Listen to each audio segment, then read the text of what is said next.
We're recording. We can start study session. Let me see. Council will stand adjourned. Item 1, time has been set aside for an update on the COVID-19 mitigation measures, funding and appropriations, and related legal matters. Mr. Manager, and I know that Mr. Attorney Rankin has some updates regarding FTA mask mandate. So, Mr. Manager. Yeah, thank you, Mayor. I really don't have an update other than that, so if you don't mind, Mayor, I'll turn it right over to City Attorney Rankin. Thank you, Mayor, members of the council. I think you all know now that yesterday a federal district court judge in Florida issued an order vacating on a nationwide basis the CDC order that was the basis for the mask requirements that apply on public transit, as well as apply on airline conveyances and in airports. In summary, the judge, in a roughly 60-page opinion, concluded that the CDC requirement exceeded the agency's statutory authority, as well as violated the procedural requirements of the Administrative Procedures Act, which is the federal act relating to rulemaking by federal agencies. In the hours since the court order has been issued, both the FTA relating to public transit, including buses, as well as TSA, Transportation Security Administration, relating to commercial airlines and airports, they have both announced that the mask requirement will not be enforced effective immediately. And that those agencies will continue to review the court order, but in the meantime, the mask requirement is not in place and will not be enforced. This morning, I did provide advice to DTM and in turn to Suntran relating to the effect of the court order, to include what I just explained, that as of now, there is no enforceable rule that's in place that requires the masks to be worn on public conveyances, including our public transit, our buses and Sunlink. No action or direction from the Mayor and Council is required at this time. I'll let the Mayor and Council know of any further developments in either this litigation or any related litigation as the federal administration determines whether it's going to appeal or take any other steps in the days going forward. So, thank you, Mayor. Mr. Rankin, I just had a question in terms of Department of Transportation and Mobility, which is a partner in running our Sunlink, Suntrans, Sunvan systems. The direction to our Suntrans system is going to be mask if, you know, it's optional masking.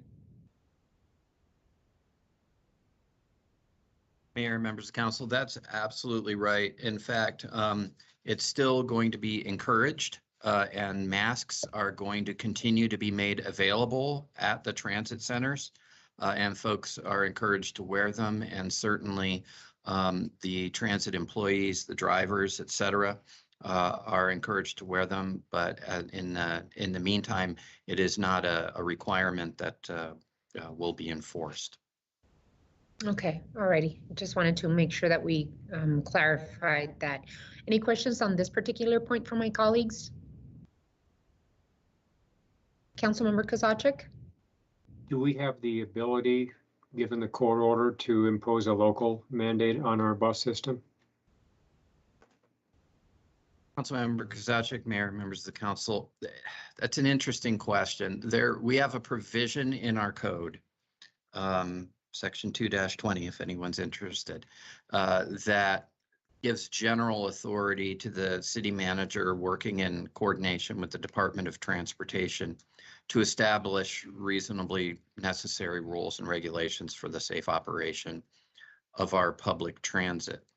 What I would suggest is that in light of the court order and the fact that the federal government is going to now be evaluating how to proceed and whether such a rule is reasonably necessary in light of the court order and in light of current CDC guidance relating to mask wearing in general, that I think we need to know a little bit more in order to have a defensible position if there was a desire by the mayor and council to take action under that section of the code to say we're going to establish our own local rule relating to mask wearing. One of the components of the court's order and why the court threw out the underlying federal rule is that the judge found that the CDC had not provided an adequate explanation for the basis, the reasonable basis for the rule. And so in light of that, I think it would be difficult to enforce a local regulation until there is more information at the federal level giving guidance as to whether this rule should be reinstated in a different form. The court said that the CDC hadn't given a reasonable explanation for mandating masks. That's an astounding correct. Conclusion. And I believe it's probably the weakest part of the decision, but yes, because in analyzing the plaintiff's arguments, the court noted that the CDC had determined that this rule was outside of the rulemaking process because of the emergency nature of the health concerns raised by the pandemic. And in that context, in order for the order to be in effect, the statutory requirements for CDC are such that in announcing the rule, the CDC has to give a full explanation as to the public need for the rule, and explanation of the exemptions and whether there are alternative methods that could be employed to accomplish the same public health protections. And the court determined that the CDC rule did not establish that reasonable explanation for the need for the rule going forward. And I think that makes it problematic for local jurisdictions to impose their own rule until there's further guidance from the CDC in light of the court decision. Okay, well, you're the attorney, but that feels like judicial overreach to me, requiring that kind of level of explanation for something that is intuitive and something that the country has been following for going on 2 years now. BA2s, most experts say while these numbers are increasing, it's largely an undercount because so much testing is happening at home and we don't even know how, but this is, I guess we'll wait for you to hear more guidance from you. I would support continuing a local mandate on our transit system if it came to that, though. Yeah, I just want to follow up on that comment. How would we be guided if we're hearing of different variants, we're hearing of numbers going up in Europe and Asia and some states within our country? How would we, the city of Tucson, deal with the potential of having to call a mandatory mask again in our transit system and in our buildings? Mayor and members of the council, what I would recommend is that we would ask for guidance from the Pima County Department of Health Services and keep an eye on what the CDC does in reaction to this in terms of explaining why such a rule should or doesn't either needs to be in place or does not need to be in place. And I think if a scientific basis is explained again by the health agencies that have the authority to do so, then that could be the basis for a local regulation under the code section that I just mentioned for it to go forward. One thing I would say is I would expect the federal agencies and the federal government to react fairly quickly to this in terms of whether to attempt to reissue the rule, but with additional explanation as to its need. Or it's also possible, because the order from the court vacated the rule and remanded, meaning sent it back to the CDC, meaning that since the primary basis for the decision is that the rule was enacted without the normal public comment period for the federal rulemaking process under the Administrative Procedures Act, that at least theoretically, the CDC could engage in that rulemaking process, announce the proposed rule, and allow for a 30-day public comment on it, after which they could reinstate the rule. Okay, I'm pretty sure you're going to be leading us through this if any of the COVID numbers change, or I have full faith that you will help us through this again as you did the last 2 years. Councilmember Fimbres. This came in effective immediately, Michael.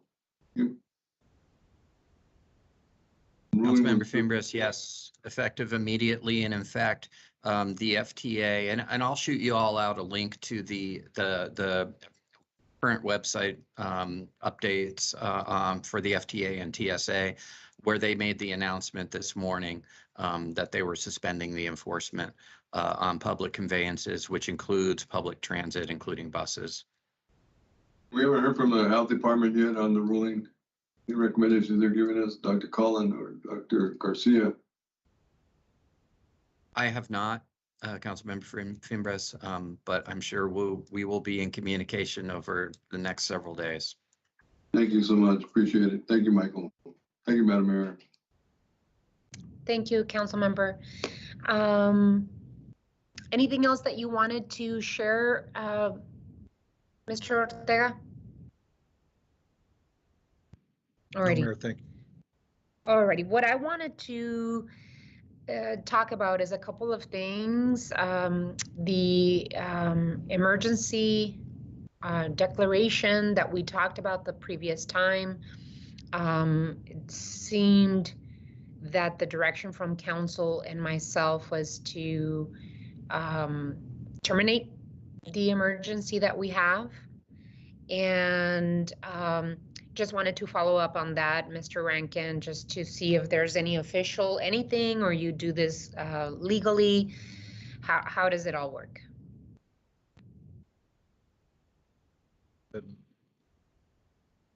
Thank you, Mayor. It would be accomplished by a proclamation that I'll help you with, and there's no particular magic to it. It would just formally announce the termination. Now, obviously, it's not the determination of whether there are urgent health issues that continue to be connected with the pandemic, but it just specifically to the issue of whether we're under a continuing proclamation for the purposes of the exercise of the emergency powers. Yeah, well, I'm looking forward to making sure that we do that proclamation ending the emergency order. I think that if it's necessary, like we just mentioned, then we'll make a decision as we've done together to make that call again if absolutely necessary. I just think it's the appropriate thing to do to terminate the emergency declaration. The other thing that I wanted to talk about is that I look forward to returning to in-person meetings. I believe we're the only jurisdiction in the region that has remained in virtual, and I know that we've been having some technical difficulties, but we need to figure out a way to come back and meet in person, taking, of course, the full precautions that we need to take to keep ourselves healthy, but it is time. And if it's not at council chambers, then we need to figure out where it's going to be. So I'm hoping and expecting that our next council meeting, which is going to be in May, that we meet back in person. That's one thing. The other thing that I wanted to make sure that I reminded our community is that vaccine Vaccines are still important, that we make sure that you continue vaccinating, especially children 5 and over, and especially getting boosters to those most vulnerable to COVID-19. And then as the CDC guidelines, as we've seen the last few days, continue to change to adapt to the current situation regarding COVID, it's important that each individual take the necessary steps to mitigate the spread of the virus. So still continue, if you feel so inclined, to use a mask in big gatherings, washing your hands, doing everything we possibly can to continue being vigilant of COVID-19, because it's still spreading, it's still going around, and we need to be as careful as possible, especially to make sure that those that are most vulnerable keep as healthy and safe as possible. With that, Council Member Kozachik, and then we'll move on to the next item. Yeah, just real quickly, with respect to the ending of the emergency declaration, the mics were going to scrub our existing ordinances and let us know the functional impact of that if we're missing anything. For instance, the impact on boards, committees, and commissions and their ability to operate either hybrid or forcing them to go all in person. The things, the extension of premises, those kinds of things, just to make sure we're not missing something in the transition. Mayor, Councilmember Kozachik, yes, and that effort has been undertaken and continues to make sure that we haven't missed anything. The items that you just described were high on the list. The issue of boards and committees can be addressed going forward by the mayor and council through the rules and regulations of the mayor and council. So I'm expecting we would schedule an item at a future agenda relatively quickly for the mayor and council to shape those rules, both for the mayor and council as a public body, but for the boards and committees going forward as well.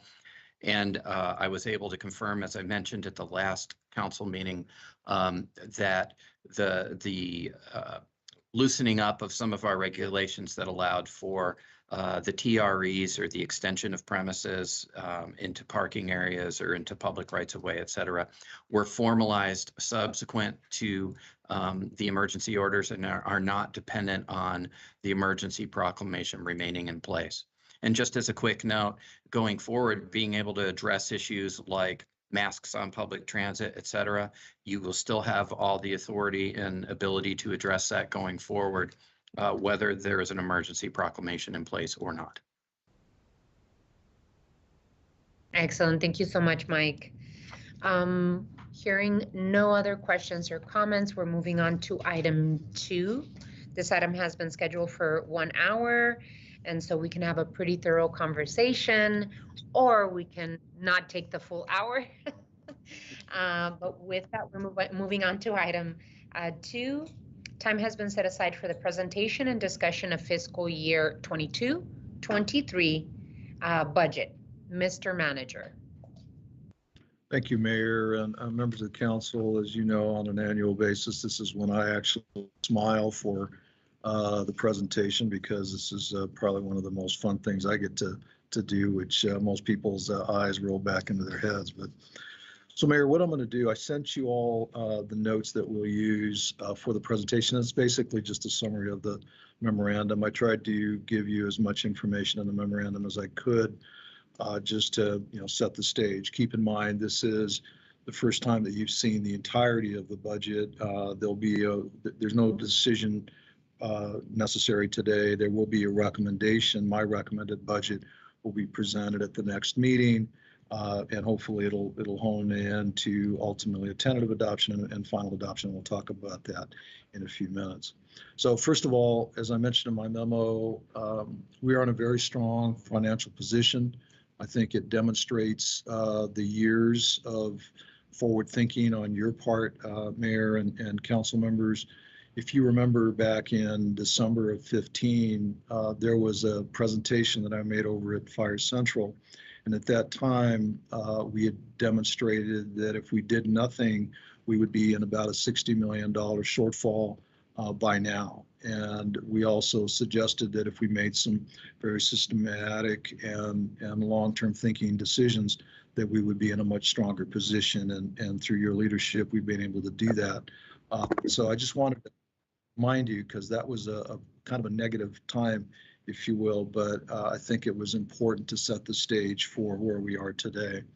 The budget that's before you is structurally balanced. Basically what that means is new revenues are meeting or exceeding ongoing expenses. And I think that's important because I know in talking to some of you, that has not always been the case. It's been a struggle, but I'm pleased to report that this budget is balanced. Also wanted to point out the budget does assume the passage or the passing of Prop 411. I needed to do that in order to make sure that the dollars are allocated for the public safety investment, the $90 million that you committed in the Truth in Taxation. That's $18 million a year for the next 5 years. Also includes $15 million for collector roadways, $4 million of which is from the general fund, and 11 will come from the Highway User Revenue Fund debt retirement. We've also, as we've talked a couple of times now, separated out the supplemental request from the base budget. And so when you see the base budget discussions, they do not include supplemental requests. We have allocated $20 million for that. We'll talk about that in a little more detail, as well as the process.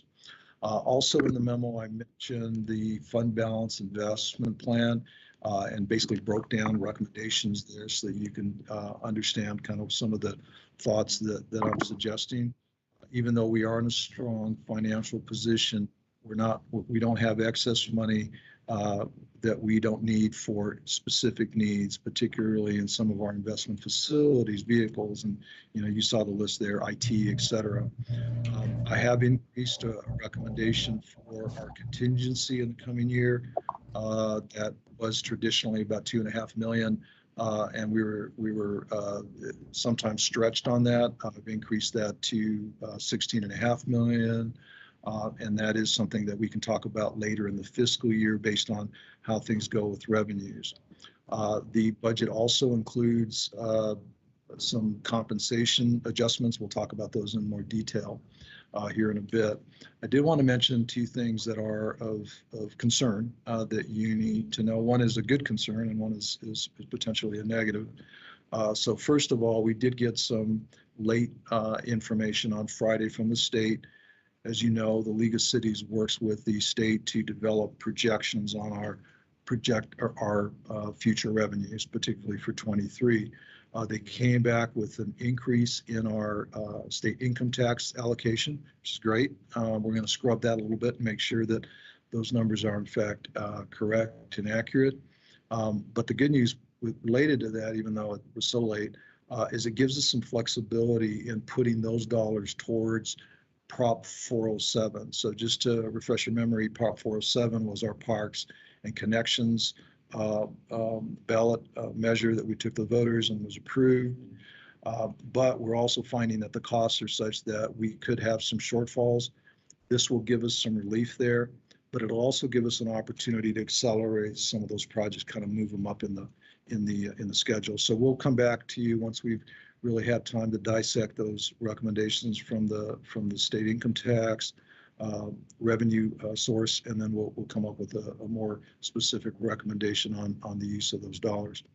The second is a little more of a challenge, and that's our expenditure limit. Kind of a nice problem to have when you're pushing up against expenditure limit. I think some of you may remember about 10 years ago when we went to the voters and asked them for an adjustment to our expenditure limit. Well, we're pushing up against that again. What that means for us in these conversations is, as we go through and scrub the data, if you will, we may see expenditures that we were proposing in 23 moved into 22 to make sure that we're not pushing up against the expenditure limit in the 23 budget year. So we'll identify those for you as we start going through the detail of the budget. So again, I gave you a copy of our notes. I'm going to turn it over to Jeff Yates, our finance director, to go through the details of the memo. And then we'll come back to me and I'll go over the schedule as well as some thoughts on a couple of other things. So Jeff? Great, thank you, Mr. Manager, Mayor and Council. Thank you for allowing me to be here today. As mentioned, we continue to work on the 23 budget and the year end of 22. It's an exciting time. We're going to be bumping right up against, if not trickling over, $2 billion this year. That's with a B. So it's a fairly significant effort. Lots of stuff going on. So I'm just going to walk you through some of the assumptions we've made, some of the process. I'm happy to take any questions along the way. So the big things when we looked at this year's budget, these would be things that we talked about or assumptions we made that impact all the funds across all the city departments. And when we looked at the budget, and I think there's been a lot of conversation around base budget versus supplemental and so forth, what we looked at was replicating the 22 year for 23 is what we considered the base budget. Okay, then we took the base budget and we adjusted that for known contractual obligations and commitments. As you know, during the year 22, there were a number of commitments the city made, and we wanted to be sure we met those commitments. Then in addition, in the base budget, we adjusted for other citywide known issues. For instance, I'll talk a little bit about fuel here in a moment, risk management, those known increases that we had across all the departments so that departments could continue theoretically to do what they did in 22. I'm about the same pace as they are continuing in 23, doing what they did in 22.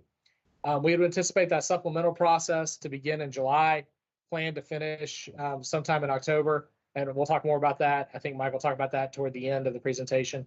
It's important to also note that this budget includes the full market adjustments. So this is the annualization. If you remember, in May of 2020, May of 2021, we did the market adjustments, and at that time we relied on vacancy savings to make up that. Well, now we've fully baked that into our numbers. That process continues to move forward, and I'll talk about that in just a second. But that is included in our base budget number as we go forward. So for the unrestricted general fund, we're looking at about $650 million of revenue. That's just under a 10% growth. We continue to see really strong growth in sales taxes and use tax. And as Mike mentioned, we're seeing the growth in our state shared taxes. And we saw, again, with the Friday information, even more growth against our expenditures of about $605 million. So when we talk about some of the supplementals and the amount of money available for supplementals, that $45 million is what we have available. And that is made up of the compensation recommendation, about $20 million for supplemental discussion, and then about 14 in a revenue reserve. One of the challenges I think that we have to be mindful of is understanding in our revenue growth, what of that revenue growth is sustained or permanent revenue growth versus a bubble. And the state's looking at these same issues, and we're kind of in lockstep with how they're looking at it. So we're trying to parse and be a little conservative on how we do that and be sure that we understand, for instance, in sales tax, it can't just continue to grow forever at 10%. That's not a realistic expectation. So we're going to continue to monitor that and continue to look at that. We look at it on a weekly cash basis. For 22, we're seeing fairly still continued growth and continued sustained growth over what we had last year. But for next year, we're looking at really about 3% over what we had at the end of this year. But that's really the big change on the the revenue side. And I'll talk a little bit more about the expenditure pieces as we continue on. So as we mentioned, and as Mike mentioned, we have state shared sales taxes have come in. They're just about what we had anticipated. Really, the big change is in the shared income tax. As you know, that's in arrears by about 2 years. So what we're seeing now is 2-year-old information, and it's an actualized number, so it's not an estimate. And that number came in at about almost a 47% increase. So we had not projected a 47% increase in our budget. So we're making up the difference in that. The total difference, as we've talked about, is about $22 million, give or take. And that's the funding that Mike mentioned for 407. We're going to continue, like I said, monitor inflation, the impact of the city, as well as the built-in revenue contingencies to see how it goes.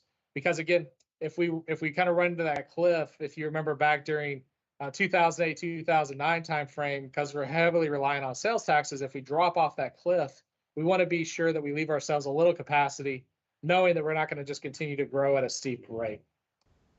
In addition, in the general fund, what we saw, like I mentioned earlier, the annualized cost of market increases, the 3% compensation adjustment, which we'll talk a little bit more later about, the 6.9% health insurance increases as people have gotten back. If you remember, we started our health program in 2019, our self-insurance health program. A large chunk of that now has been 2 years during the pandemic, and we saw usage trail off during the pandemic because people weren't going.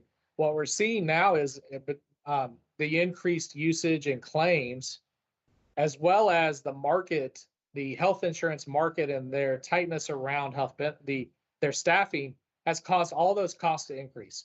So working with our consultants and working with our team, we can try to get that as low as possible. We're estimating just under 7% increase, and I'll talk a little bit more about the impact of the employee, but about a 7% increase in health insurance costs. We're looking at about a 15% risk management increase. That's just based on national trend and loss. And we're seeing insurance companies come and go out of the market. It's kind of an interesting time around cybersecurity and all those different insurance policies that we have, including liability insurance. And the city, unfortunately, has had some large liability claims over the last couple of years.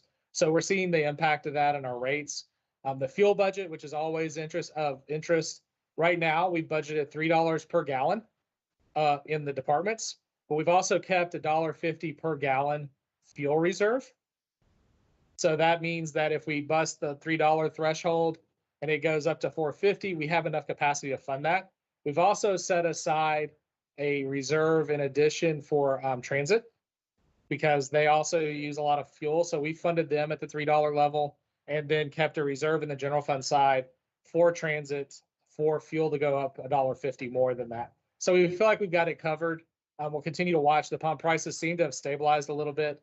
And if some of the production goals get met and so forth, we'd expect that to come down. We have a $1 million increase in funding for the Visit Tucson, and that's based on revenues collected in 21-22. We have increased funding for transit, and the big drivers around that, again, are the fuel, their risk management costs as well, their salary increases that they had in their negotiations and their labor agreements. So we're increasing that. Really, it's kind of getting us back to pre-pandemic levels of what we saw in activity and so forth. And then we have about $10 million for one-time supplementals and $10 million for ongoing supplementals. And what that means essentially is in our plan, $10 million of the supplementals is baked in and grows out over time, while $10 million would only be one-time use of that revenue or the fund balance. And the Tucson Convention Center fund, it's of note because we did the renovations and they took a hit during the pandemic, but what we're seeing is they're returning to normal operations. So in order to maintain the new facilities and the renovations and everything else, security and whatnot, we're fully funding them. That's about $8 million in user fees, about $3 million of general fund contribution to be able to do that. The HERF fund, the good news is we'll pay off our existing debt in HERF. So the $11 million annually will now be programmed to street projects, as it's no longer going to be used for debt service, and that's programmed to go to the collector streets program. That combined with the $4 million in the general fund gives you a number of about $15 million under its current composition. In the transit fund, as I mentioned earlier, we have pretty much we're exhausting all of the ARPA funding, FTA ARPA. So we will be going back to our regular funding schedule. That we have increased fuel and labor costs, again reduction. Then assuming the reduction in FTA for Sunlink, RTA funding for Sunlink, that is going down about $400,000 this year, and next year it'll completely go away, which will be a hit of about $700,000 to Sunlink. The environmental services, this year's budget right now is planned to include about $16.1 million for sustainability projects. This is monitoring wells, work out at the landfill, those different things, and that's coming from the ES fund balance. At water, we have the $9.6 million of differential rates and the programming around that as council directed. The biggest change or the biggest cost driver for this year is an increase in the cost of purchase of cap water. So right now we have a full plan to fully buy cap all of our capacity, and that's about just under $40 million and almost a $9 million increase over what we paid in this year. And the other point too is that the capital program within water, we're expending all of our bond funds in 22. So we're going to be to 100% pay as you go funding, our cash funding going forward on the water plan. So I wanted to talk a little bit about the health insurance piece. Right now we have a 6.9% increase planned. And what we are recommending is that that increase gets shared with the employee proportionally. And what I mean by that is historically, the city has just absorbed the increase and not charged any more to the employee. We don't see that as a fiscally sustainable model going forward. So we're going to continue to work on health insurance over the next year so that we know what we're doing and kind of from a long-term plan perspective. But for the first time in a long time, we're proposing to share that back. That doesn't mean the employee is going to see a 6.9% increase necessarily, because depending upon what plan you're on in our program, your percentage of the cost is different. It ranges anywhere from 85% to about 94% of the cost. So we did an analysis based on the employee and family coverage. So that's the most expensive level at different points for the network plan. And we did it at some various salary bands, because as you know, our health insurance is broken up into 3 groups: the less than 60,000, the 60 to 100,000 group, and then the over 100,000. So we said, you know, part of the 3% that we're talking about, 1% of that is to help offset this health insurance increase. So at the various levels, as you can see in this graphic, and I'll just go with the lowest. So 31,000, there shouldn't be anyone in our organization making less than about 30,000, that $15 an hour as the minimum. So if they get a 1% increase, that's about $26. The monthly increase in their premium is about $16. So on a gross basis or pre-tax, that's about a $9 difference. When you factor in tax impact, which knowing exactly what the tax impact is unique to every employee, but we're estimating about a $7 real take home after the insurance adjustment.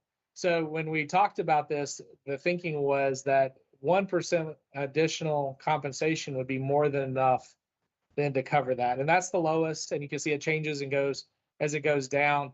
And then the increases change as well.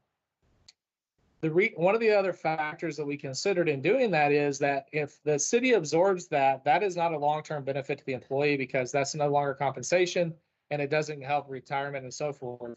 When we kind of give that 1% in consideration, what it also does over the life of that employee's work, it adds to their value proposition or their value from retirement perspective, because that 1% is now compensation. It's not the city absorbing that cost. So we felt it appropriate, and we thought it would be supportive of the employee to go 1% versus absorbing that cost at the city level. And that's currently included in all of our numbers.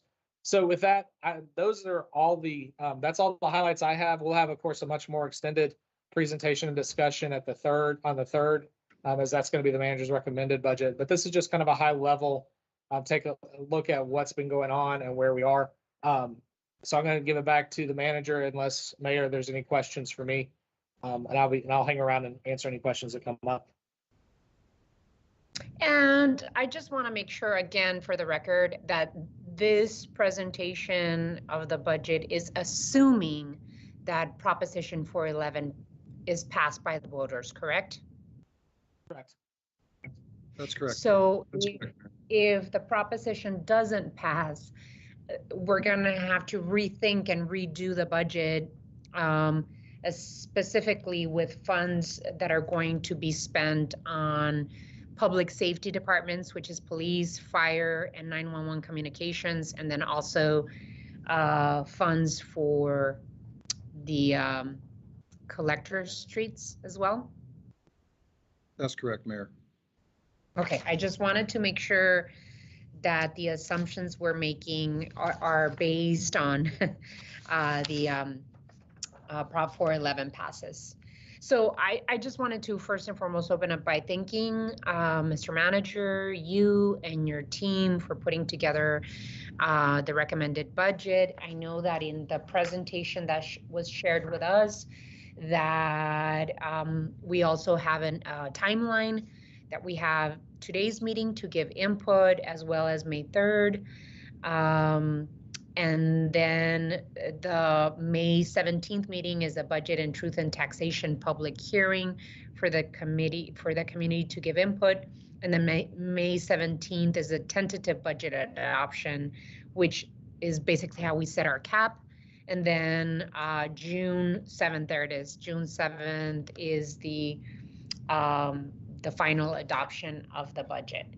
So, you know, I'm really happy because overall our budget is in a very, very healthy condition. It's a healthy position thanks to the efforts of my colleagues on the council and I, and of course the city manager and his team for thinking backwards, right, and thinking forward at the time that we all made the decision to make sure that we were using our funds to put away in our rainy day funds, establishing the 115 trust for PSPRS to significantly reduce our unfunded pension liability was incredibly important, and this was done in the last 2 years, and making sure that we, you know, were being as conservative as we possibly could, and not go crazy in terms of expending funds without really thinking about the future. What I do want to talk about is that even though we're in a very healthy place, the economy continues to be very volatile, you know, with inflation rising, fuel prices rising, the war in Ukraine, and other instability throughout the world. It really, we have to be as careful as we possibly can as we think and look forward to. And saying that, you know, we also have expenditures that we have committed if Prop 411 does pass. So a lot of the funds that we say, hey, we're going to see a $40 million, $45 million increase, most of those funds we've committed to investing in the next 5 years. So as we think about how we look at the funds available in our budget, we have to think about, one, if Proposition 411 does not pass, things will change. And two, if Prop 411 does pass, a lot of those funds have been committed to investments in the next 5 years. So $15 million a year committed to collector streets annually, $18 million a year committed to public safety vehicle equipment, apparatus, facilities, etc., for the next 5 years. And you know, additional funding that we have committed to in terms of adjustment to the salaries of our employees. And, you know, of course, compensation conversation will happen in item 3, but we have committed to our employees from previous conversations at this table that we will keep up with the cost of living, and that has to be written into the whole thing. So we can't think we're doing well financially. There's $45 million that we can spend in whatever. It's not, that's not the reality. So I just wanted to make sure that that we started the conversation here based on the commitments that we've done so far. So my first question is, can the city manager elaborate on both the short-term and long-term funding strategies for our transit system? I know that many of us have asked about a free fare system. Where are we with that concept? And I know that I've talked about at this table the possibility of working with our regional partners to find a strategy for all of us to invest in our transit system. Yeah, thank you, Mayor. So what I would suggest, so first and foremost, you gave me direction to keep the transit fares at no cost to the rider through June 30 of 2022. So that's in place now. What I am doing is really developing strategies to address some of the issues that you all have brought up with regard to partnerships and that. I will bring back some recommendations to you. It may not be until either May 19th. By the way, the graphic that we showed had May 17th on it.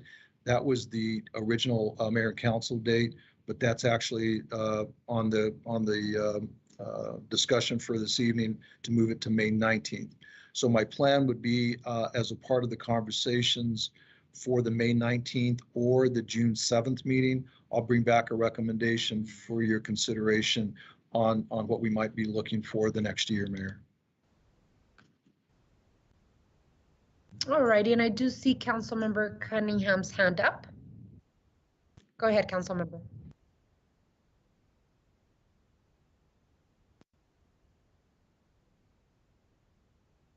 Yes, Your Honor, I can defer to my colleagues and ask my questions last.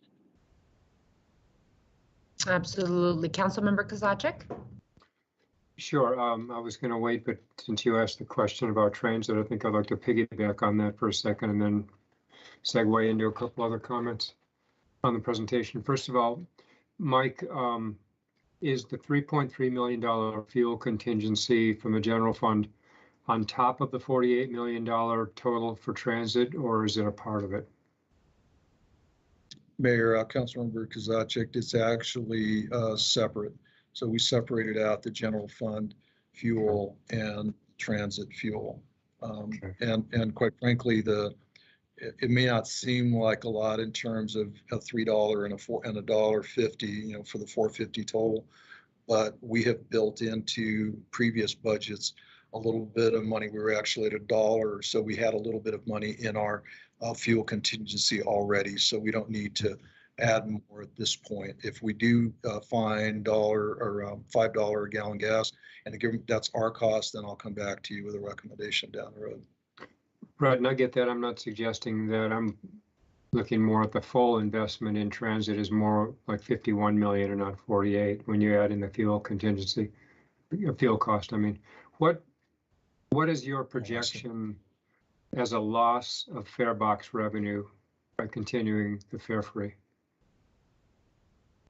Mayor, Councilman Kozachik, and I'm sorry, I misunderstood your question. I will confirm, but I believe the 48 million is the budget, including the contingency. But I'll confirm that. We're estimating about 9.1 million in fare box loss. That's about the number that we've been using for planning purposes. Okay. So here's some of my thoughts on that. First of all, some people can't afford to support the system. We've given a free fare for all the right reasons. My concern is that by leaving it free for all, then we are driving away some of those discretionary riders, and we are also losing some drivers as a result of some of the behavioral issues that we're seeing on the buses. Other jurisdictions have fare policies that absolutely assure people who can't afford the fare to get on and to get to the services that they need. Low or no income people have access to get on from shelter to shelter or whatever. But I think we can work with Suntran and management and come up with a more creative way of assuring access for those who can't pay, while reinstating some level of fare for those who can. We call it their investment into the transit system. There are tokens we could buy. There are free passes that could be handed out at shelters, Casa Maria, all the transit stations. The U of A is also getting a free ride on this, and they just increased their tuition again.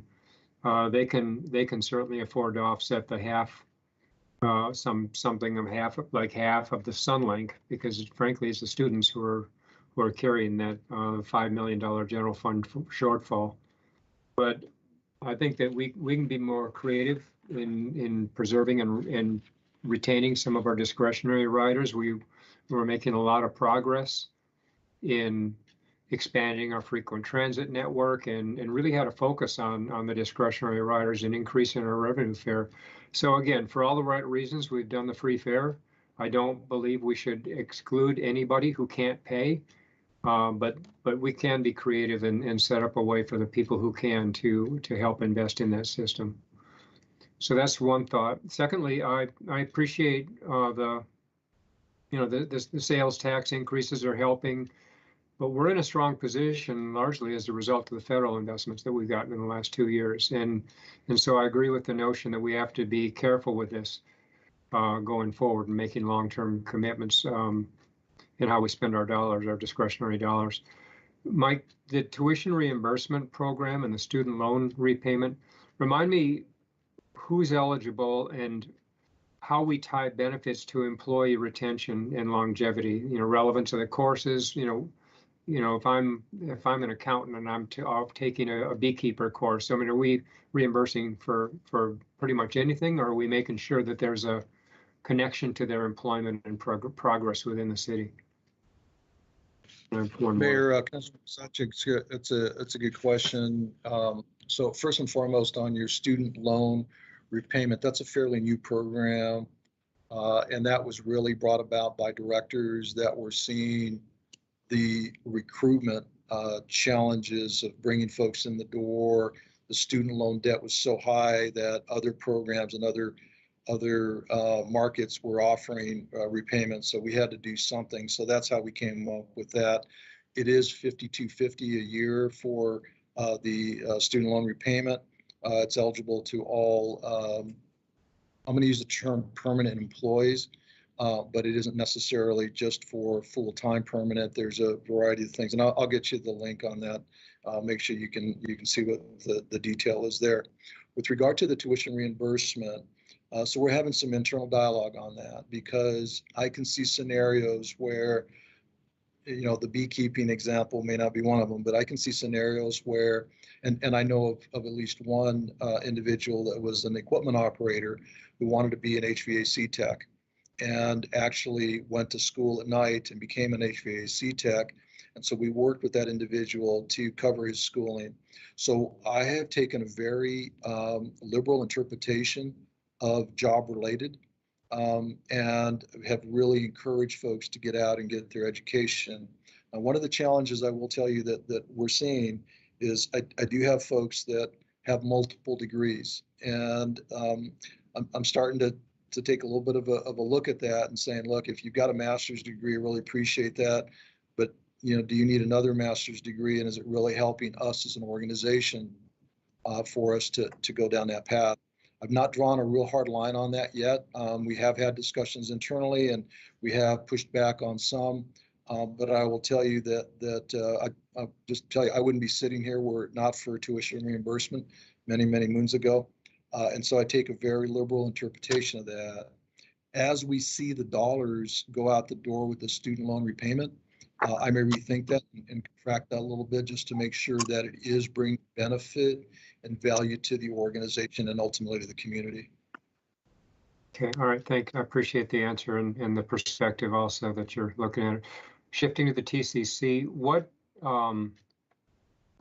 forms the basis for arriving at the $12 million transfer to the TCC? And by that, I mean, is it just to keep them whole based on their anticipated costs and revenues, or is there more behind that target? I know Rio Nuevo is making some huge investments, and we're getting requests from tenants like the Roadrunners to change some of the terms of their contracts. But the bottom line, we're coming $4 million out from the general fund, out of pocket from the general fund, and that's a projection. With all the moving pieces to running an event venue, now might that change? Might the $4 million change and still keep the facility whole, or how did you arrive at that figure? Good question. So Mayor, Councilmember Kozachik, so the 12 million is all inclusive, and so that's the total cost on an annual basis. So that includes the revenues that come in that the contractor actually pays out for the operation. Our out-of-pocket cost is, as you mentioned, just shy of 4 million. Our increase is just shy of 700,000 for the coming year. And so in essence, what we look at is the total cost of operation, and the way that our agreement has worked is we make up the shortfall, basically. But we also have opportunity to tweak that and have conversation around that. I will tell you that we had built in an expectation that we would see increased use after the pandemic, and particularly after the significant investment that was made by Rio Nuevo. So this is really in line with that. I can get you a further breakdown of those dollars, specifically how those dollars are allocated. But generally speaking, that's been consistent. We did see a dip during the pandemic, but it's been pretty consistent over the last probably 6 or 7 years in terms of our ongoing investment there. Well, I'll be honest with you, I don't want to pretend I'm, an accountant, auditing accountant and look at their books and scrub them. I'm more asking just generally if the $4 million projection might have some fluidity to it, so that we may see that decrease based on increased number of events. And if we're being relatively conservative in the number of events that we're projecting, given that we're just kind of on an on-ramp from the pandemic. Finally, can you explain, I'm shifting to environmental services. Can you explain the $16 million cost for sustainability projects? I mean, some jurisdictions are turning the whole, waste to reuse cycle into revenue streams. Republic Services, for instance, there was just a great article in the Star, I think, over the weekend that showed that they're making a significant investment in plastics in Las Vegas. And so with the whole recycling market changing, we haven't scratched the surface on that relationship. And we talked earlier in earlier meetings about renewable natural gas. There are opportunities for us to be creating revenue streams out of right now is being wasted. I would love to see fiscal year 23 be a year where we operationalize some of these initiatives and both help the bottom line and the environment. So any thoughts on that $16 million, where you came, what sustainability projects are costing us that much money? And then I'm done there. Sure, Mayor, Councilman Kozaczek. So as I read that, I can see why that would potentially be a flag there. So it's not all 16 million is sustainability projects. That's one component, but the groundwater protection projects. So if you remember, there's actually multiple pieces of the ES fund, and one component is the groundwater protection. I don't have it committed to memory. I can get that for you in terms of the breakdown. But it is the monitoring wells and all of that, we'll call it related capital investment. The other thing that we've done, though, is we've actually very deliberately moved some of our purchases, our equipment purchases, into this year. And that doesn't really show up here, doesn't reflect in the language we should have included that. So what I'll do is I'll give you a breakdown of what that looks like. The sustainability component is a piece. We want to get that nursery going. We want to get some of those other components, particularly our local match, if we're successful with the federal money, the Build Back Better money. I want to make sure that we have that allocated. But there are other components, and I probably should have been a little more careful on the language there, because there is the groundwater protection is a chunk of that, as well as that equipment. But I can get you some breakdown on that as well. Yeah, that would be great, because I had very similar questions in terms of environmental services, because I know that part of the Build Back Better match is built into that, but also if the opportunity arises for the city of Tucson to be a partner in our methane gas piece of the capital project for that. So, but I don't know if you put it in, but I know that we had talked about the city of Tucson being a partner in that, so that we can also be,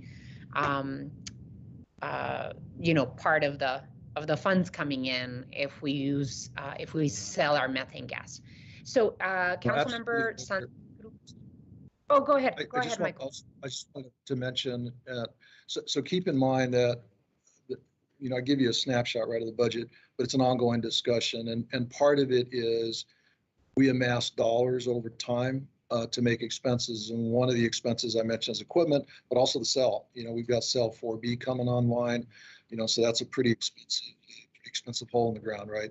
And so as we put dollars to all of those things, we have to identify the source. And so it shows up as an expense. But I'll get you a breakdown, and that way you can see how the methane gas recovery and all those pieces are built in. Thank you, Mayor. I didn't mean to interrupt you. I just want to give you a little more info on that. No problem. Vice Mayor Santa Cruz, and then I thought I saw Councilmember Fimbres' hand up as well. Vice Mayor? Yeah, thank you, Mayor. I want to thank, the city manager for pulling all this information for us and all the work that staff has done as well. I know that this is the city manager's favorite time of year. It always feels a little overwhelming and can't believe it's already happening on this end. But thank you so much for being thoughtful in the way that you're proposing this. I typically have, questions around like the community engagement and how we're transparent in our, in part of the work that is the economic governance of our city. And so my questions are around like, so we have that base budget and like, how are you defining that, city manager, for the public? And then as we're talking about the department supplemental requests and having the community engage around that, what are we thinking that that's going to look like? And then how are we presenting, this information in the context of the overall budget? So I think it's just important for our community members to understand the trade-offs if we want them to help us identify priorities. And then also, I'm sure that like the rest of my colleagues on the council are going to want to be able to like distill some of this information and share it, whether it's town halls or other kinds of events with the public. So thinking about that. And then just to address some of the questions around transit, I just want to remind my colleagues that last year we gave direction and we voted on continuing to keep the fares free, and also look at the possibilities or how we could go about keeping our public transit system free. And so the pandemic and meeting the needs of the most vulnerable was the impetus for it, but that's a short-sighted vision. We're looking long-term of how, if we have public parks that are free and accessible to everybody, we have public libraries that are free and accessible to everybody. And if we're saying something is like a public good and a public benefit, how do we make it free and available to anybody, regardless of their economic standing? And so I want to make sure that we're continuing to move in that direction, because that is the direction we gave the city manager last year. Second, you have jurisdictions like LA Metro pushing their city to look at how they make public transit free and accessible to everybody, because as they're doing the math, the fares that they collect, 90% of that income goes back to enforcement. And so I think that's a problem. And I think it's also important for us to look at how much of our fares in the past went back into enforcement. So really, what is the trade-off? I just want us to continue to reimagine public spaces, public institutions, and making them free and accessible to everybody, regardless of their economic standing. Thank you, Mayor. Thank you, Vice Mayor. Can you talk a little bit about the engagement process, Mr. Ortega? Because Yes, I'm also very interested in hearing. Absolutely. So Jeff, if you don't mind, put up that, I think it's the second or third to the last slide. Yeah, I should have gone over that. I didn't go over it in the presentation. I apologize. So Mayor, members of the council, the idea here is to really develop the time necessary to really outline for you and for the public what's going on with our supplemental requests. And as Jeff presented in the commentary, there's two basic pods. One is for what we're calling one time. So those are capital investments, a vehicle, fixing a HVAC unit, landfill, right? Things that are one time. But then there's also the ongoing. So we'll call those the programmatic. So when you ask me, and I know that some of you are interested in staffing levels and that would be an ongoing cost. And so the idea would be that starting either in June or July, probably latter part of June, the departments will submit their supplemental requests. those supplemental requests will be based on their needs, based on their interpretation of mayor and council policies to identify, whatever services or programs, we bring back to you based on feedback that we've gotten from you. We then start that conversation with you in latter part of July or in August. I know, Mayor, that item, I think it's 7C, has 2 meetings in August that are proposed. That's really going to be the opportunity for you all to weigh in on what the supplemental requests look like. Then the thought is, and they aren't necessarily linear, but just, because the way that they're worded here, they appear linear. Then the conversation really starts with the public, and that can happen, parallel and whatever. But the whole thought was that the public engagement component would be in the August-September timeframe. My gut there, quite frankly, is I think that some of you do it differently in your wards. We will support that effort, but there needs to be some overarching information that's provided to the public. I actually got a link yesterday from the Vice Mayor outlining some videos that were put out by other cities, which are pretty impressive, and they break down the budget and really give information to the public. So we're going to take a run at doing some of that as well. The idea then is through that community engagement, so we now have feedback from the directors early on. We have feedback from the mayor and council during the middle of the process, and then we have feedback from the public. We bring that back to you for deliberation, for conversation, and ultimately the goal is by the end of September, the supplemental requests are complete, and so then we can go about our business of implementing them. That is our schedule as an organization, as a community. So if that's not enough time, we can certainly expand that. We can make it longer to make sure that the engagement piece is more robust. If that meets the goal ahead of time, so for example, if we can get those engagement pieces done in August and you put in early September, then we're done. We're done early. So it really is going to be giving you an opportunity to go through this process. And again, making sure that the public has an opportunity to weigh in on where we're headed. Happy to answer questions on that, Mayor.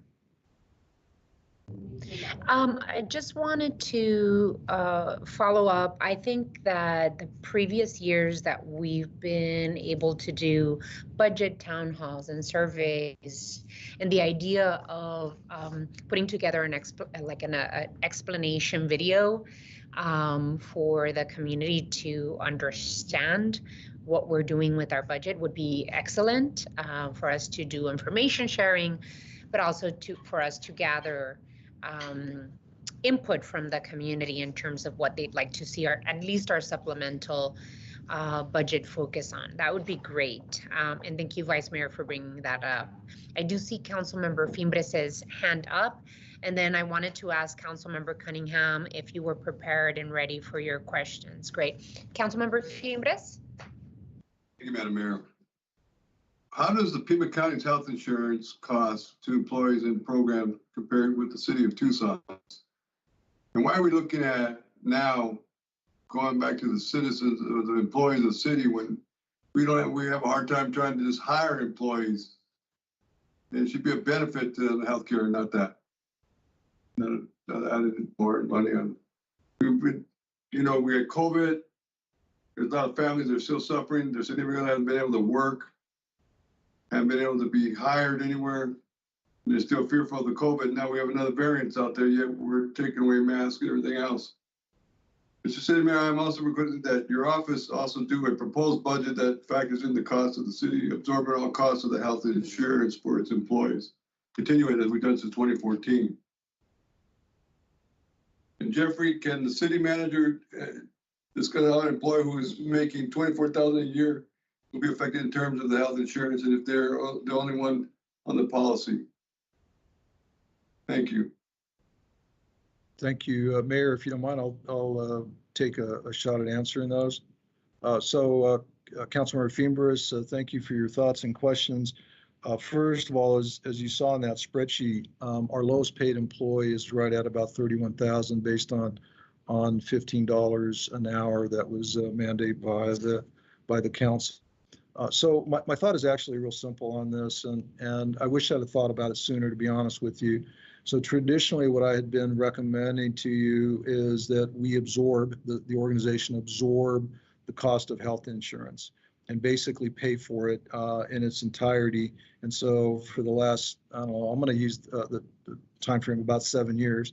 That tends to be how much I remember, right? And so about 7 years, we have absorbed those costs, and so the employee has not seen an increase. As I thought about it, actually, we weren't doing ourselves any favors, and I don't mean just the organization, but the employee. If we would have been increasing the salaries along the way to cover the cost of that insurance, the market analysis that we did last year would have been less, because we would have been a little higher in terms of the market and the, we'll call it the recruitment and retention opportunities. So what I'm recommending this year is that the council consider an increase in salary commensurate with paying for that, which is the 1%. I broke it down for you as 3%, 2% is what I'll call across the board, and 1% to cover the cost of the health insurance. In every case that we ran, the cost to the employee of that increase is less than a 1% salary adjustment. So I stand by that recommendation. I'm happy to bring back and tell you the exact costs associated with the increase overall, and if the council would like to give me a different direction, I'm happy to receive that. But at this point, that's where I'm headed, and that's the reason. If you all, from a policy level standpoint, would like me to do something different, I'm happy to oblige. Not every employee, Michael, makes $31,000 because they are working less than full time and get health benefits. Can you research that and figure out how many of those employees are out there in the city in Tucson? Get back to us. Sure, Mayor. I want to see the numbers of how to absorb it. Okay, COVID's not done yet. Happy to do that. I think you're referring to part-time employees. Got it. We'll definitely put some numbers for you. Thanks. Thank you. Thank you, Councilmember Fuentes. Councilmember Cunningham. Good afternoon, everybody. A few things on this. First of all, as far as Jeff letting us know that we're creeping towards the 2 billion mark, Mr. Ortega, that gives the phrase, you get that back on rounding, new meaning. So I thought I'd give you that one there. One of the things I'm looking at this on our margins with this budget, which I couldn't really wrap my finger on with the presentation we had, was on our numbers, are we factoring in the assumption that every single one of our 600 vacancies is full or not? So that, I mean, we used to get our budget and we'd call them vacancy savings, and they'd present a budget assuming that every single vacancy was full. So we need to figure out what that number is, whether we're doing it at 50. Look, I get it. The idea that we're actually going to fill all 700 of those positions in the next 400 days or so is very unlikely. Like, I understand that, but we really need to get a better idea of what our expected capacity position. I mean, is the presented budget coming out operating under the assumption we're 98% employed, 95% employed, 91% employed? We've got that's kind of part of this estimate. And I know it's a moving target, and I know y'all have enough to do, but that realistically, that's probably the biggest thing on my mind as far as figuring out the long-term sustainability of our financial situation. So that would be the first piece. On the bus thing, you know, it's a really tough one because, yes, we want to go to that model, but there's some other things to consider. And this is the big one for me right now. And it isn't really about Suntran necessarily. It's about that gap service for our Sunbanners, where instead of doing abbreviated ride share, they can get point-to-point service at the same dollar amount as an Uber. Right now, the only point-to-point they can get costs about 3 to 4 times of an Uber. So that's my deal, man. I mean, so if you suffer from, or not, if you're challenged but in certain ways in life because of disease or an injury or whatever it is, it's really not fair that you can't call and get a ride for $12 to $20 like anybody else can with Uber and Lyft. And so I want to fill that gap. And truth be told, in a very indirect way, the fare box may have an effect on that. So that's kind of what I'm thinking about. I don't think I really need to have the discussion yet. I expect us to have the fare box, even though I know it expires June 30th, I expect us to have the fare box free at least until January 1st. And then, you know, some of the things that Mr. Kozaczek brought up, he makes a good point. But the other piece is, for me, is trying to fill that void with our folks that our Sunband users. They're the folks that I'd like them to have that, at least the option for that premium service at a market price. So that was kind of where I'm at on the bus. I know it's a way more complicated issue, but I'm sure there's some ways we can do that. So I was listening to the TCC part. So the we're spending a total of 12 and taking in 8. So it's a $4 million gap that we're gap funding. Is that how I'm understanding? Yeah. So that's what we were doing before. And all due respect to the operator, you got to do better than that, man. I mean, you got to pick that up. And I think they can. Again, it's been COVID. They've got a good excuse right now. It's all good, but that's going to wear thin in the next year or two. Let's try to get that number reduced 50% over the next 2 years and down to under $1 million. I'd love to get it down to under $1 million, that gap funding for TCC under $1 million by fiscal year, say 25. And because if we can get it under $1 million, hey, get that back on rounding. See what I did there? All right. All right. The last part is that I got 2 more. Oh, we were talking about the employees that make under $31,000 a year. I can think of 6 of them.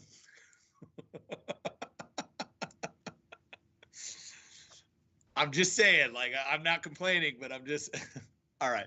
And then last one is, I'm sorry, sometimes I'm having a lot of fun with it. Okay, let's talk about the healthcare piece. I know we're a few years out, but remember, we've talked about if we can actualize some of those healthcare savings, I'm actually looking to get that to go back into eliminating the kids care cliff in our community, where, you know, you're not penalized for becoming ineligible for kids care, and that any person who lives in the city limits can purchase a healthcare plan with their employer through their kids through the city. Now, look, I'd love it to be for the county, and I'd love the county to get involved, but you know, they got their own issues right now, and they've got to figure out whether or not that's a mission they want to partner up with us on or not. But I truly believe that offering any kid the kids care premium plus 10% with their employer matching dollar for dollar will cover those premiums, where if we're self-insuring that, we can afford it. It's totally legal. It's done in other jurisdictions. And as we creep towards that, I don't mind changing it up. It's better for our employees. It's better for our private employers, our surplus employers, but most importantly, it's better for our people, especially the people who, we have people in this city who literally take less money because they don't want to lose their kids care benefit. That we can't have that. That's cliff policies. That's been known not to. That's not what empowerment is. So those are the things that I'm looking at long term.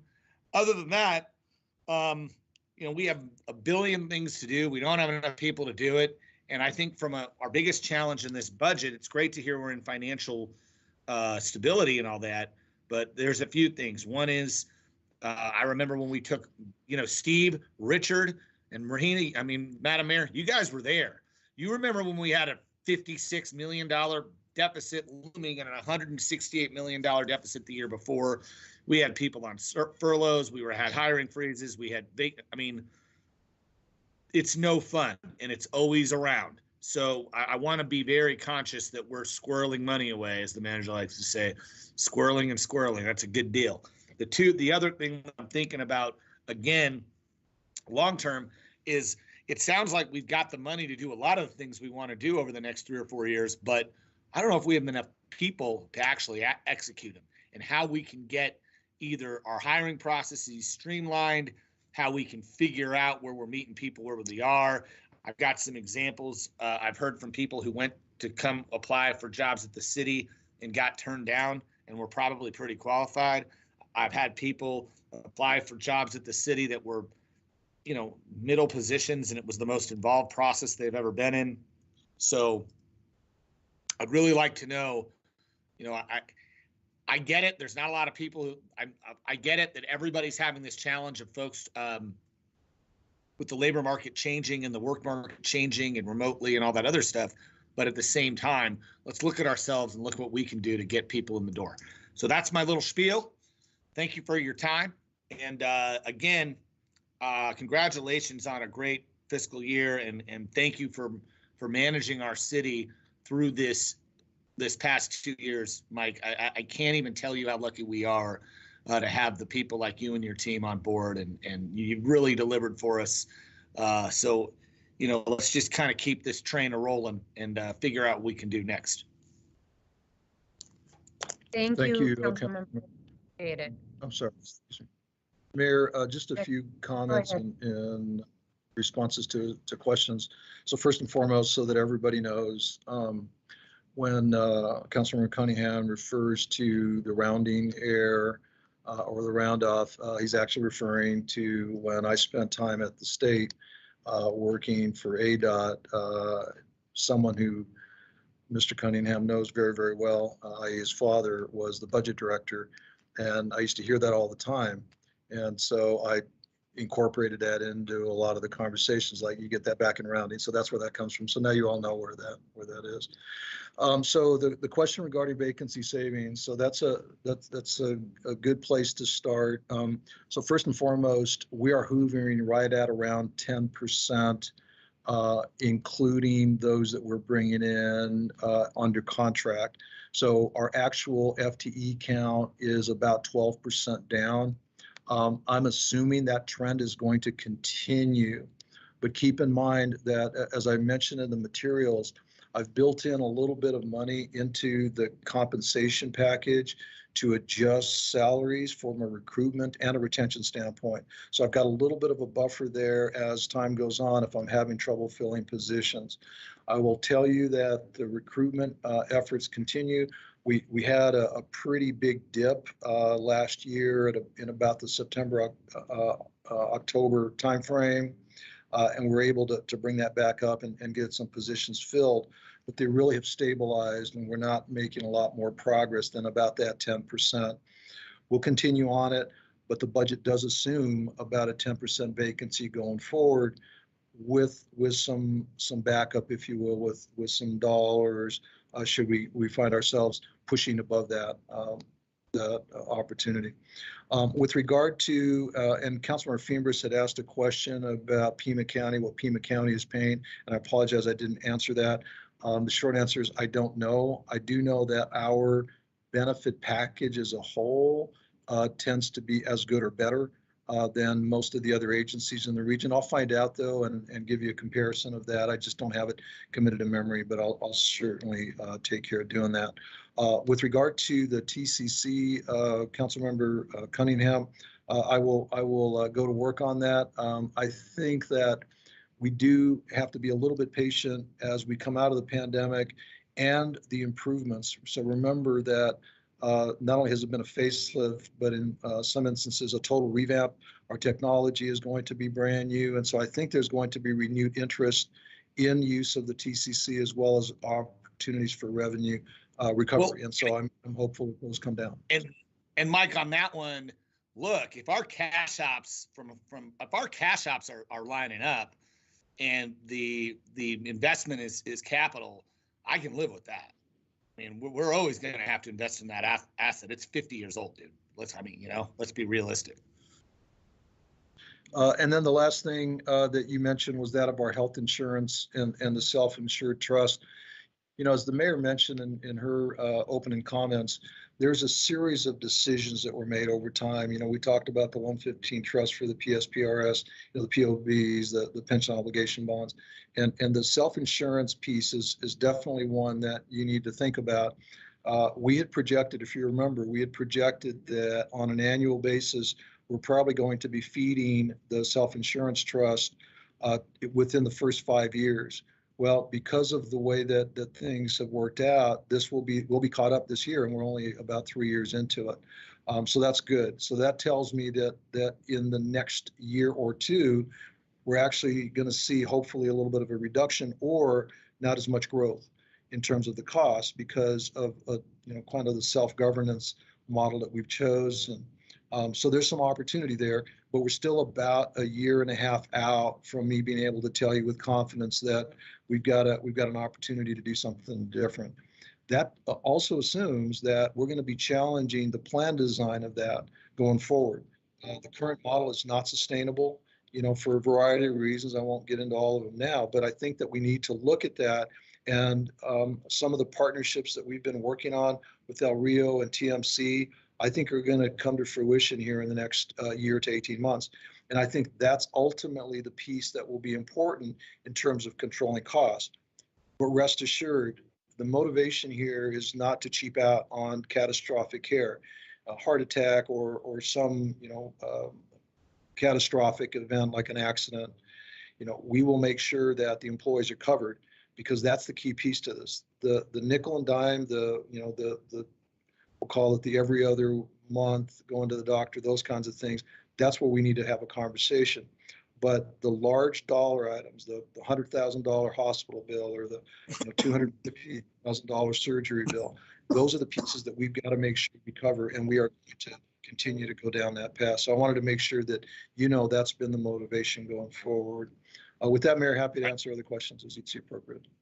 I thanks for the input on the insurance. Just think about it again: public, private, kids care, cliff thing. Just Well, and on that note, on the insurance piece, I want to make sure that Mayor and Council have a conversation about the possibility of the City of Tucson partnering with local hospital networks and or clinics, like you said, El Rio, TMC, Banner, so that we can really try and bring down the percentage increase that we're seeing every year. 6.9% is not sustainable, like you said. And before we even went to the private, the public funded, the self-funded insurance plan, we were looking at 14% increases in healthcare every year.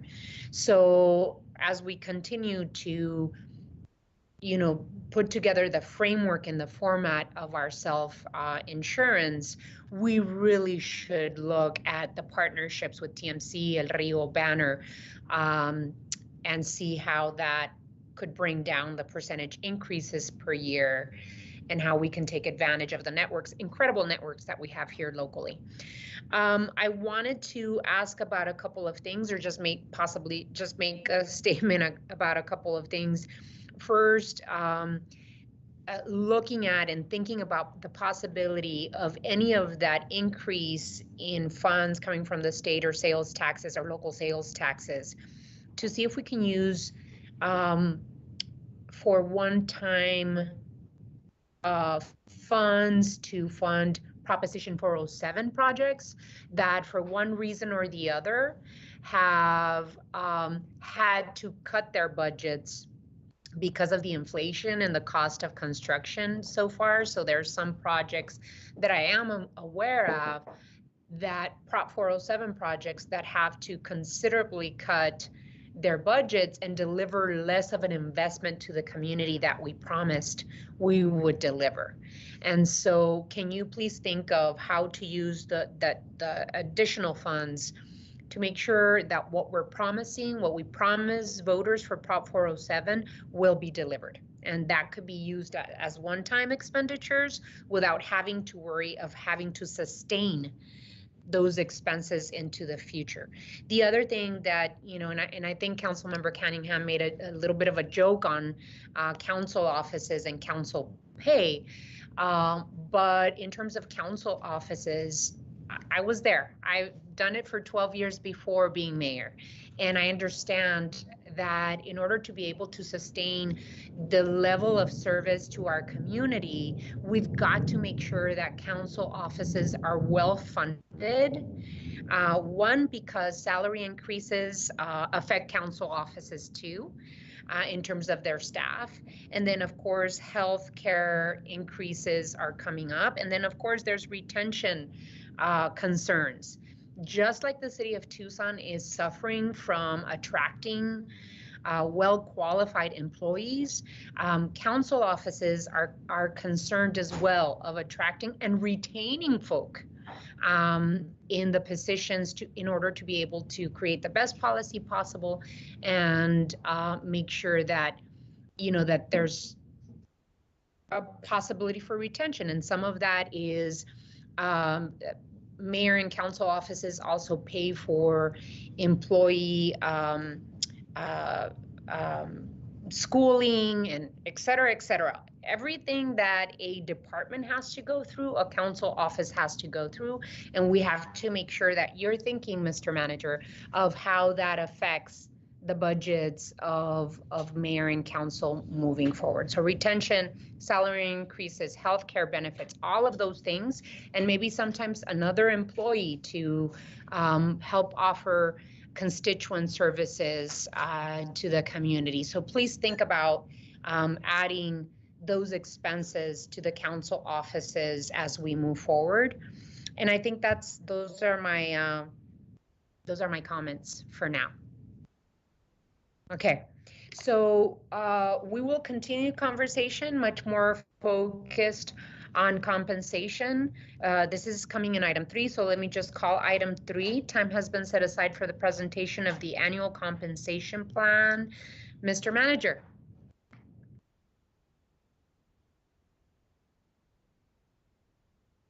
Thank you, Mayor. So members of the council, so this is the annual conversation around the compensation plan, and keep in mind that although I'm going to talk about the recommendation for salary adjustments, they're almost on 2 separate tracks. There's the conversation around whatever the compensation looks like, and then there's the mechanical pieces of the compensation plan, which adjusts ranges and does a variety of things going forward. So that will come back to you. And there is a process, by the way, and employees have an opportunity to weigh in on what the recommendations are, and it's outlined in the materials as to what that looks like, and I'll go over that here in a minute.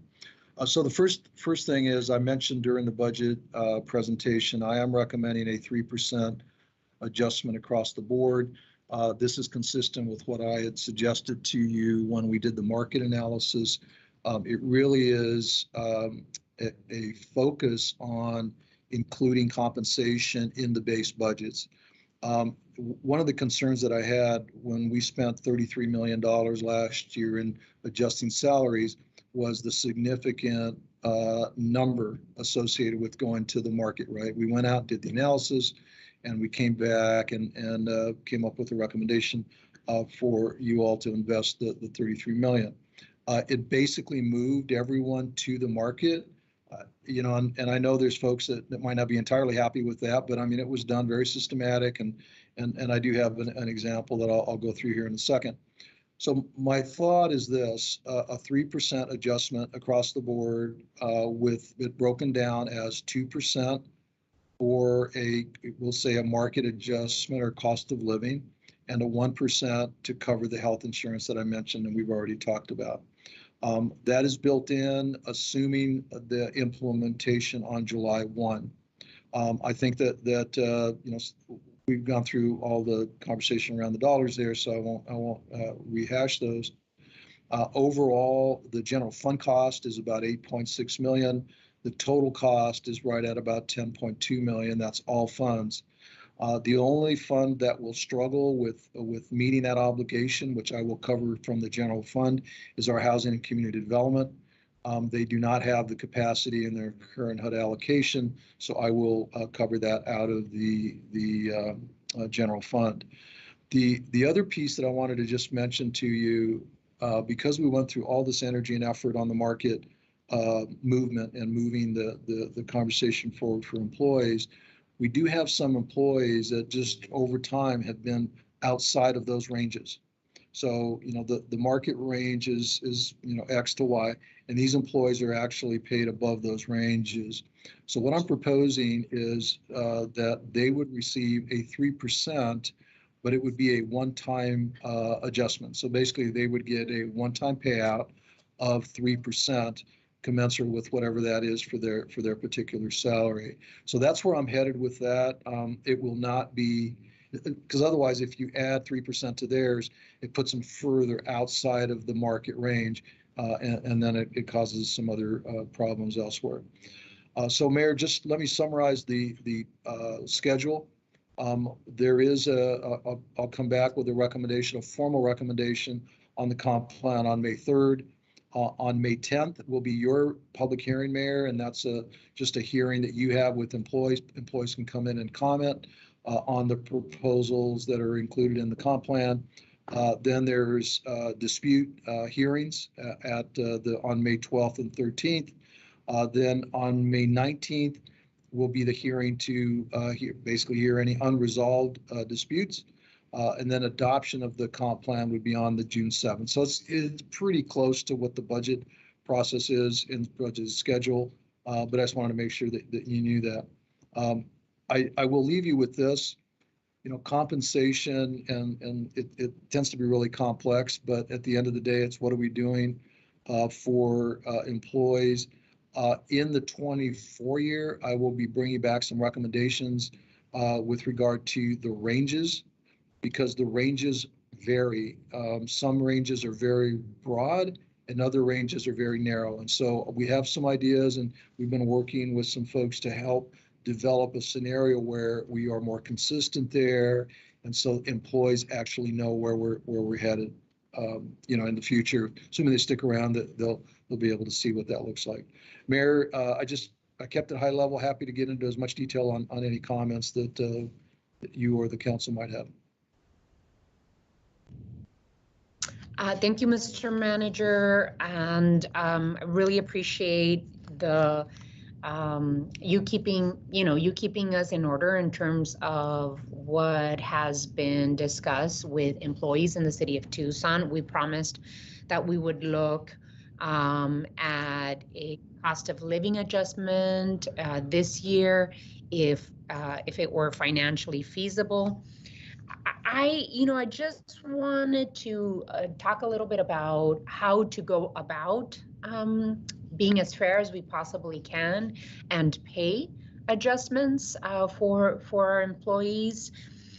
The 3% adjustment is different for a $100,000 a year employee as it is for a $40,000 a year employee. So for many, many years, I've tried to figure out how to best go about being as fair as we possibly can in terms of pay adjustment throughout the organization.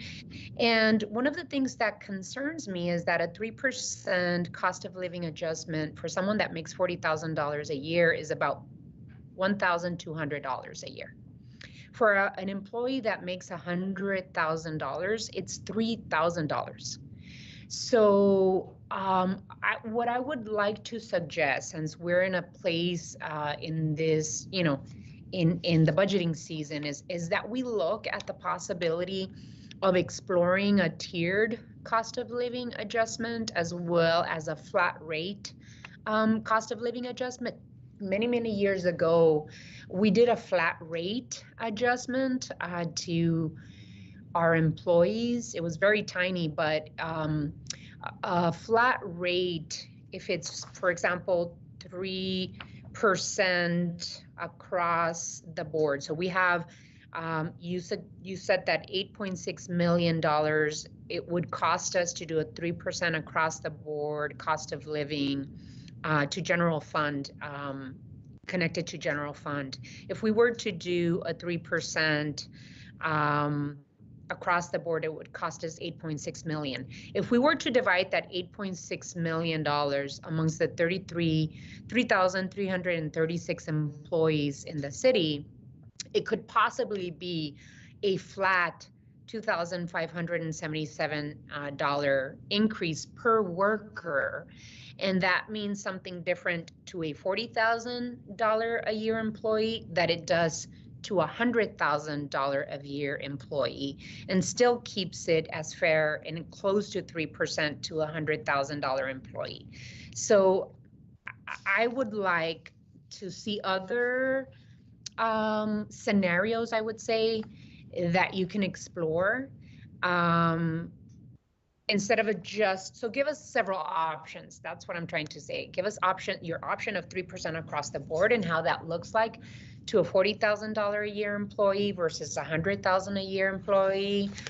Maybe an option C, that could be a tiered approach. I know that when you and I started the conversation about this year and pay for employees, I went up to, hey, let's give our employees 5%. You said, let's be very conservative and careful. Can we look at a tiered percentage? The less you make, the higher percentage increase, the more you make a little bit less and go to the 3%. That could be the most expensive option. And then of course the flat rate option, that would mean more to 40,000 year employees than 100,000. So I'm just throwing this information out there. I know that that this is the first time we really dig into compensation for employees, but let's look at the options and then see the possibility of presenting it to the entire mayor and council and see where we can go with this. I'm happy first and foremost that we have that we're having this conversation, that we can offer a cost of living adjustment to our employees. I understand that we have to be as careful as possible because of the volatility of the economy.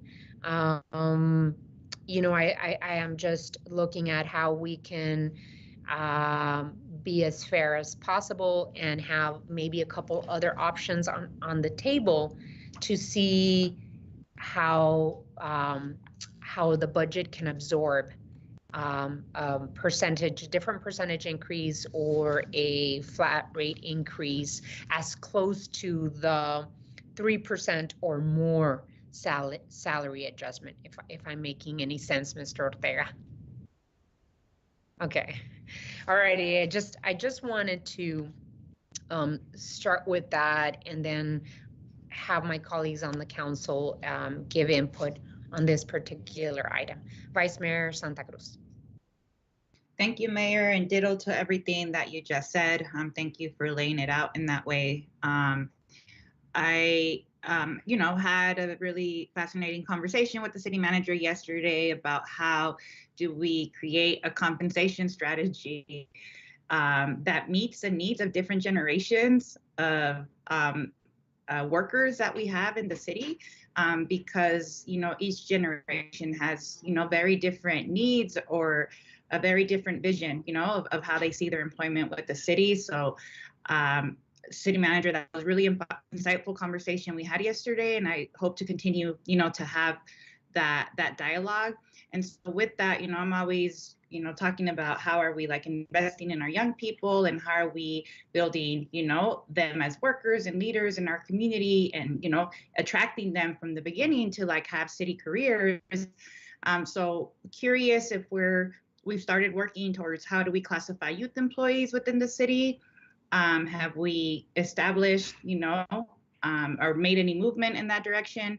And then how are we accounting for new employees coming in at the same rate of pay as long-term employees? And then, how are we gonna, are we running into challenges with compression when we do these types of across the board raises? So, Mayor, if you don't mind, I'll address some of those. I think it's really a healthy conversation. And Mayor, just back to your points, no problem. I'll bring back some scenarios for you to consider. And what I'm hearing is 3%, a flat amount for everyone, and then maybe a tiered higher percentage for the lower paid and less of a percent for the higher paid. With regard to your questions, Vice Mayor, I think there's a couple of things. One, fortunately, we have a strong relationship with Pima County on our youth employment program, if you will, that we are working very closely with them. It's starting out as a summer program. And so that's been really, it's gone well so far. We just started last week, so we're going through that exercise. But the vision and the thought is that if we can, I use the term work out the kinks, no offense, Jan, or anybody over there, but I just want to make sure that it works for us in a way that we can then expand it. And so we're going to take advantage of their infrastructure first. So I think that the screening and all the, we'll call it the logistics of onboarding, we're going to take advantage of that model. But my hope and my expectation is that we'll expand that into the future. And we are really starting to, get this trickle of youth that are coming in and expressing an interest. And we do it in a way that we show them the value and benefit of being a part of public service. So that's the first thing. The second one is a lot more complex. I mean, that one's complex enough, but the second one is a lot more complex, and that's the issue of compression. So the compression that we addressed 2 years ago now, actually almost 3 years ago, was caused by some of the things that we're talking about here, the flat rates and that. But a big part of it is what's happening in the marketplace. So what happens is you have a 5-year tenured employee, somebody who's been around 5 years, right? And their value in terms of how much they're getting paid here, let's just say is X, okay? And for a lot of reasons, market and other, in order to get new employees, we've got to bring them in at X or even higher than X. Well, that's not fair, right? So obviously that becomes a problem and a morale issue and all things go along with that.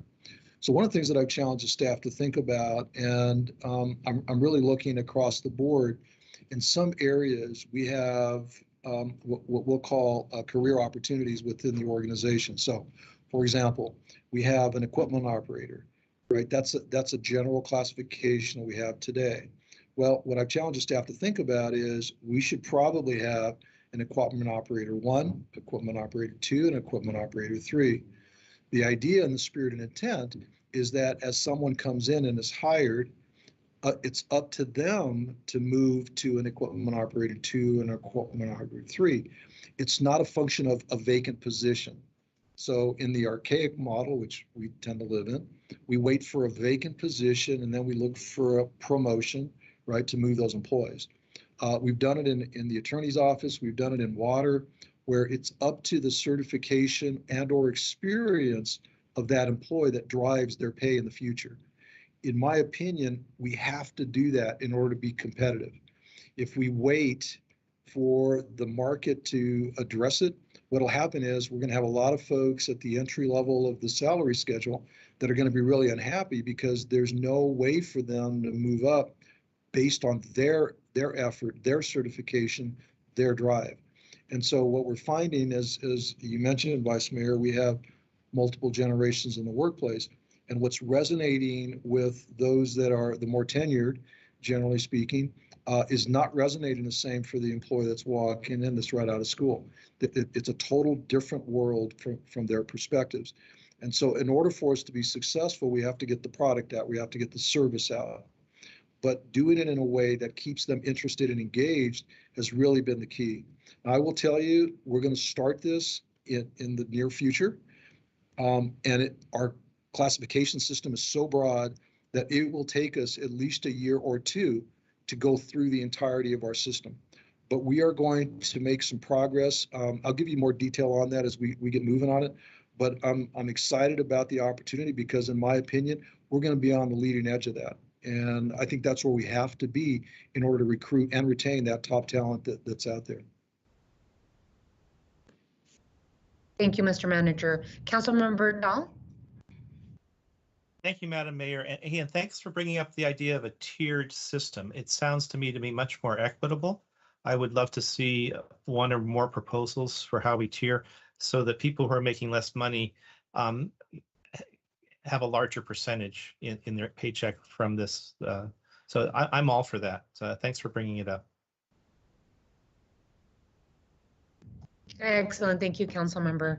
And I just wanted to ask, because one of the things that I like to look at, Mr. Manager, is what the other jurisdictions in the region are paying in terms of cost of living and all of that. But I know that we, the city of Tucson, did an incredible market adjustment, historic, I would say, because we moved anywhere from 2% to all the way to 15% to adjust the market. Have other jurisdictions had the same approach? Have they acted on the market adjustments like the city of Tucson did? Because I know that they're considering cost of living adjustments this year. Maybe some that are a little higher than 3%, but I don't know if they've done what we did last year, which was the market adjustment to this. Yeah, thanks, Mayor.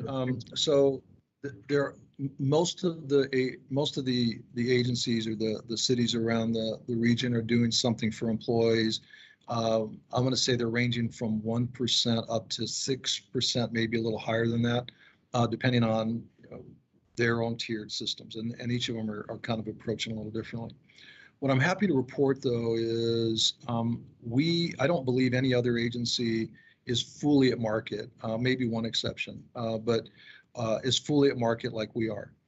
And if you remember back in December of 15, when we talked about it, it almost seemed like a dream, right? That we would be on the leading edge of pay in the region. Well, we have achieved that, at least for a short period of time, right? And in essence, the fact that we are talking about this adjustment assumes that we are at market and keeping pace with the cost of living. It is not to try to catch up to. And what we're finding, and if you do hear people that are leaving to other agencies because of money and that, I would question that, because in most instances, we are actually paying above what they're paying currently. I expect that will change, and we have to keep pace in that. But I will tell you that assuming that the council goes along with some form of adjustment, what I recommended or something different, that we will be staying at and slightly above the market. And in order for us to be players, I believe we have to be 3 to 5% above market at all times. I think that the good old days where people join the public service because those unfortunately are not as plentiful anymore. And so what we have to compete with is not only the private sector, but also the public sector and a variety of nonprofit sectors that are paying well. So as you see, us recruiting for directors and deputies and line staff all the way through labor classes, we have to be on that competitive market. Otherwise, what incentive is there for them to come to work with us? Yeah, thank you for that answer. Councilmember Cunningham? About the hybrid. In the past, we've done it a couple of times where we, do 2% plus 1,000 or 2% plus 500 and kind of game out what that looks like. I think in this situation, with everything going on, that 3% is a good piece for this year specifically, but for next year, I mean, if we want to try to mess with it this budget cycle, I'm fine with that. I'm not gonna. I want to see what the labor groups are going to say and kind of how that works. The other piece is that probably more importantly, on the one-timers. So we've got some folks that are working out of the margins. Did they come in from a different department, or how did that work? Yeah, Mayor, Councilmember Cunningham. So what happens is generally, not always, but generally those are folks that are fairly tenured. They've been around for a while. They were subject to increases in the good old days when we were able to give 3%, 5%, and 7% increases. And so what it did is it pushed them up in the range. And so we have some folks that are actually we have about 200 that are above the ranges, and it's spread across. It's not in any one particular area, but generally those are more tenured. They've been around longer. And over time, those percentage adjustments actually pushed them up over and outside of the range. All right, I guess my last point, and I'll talk about this. I've talked about it with everybody offline. You guys all knew this was coming today, so I'm going to do my little spiel about what I think how the labor market will evolve in the next 20 to 30 years. And I think that we might want to, this is a long process. It's not going to happen overnight, but we're going to start having to look at how we think about employees. It used to be, man, civil service was it. That's where you got your pension, you got your Cadillac time plan, you got your career stability, career longevity. That was like the big thing. But now we've got a group of people that really want to come in. They want to work when they want, which is, and like all the power to them. I get it. They want to have work-life balance. They want to get paid what they want to be able to decide a little bit more on what their schedule actually is. They want to decide a little bit more what kind of creative control they have in their job. And so I think that's going to change. And I think it can start with, we've talked about maybe the lifeguard pool in the next year, where we actually have lifeguards bid on their shift. They wouldn't be your standard pensioned or healthcare receiving employee. They'd be more of a contracted employee like a DoorDash or an Uber, but they'd actually get to pick where and when they work, and believe it or not, for how much they work. Because if they're taking a shift at a certain pool that is undesirable, they would get paid more. And so it's already kind of happening around the country. It's something I absolutely think we can experiment with. I know it probably won't be ready this summer, but I think it's something that can be done for next summer and even for Kidco sites long term. I got the idea from flight attendants. Flight attendants do that right now. They bid on their trips at the beginning of the month, and they get to decide when they're going to work, what flight they're going to work, what plane they're going to fly on, and each trip pays a variable amount. And the same thing goes with the Bambino app for babysitting. If you want to get a babysitter, you don't just call your buddy down the street anymore. They actually have a Bambino app, and they decide for how much and when. Same thing with Uber, same thing with Lyft. And they're even doing other laborers like Fiverr, and there's like 4 of them. There's a local app, Quick, that was established here in Tucson through the Breakfast Club, and that writes software for this type of work. This is how we keep up with the times, folks. And I know that we'll probably get some dissent or there'll be some discussions with our labor groups on how to make this happen. And again, I only want it as a trial basis. I don't want to mess anything up, but I also think it's how we fill some of those gaps in service we're seeing. So that's my little spiel about that. Other than that, I yield back to the mayor. Thank you, Councilmember Cunningham. Any other comments on this one? I think we've taken a little bit more than half an hour that we had scheduled for this. So hearing none, we're going to move on to the next item. And of course, you all have the ability, as well as the community, to email mayor and council and the city manager on your thoughts of this preliminary budget presentation. At any time, please let us know. And of course, the city manager is going to inform us of any additional opportunities, like much more formal opportunities where the community can send messages and give their input on the budget that we have in front of us. So far is great conversation. Thank you all.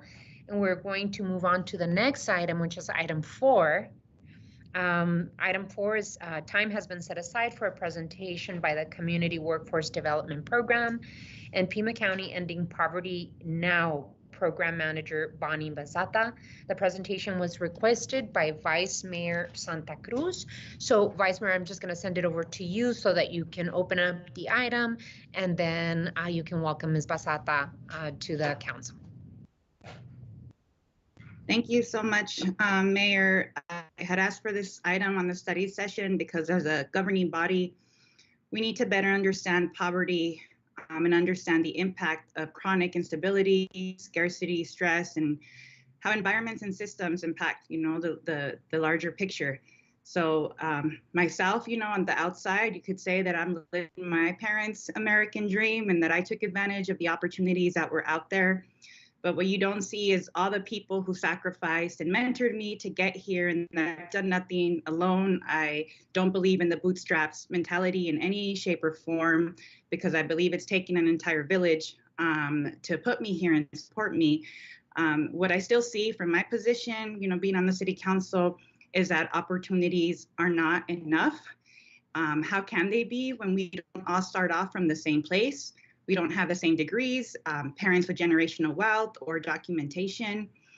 I see my parents who migrated here with no wealth and no access to capital, struggling to keep a Christian radio and congregation afloat. And if insurmountable faith and determination had value in our economy, they would be rich. I saw my older brother, George Santa Cruz, who just had his death anniversary 2 weeks ago, who came to the US with my mom when he was 2 years old, fight like heck to give my nieces and nephew the life and educational experiences that he never had. And like many in our community, you know, he struggled with mental, spiritual, family traumas. And it was difficult for him to hold employment, and not having a driver's license was also part of it, you know, the issue. And also, you know, he suffered from addiction to opiates. On the morning of April 11, 2016, my brother George died of an accidental fentanyl overdose at home as he was getting ready to go to work. And, you know, he's also a number in our national and local, you know, epidemic that we have around opiates. But I learned my ethic of hard work from my parents and my brother. But I think that hard work in this country doesn't make you rich, and it doesn't make you healthy. And so I'm hoping that with this presentation and discussion, will encourage a deeper understanding of poverty and its impact on our community, and facilitate a collaborative approach between the city and the county to address poverty-related issues. My goal is to share the latest local data available on poverty as we emerge from the pandemic, understanding the pandemic's effects on the deep, pervasive inequities across our constituency in the county, and help us set up a more impactful, you know, budgeting season. So thank you again for the opportunity to share this. And it's my pleasure to introduce Bonnie Basata, the Pima County Ending Poverty Now Program Manager, and her colleagues Dan Sullivan, Marcelino Flores, Kat Davis, Brian Mayer, and researchers Jim Kaiser and Keith Bentel. Thank you. Good afternoon, everyone. Mayor Romero, council members, I'm so honored to be with you this afternoon, and a particular thank you to Vice Mayor Santa Cruz for this opportunity. And as Vice Mayor mentioned, we have a team that's available to answer questions at the end. So please know that we'll have lots of expertise here to talk about this important topic. I'm going to share my screen, hopefully. Let's see if we can do that. And I have a lot of information, but I'm going to move quite quickly through it. I know the data's in front of you, and I want to leave as much time as we possibly can at the end for questions and answers. So let's see. So today, we start talking about pre-pandemic poverty levels, and we know that we were in a deep hole before the pandemic, and we know the pandemic has hit hard for those families who are low income, and so we want to understand better about where we might be and how we might move ahead. So that's what we're going to cover today. And while this is a really difficult topic, we also know the backdrop is that we live in this beautiful community that's rich with resources, families, as Vice Mayor Santa Cruz spoke about, has much resiliency, strength, and protective factors. But given that, it's still important that we understand this larger picture. And the backdrop is also that we do not know what the collective impact is of the pandemic, and particularly around trauma and loss and social exclusion for many of our families. And we know it has widened many of the inequities that existed before the pandemic. So Dr. Keith Bentley's done some very important work throughout the pandemic, helping us look at housing insecurity and potential evictions and homelessness using the Census Household Pulse Survey and other data. So this was from his latest report, and Dr. Bentley is with us, can answer questions at the end. But as you can see, families who are low income and families who are middle income are really struggling right now to meet basic expenses. And this is, has been held true throughout the pandemic. Something we want to continue to return to and talk about again is that equity gap. So we know that women, single parents, and people of color are disproportionately impacted by poverty, both before and during the pandemic. And I will share some information with you about that. So for example, the University of Oregon did a survey of over 10,000 families across 50 states and found that 40% of families were struggling to meet basic needs, rent, utilities, and groceries. But that number increased significantly for those families who are Black, Latinx, and single parent households. And when you also took into account income for higher income Black, Latinx families, there was still more material hardship. So this chart looks at how that experience was reported for those families here. And then you can also see that the kinds of concerns were different for Black and Latinx families than for white families. So much more focused on those material concerns of how do we cover the basic material needs of our family. And then we know the pandemic hit women particularly hard. So in previous recessions, like in the Great Recession that we came out of, men were hit harder because it hit industries like construction and manufacturing. But in this pandemic that hit the leisure, hospitality, retail, and service sectors, women were hit particularly hard, and you can see the recovery is still happening.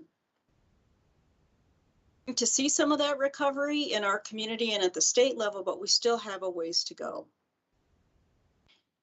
And again, single parent families is an area of real concern that we need to pay attention to. In Pima County, the estimate is that we have 74,000 single parent households that are living in poverty. And you can see on this chart, and I'll mention it again a little later, that those families usually have twice as much difficulty paying for basic needs. And the other element of this particular pandemic is that the child care system was so hard hit. We lost so many workers, child care providers had to close, and then we saw at the same time an increase in child care costs. So women can't get back to work and families can't get back to work unless we address a pretty broken system. And we know that education was a protective factor. So if you had a college education, you were more likely to be able to work from home to not lose your job than those workers without a college education. So economists are talking to us about the K recovery, right? So if we think of the top of the K as being those families who could work from home, who didn't lose their jobs, whose children were more able to attend school virtually. Perhaps they had investments and the stock market did well, their savings increased, and they had more resources to socially distance, perhaps fewer health issues, and as a result, fewer friends and family who were impacted by illness or death from the pandemic. In fact, in June of 21, almost 60% of Americans said that they were thriving, one of the highest rates in 13 years. But what's an important part of the picture for today's conversation is the bottom of the K. So those are the families who lost hours, lost jobs, couldn't work from home, whose kids struggled to attend school virtually.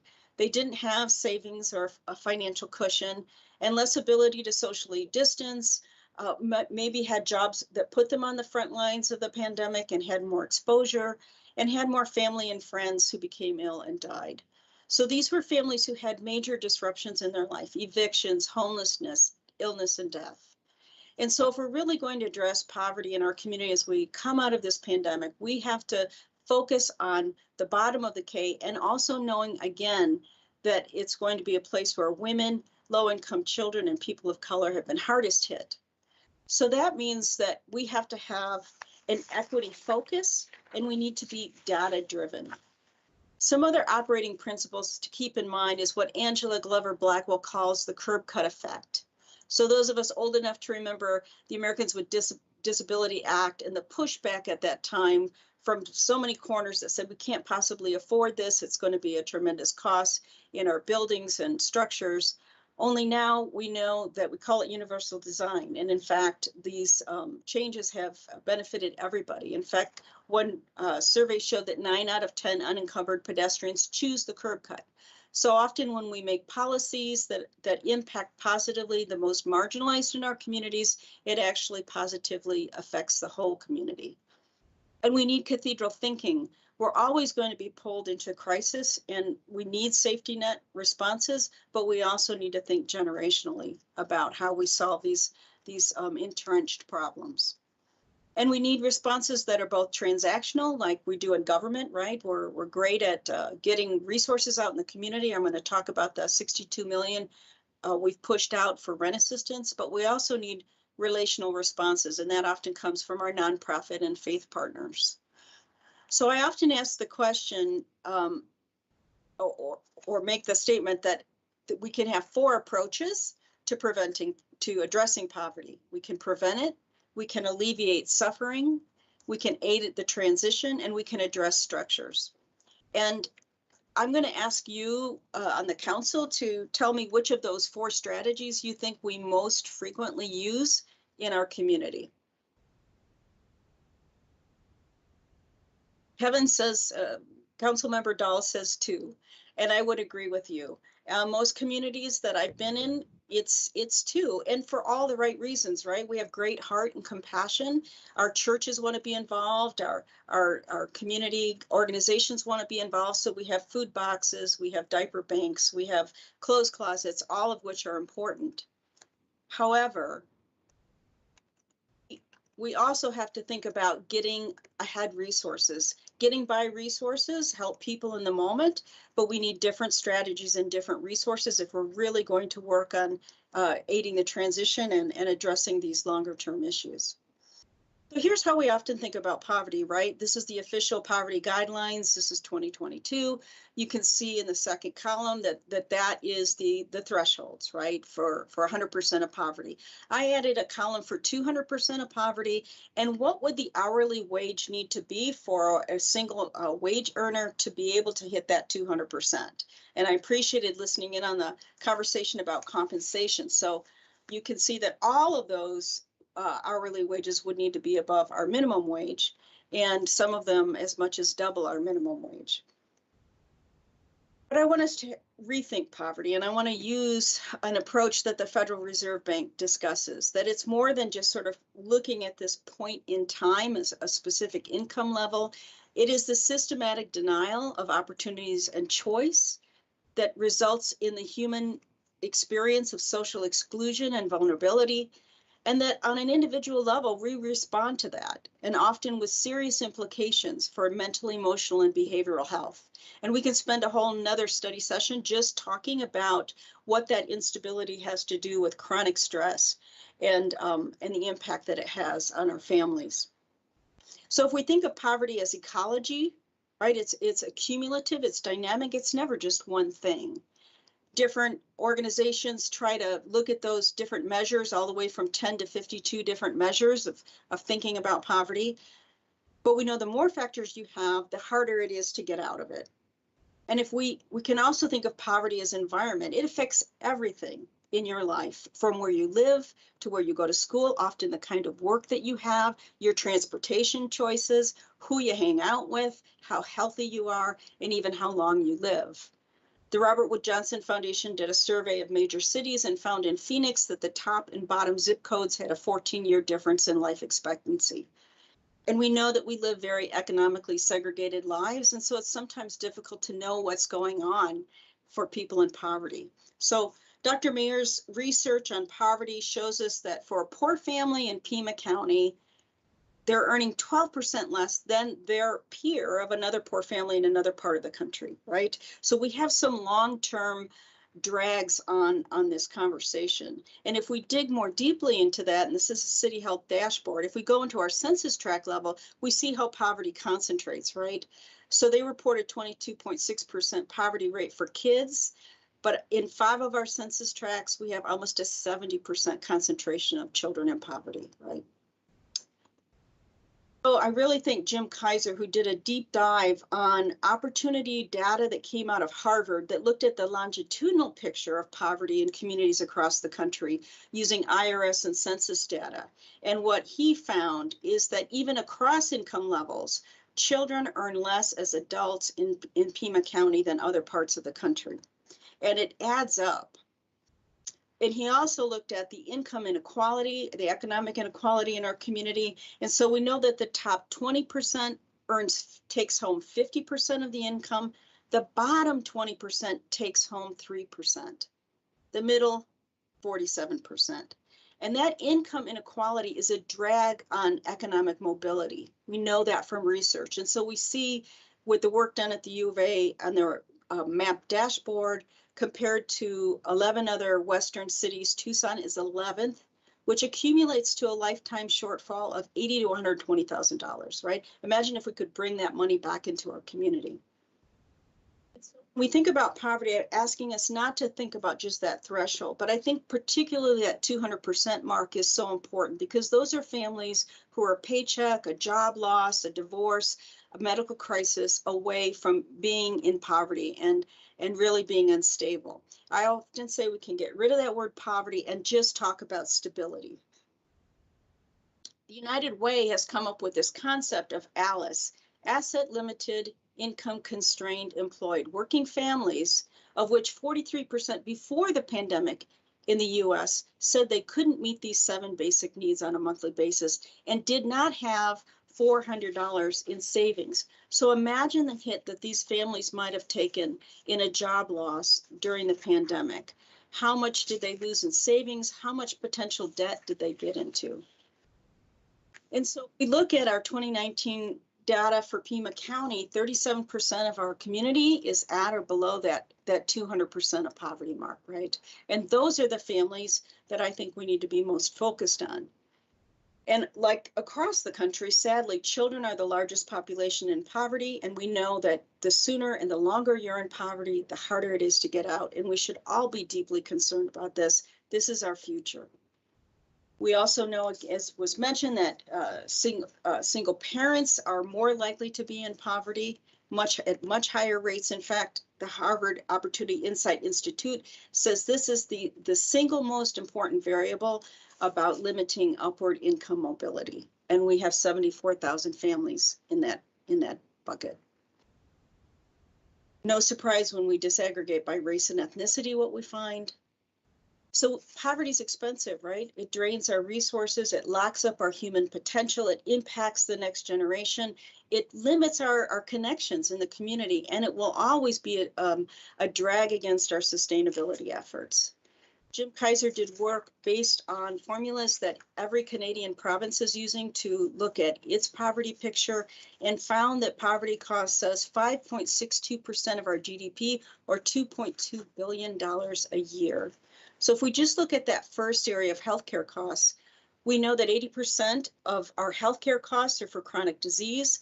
Most chronic disease is avoidable. Most of that comes out of low-income neighborhoods because of the chronic stress of poverty. That has a huge impact on people's lifetime health. And we don't know the impact of COVID-19 or long COVID and how that's going to be affecting families. And so in my department, we think about this cycle of poverty, how it affects poor health. Poor health affects the ability to learn and attain education. It challenges our workforce. We lose that human capital, the potential, the talent and skills of all of those families in our community, and we lower our economic output. And this is why poverty should be everybody's business. Dr. Mayer gave us some research projecting that we're going to see poverty, or we have been seeing poverty dropping in 21. However, we know that is somewhat skewed by the large infusion of federal dollars that has come into our community and every community, including unemployment and rent assistance that I'm going to touch on in just a minute. So that's the picture. I wanted to mention to you some of the efforts in our department, community and workforce development, as well as some of our other departments, not the full picture, but giving you an idea of some efforts we have been making to reduce poverty.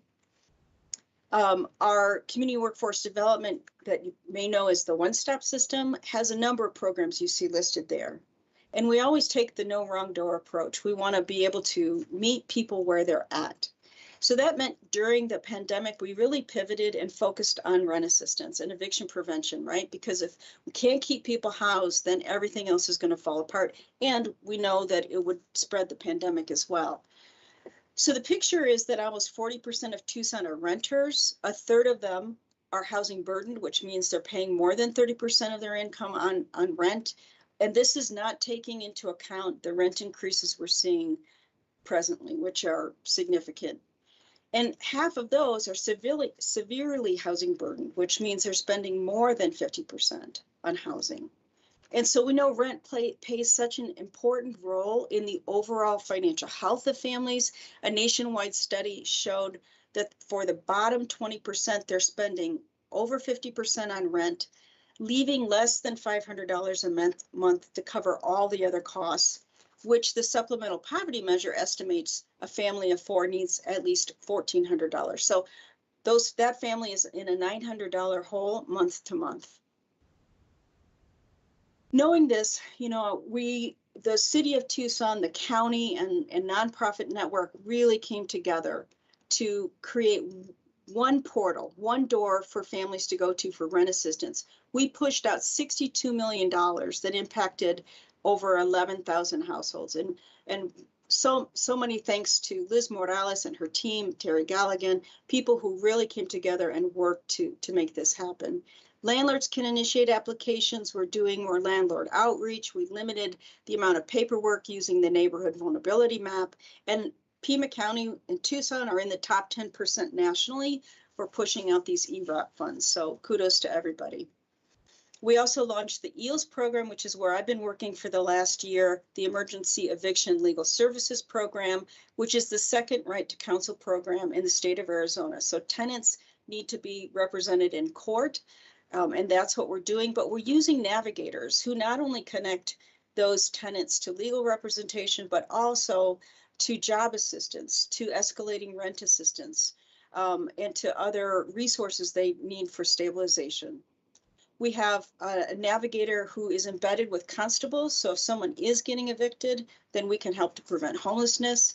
And we've set up a hotel with 40 rooms as a safety net for those families or vulnerable adults who need temporary housing. We've been partnering with City of Tucson on the Eviction Prevention Learning Lab and again, trying to do more outreach and education with property owners. We're also taking a close look at the housing gap for older adults who are on fixed incomes. This is an area of real concern as we see rising rent.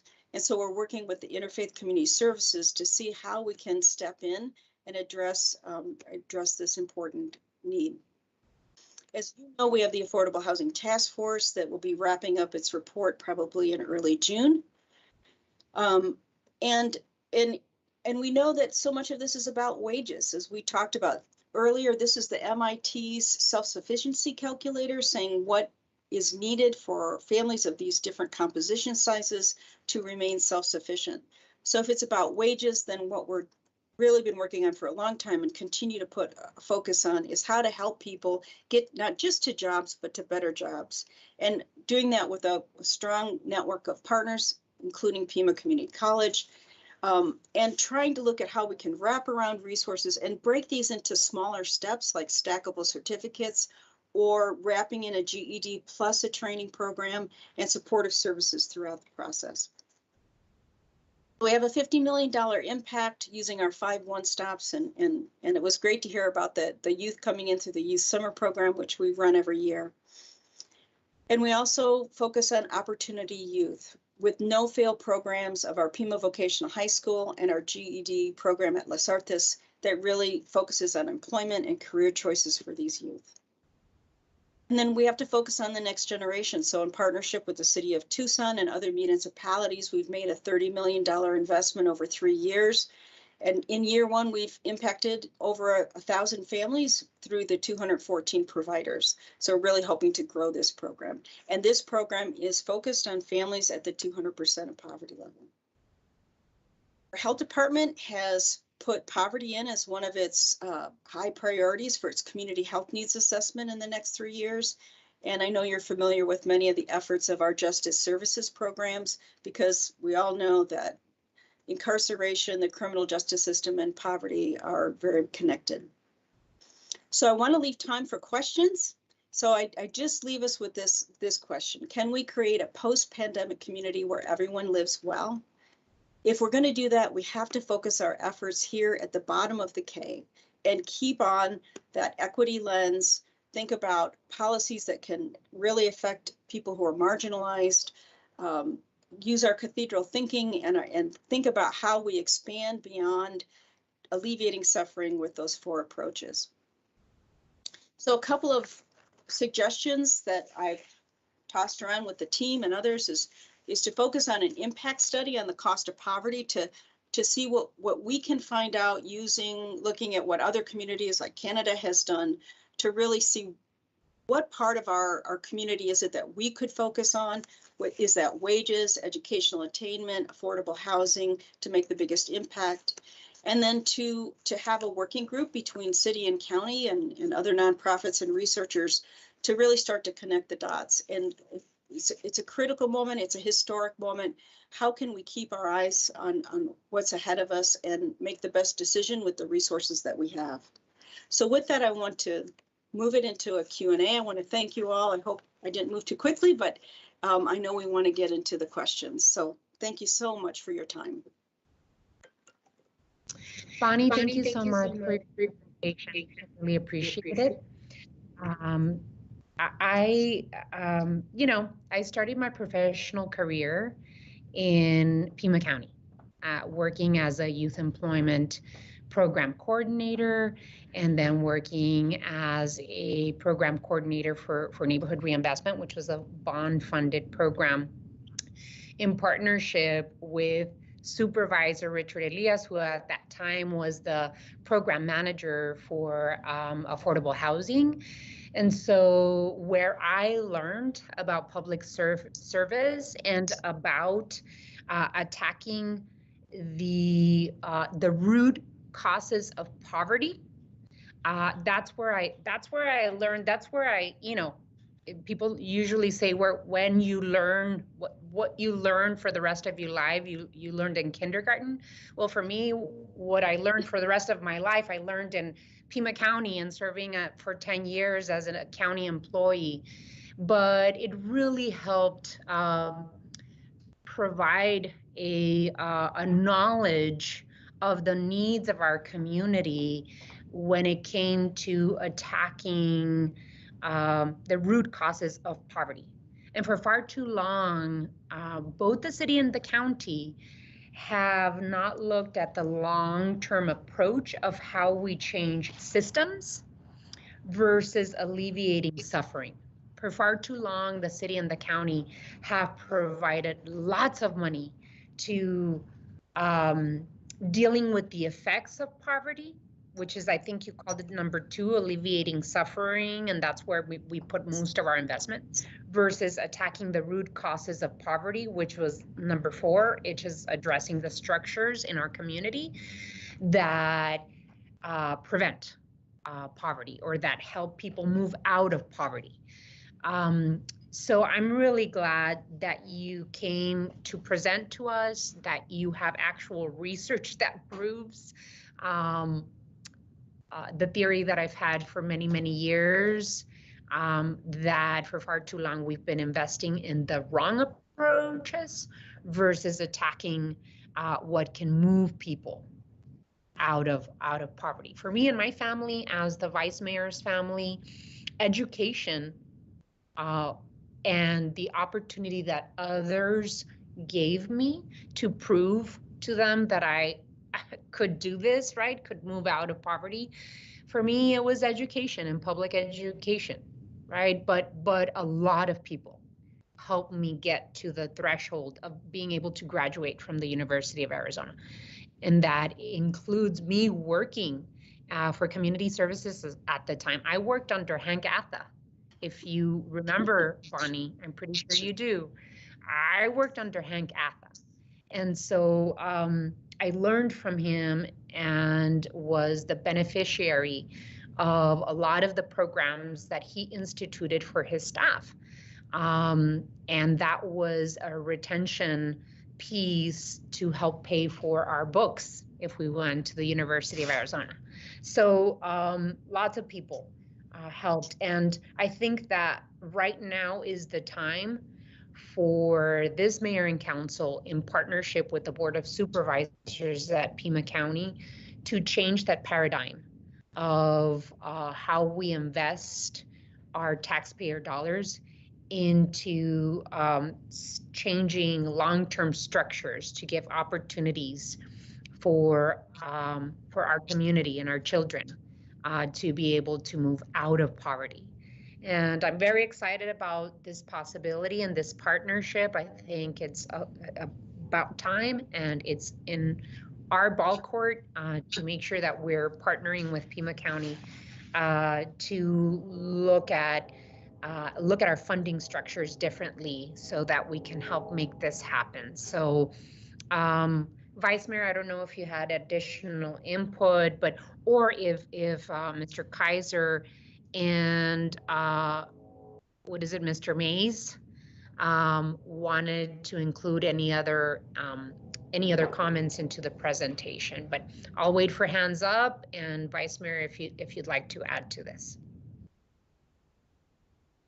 Yeah, no, thank you, Mayor, and thank you, Bonnie and team. You know, I got to sit in on some of the eviction prevention weekly calls that, you know, Bonnie's been leading, and it's been just like refreshing as, you know, the pandemic was rolling out and everybody's trying to figure out how do we mobilize, how do we move, and that Bonnie saw the need for all these different agencies and government entities to be in communication with each other and kind of creating and facilitating that space. So Bonnie, thank you so much for all the work. I've learned so much from you in these past 2 years. And like you said, Mayor, it's like we need to continue to be in that dialogue with our other partners. And so I have a motion, and then hope, you know, to hear from any of my colleagues. And so in line with the recommendations that Bonnie set forward, I move that the city of Tucson explore and initiate the formation of a joint task force between the county and the city to form a deeper understanding of poverty in Pima County, and the impact of chronic instability, scarcity, stress, and how environments and systems impact those experiencing poverty. The Joint Task Force will also help identify strategy and recommendations for collectively addressing pervasive inequities and poverty as we emerge from the pandemic. Second. There's a motion and a second. Any further discussion? What I would like to add, I saw in I think it's a city health dashboard, that you're comparing poverty and zip codes. And I look at the city of Tucson map, and everywhere within the city of Tucson, there's poverty. And so we have to be very strategic as to where we're focusing, what zip codes we're focusing on when it comes to investments in our community. And unfortunately, it is in every single ward in the city. No one will be kept out of strategic investments, unfortunately. And I say that unfortunately because I see at least 20% poverty in every piece of those zip codes within the city of Tucson. What I also wanted to note in preparation for our next conversation, community safety, health, and wellness, part of the layered approach to dealing with poverty, crime, gun violence, urban stress in our community, infrastructure, all of these issues, is that one of the things that our Assistant Chief Kevin Hall has talked about with the Place Network Investigation Program that we launched here in the city of Tucson, that TPD launched in the city of Tucson, is that poverty is also very connected to crime and gun violence. So where there is more poverty, there is more crime and gun violence happening in our city. And so we've got to layer it as we talk about community safety, health, and wellness, our P&I program, this particular effort, even our budgeting and how we look at our budgeting, how we as a mayor and council decided to focus our American Rescue Plan dollars in the city of Tucson, where we said where COVID is happening the most, that's where we have the highest poverty in the city of Tucson. COVID is also an indicator of poverty. And so I think this mayor and council, Bonnie, you have a live audience here in this mayor and council that wants to make sure that we're being that we have a targeted strategy, that we have facts to support the targeted strategy that we have, especially with our community safety, health, and wellness program, our P&I program at TPD, and how we're investing our American Rescue Plan dollars. So I've talked enough. I could talk about this for 2 hours. I know you can too, Bonnie, but wanted to open it up to my colleagues again, or have either Jim or Mr. Mays add anything if they'd like to add anything that we haven't talked about.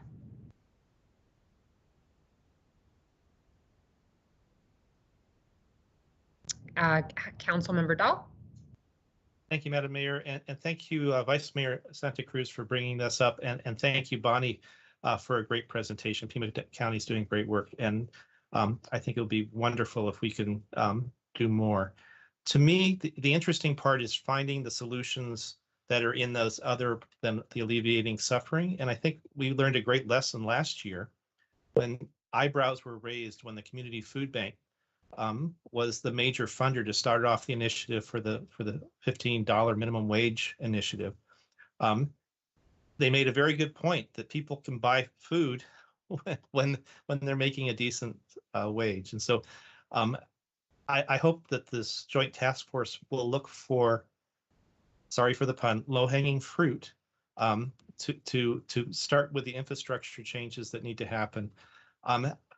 I get so mad when I see on Facebook or social media those memes about the very rich people in the United States became more and more rich during the last 2 years of the pandemic, obscenely so, so that they can take rides into outer space, some of them, whereas the lower wages all stayed the same. That is not good. And you know, as someone once sang, a big change is going to come. I think it must come. Glad to be part of this discussion and this effort. Thank you. Thank you, council member. And I think part of this conversation, and you know, I'd be more than happy to provide input if you'd like, Vice Mayor, in terms of this task force and how it's going to be put together. But I think a big piece of the puzzle is working in partnership with Pima County and Pima College and, you know, other jurisdictions, the University of Arizona, in terms of their research and what they could put to the table as well.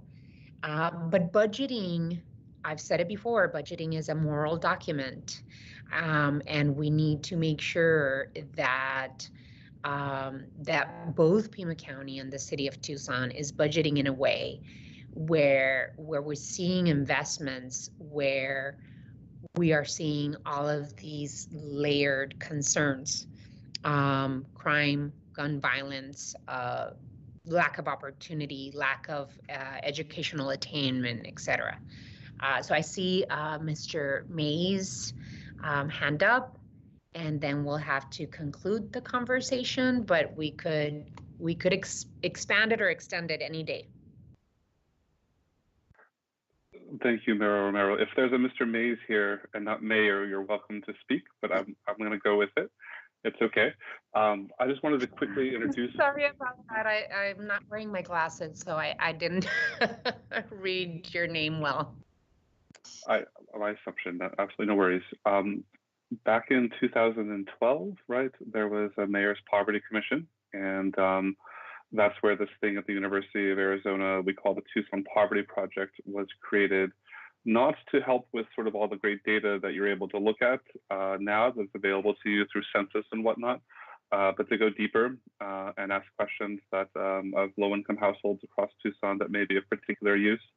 And so I'd very much like to offer those services again as the Joint Task Force gets formed. And this is something that we like to be sort of helpful, and we also like to train the next generation of folks like yourselves that could get inspired doing this. So I just wanted to wave my hand and say we're out here, but I will follow up offline. Thank you. Thank you, Mr. Mayers. Really appreciate it. And I do see Dan Sullivan's hand up. Thank you, Mayor Dan, Romero. welcome. Yeah, thank you so much, Mayor Romero, and thank you, Vice Mayor Santa Cruz. I just wanted to say again, thank you so much for the opportunity to come and talk about this really important subject. And again, I just want to thank Bonnie. We are so fortunate to have Bonnie in our department.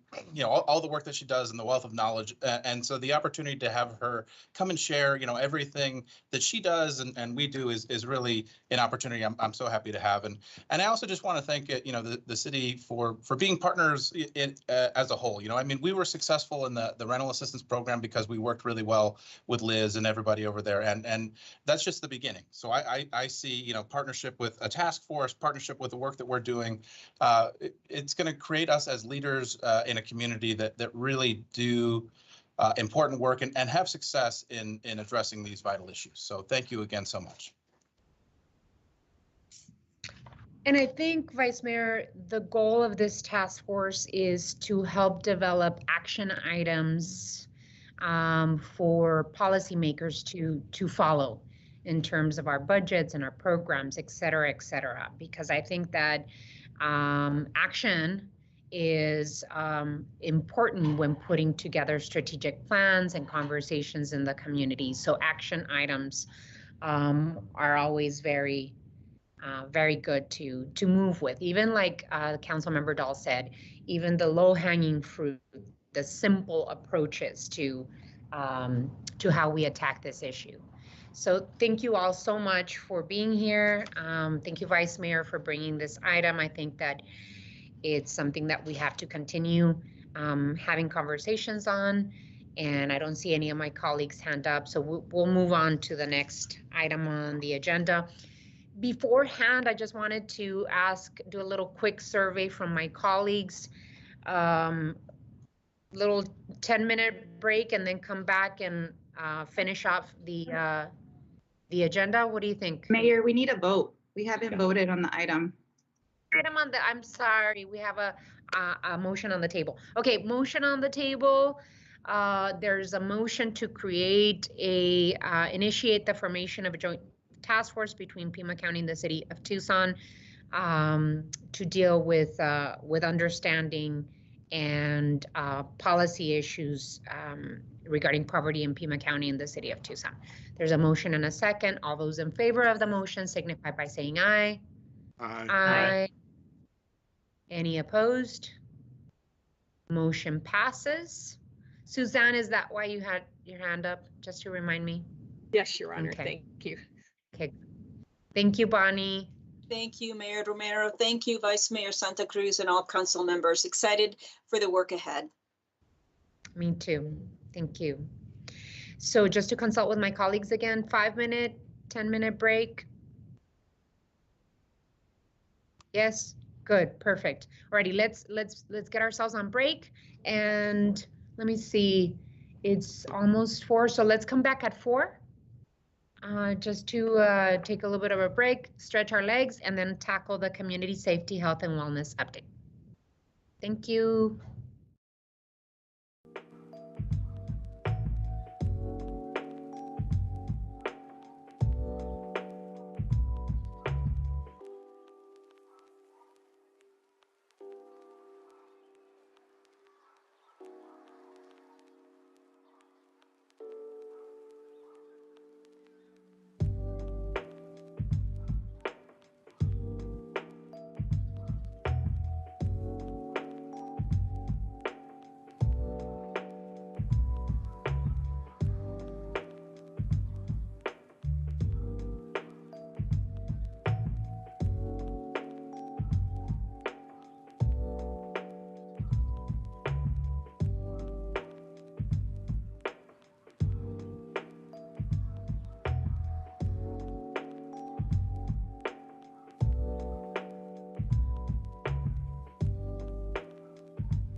Ms. Clerk, I believe we're all on. And we can come back into study session. We're moving on to item 5, and I see that you're recording.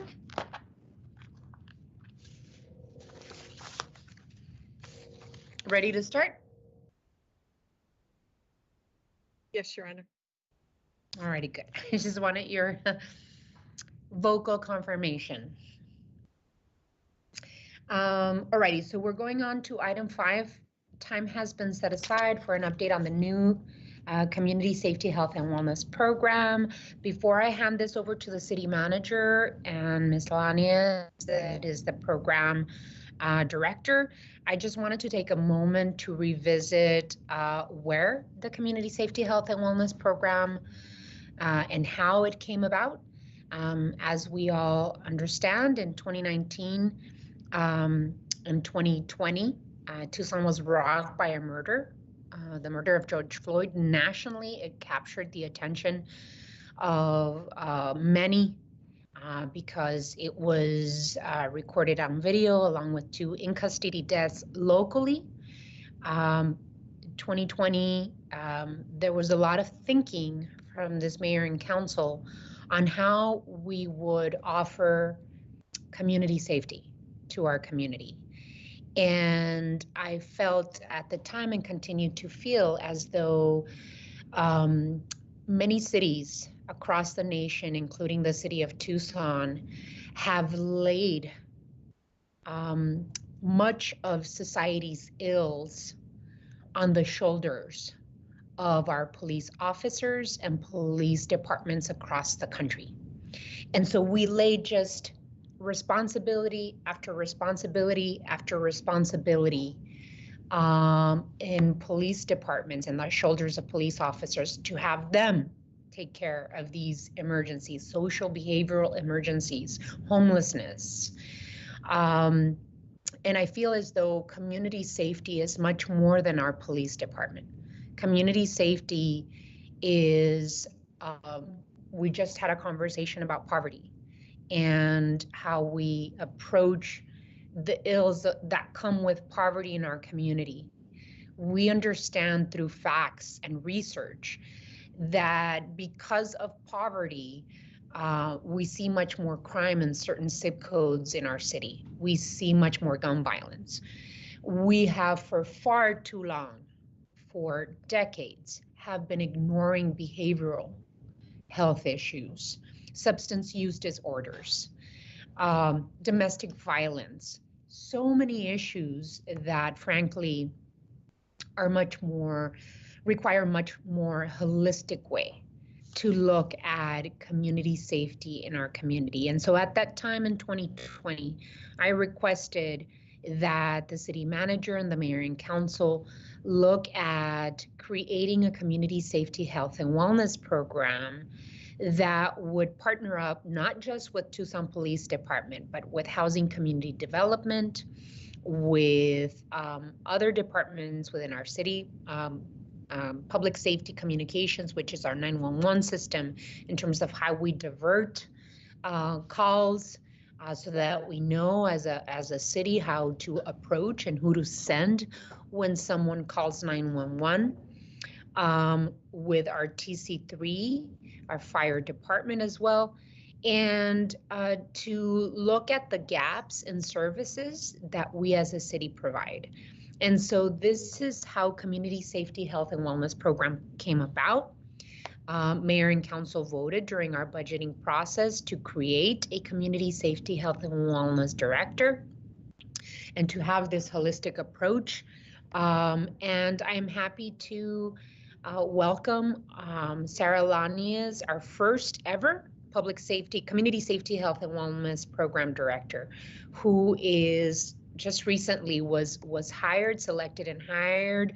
We did a nationwide call out for resumes, and Sarah came far above and beyond our expectations. And so she is here to talk about what we've done so far and where we still need to go. And mind you, we have done all of this, done incredible progress with community safety, health, and wellness in the midst of a pandemic.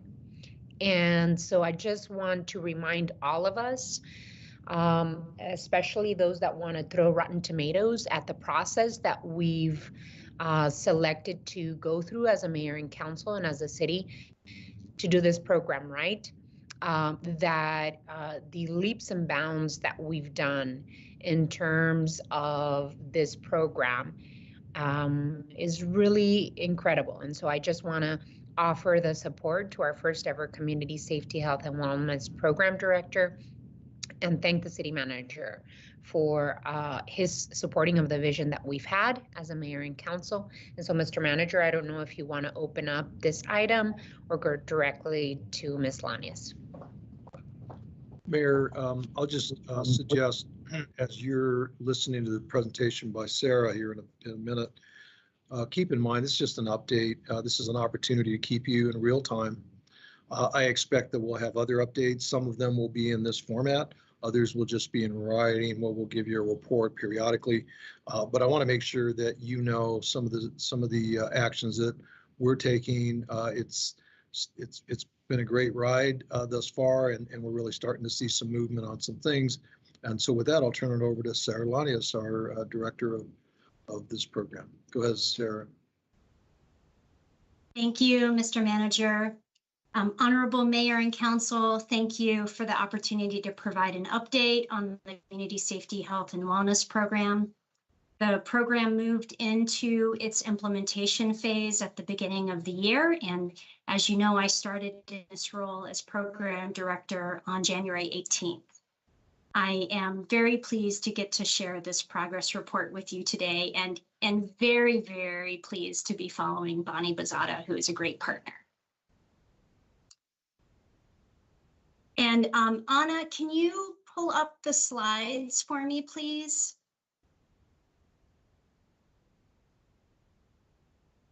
Thank you so much.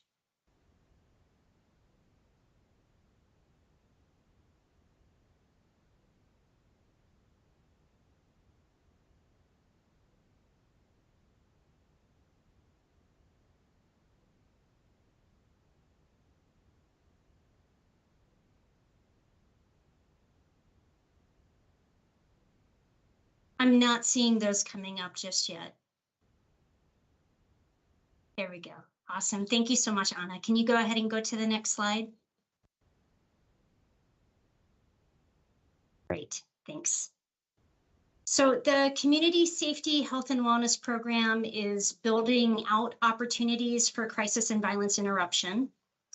In doing so, the Community Safety, Health, and Wellness team will bring an important additional layer to the suite of services that the city provides. Additionally, we will function as a connector across departments and organizations to try and get at the root causes of violence and poverty, as opposed to just treating the symptoms. I find it helpful to think about the program services as focusing on these three areas of substance use, mental health, and houselessness. And importantly, how substance use, mental health, and houselessness often overlap and spiral in ways that cause untold harm for so many residents and their loved ones.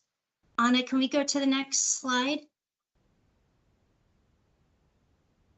So with guidance from Mayor and Council, a number of avenues were created last year to hear from residents regarding their vision for community safety. Those efforts are still ongoing, and I get into more detail on that in the memo. I can report, however, that a common theme of concern has centered around houselessness, mental health, and substance use in the ways that each intersect with poverty, violence, and historical inequity.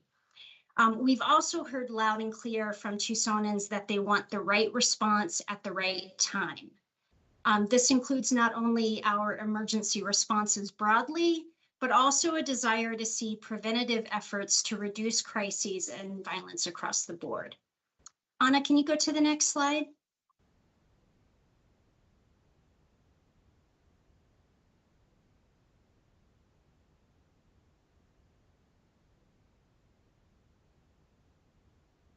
Can we go to the next slide?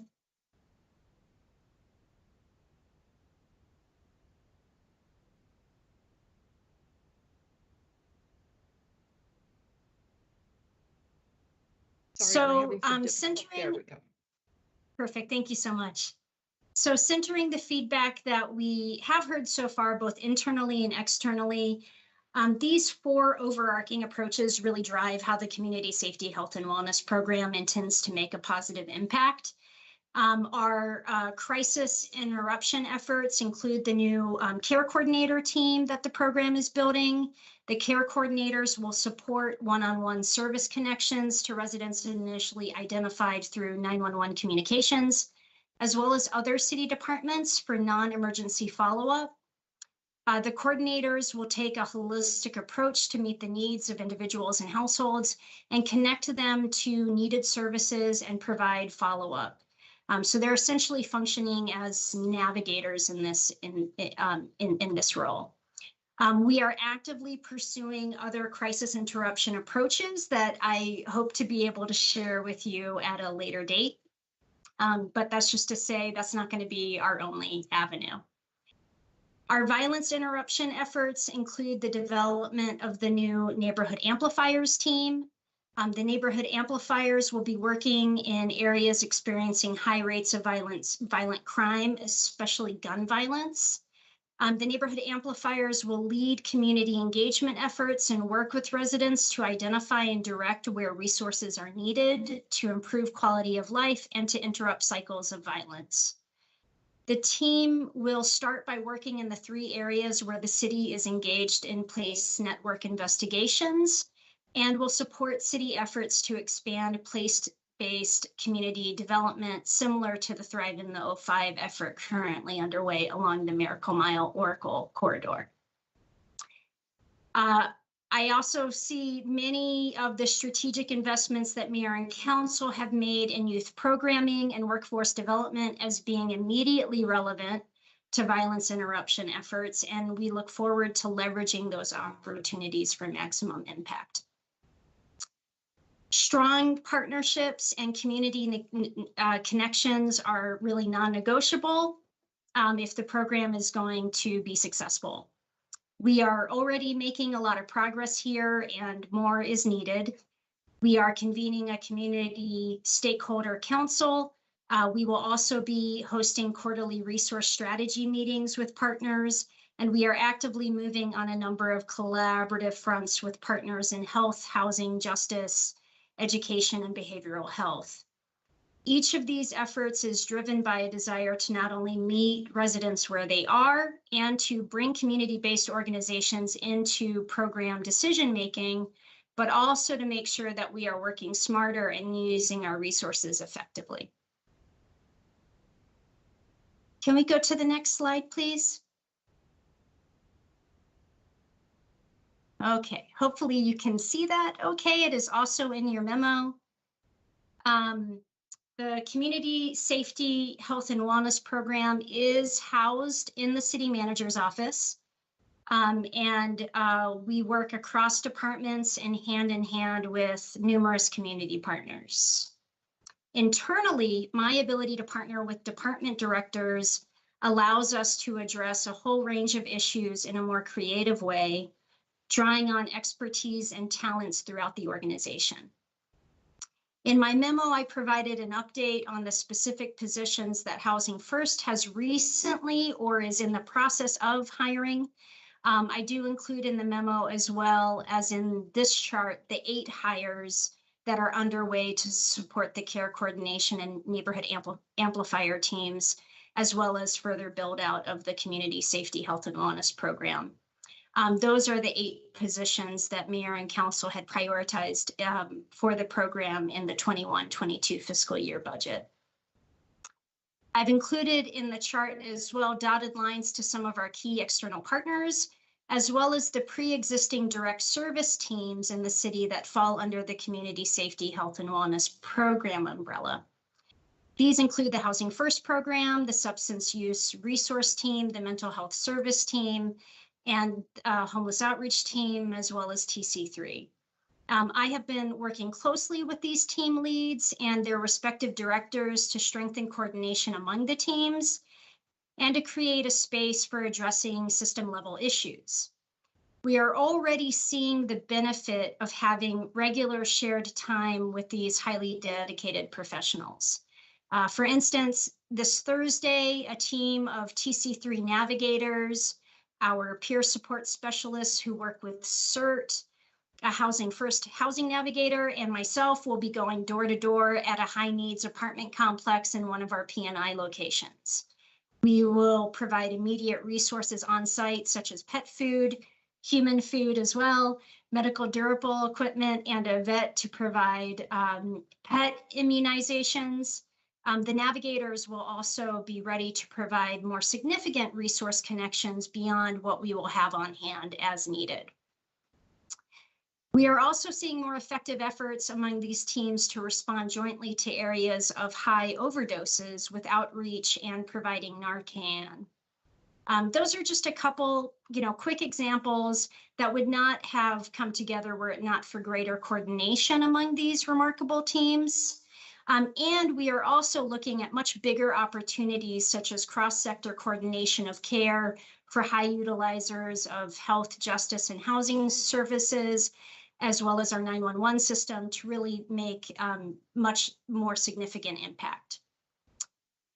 Anna, I'm ready for the next slide. Thanks. So we are currently engaged in an operational build out. That's what has been happening since January. That includes creating and hiring for the positions mentioned previously, developing and implementing a training curriculum, developing a client database management system, record keeping and referral processes, developing layers of partner services for client referral. Additionally, starting in February, we began and are continuing to work with the public safety departments to improve our data practices and identify opportunities for improvement in the emergency system. So far, we've convened a data analysis working group. We initiated the process to get relevant staff certified to access data across all public safety departments. We are actively adjusting data entry and data tracking practices of the public safety departments. And we are assessing call types appropriate for civilian responses. As you know, we look forward to the policing project review of our data that I reference in the memo as well, and that will be forthcoming. This summer and into the fall, I will be working with partners to identify community goals and develop a process for program evaluation. Specifically, I'll be seeking guidance from the Community Stakeholder Council to shape an ongoing annual community goal setting and evaluation process to align with and support Mayor and Council annual priorities. This summer, the community safety care coordinators will begin taking referrals from other city departments and diverted 911 calls for non-emergency follow-up. Likewise, the neighborhood amplifiers will begin community connection work in areas experiencing high violent crime, beginning with the 3 P&I locations. Perhaps it goes without saying, but as with anything new, throughout all of this, we will be evaluating and adjusting on an ongoing basis through the first year of program implementation, and there is much more ahead. Anna, I'm ready for the next slide. Thank you very much for allowing me to provide this progress report. And thank you, Madam Mayor. Thank you, Ms. Lanius. Really appreciate it. Any questions or comments from my colleagues on the council?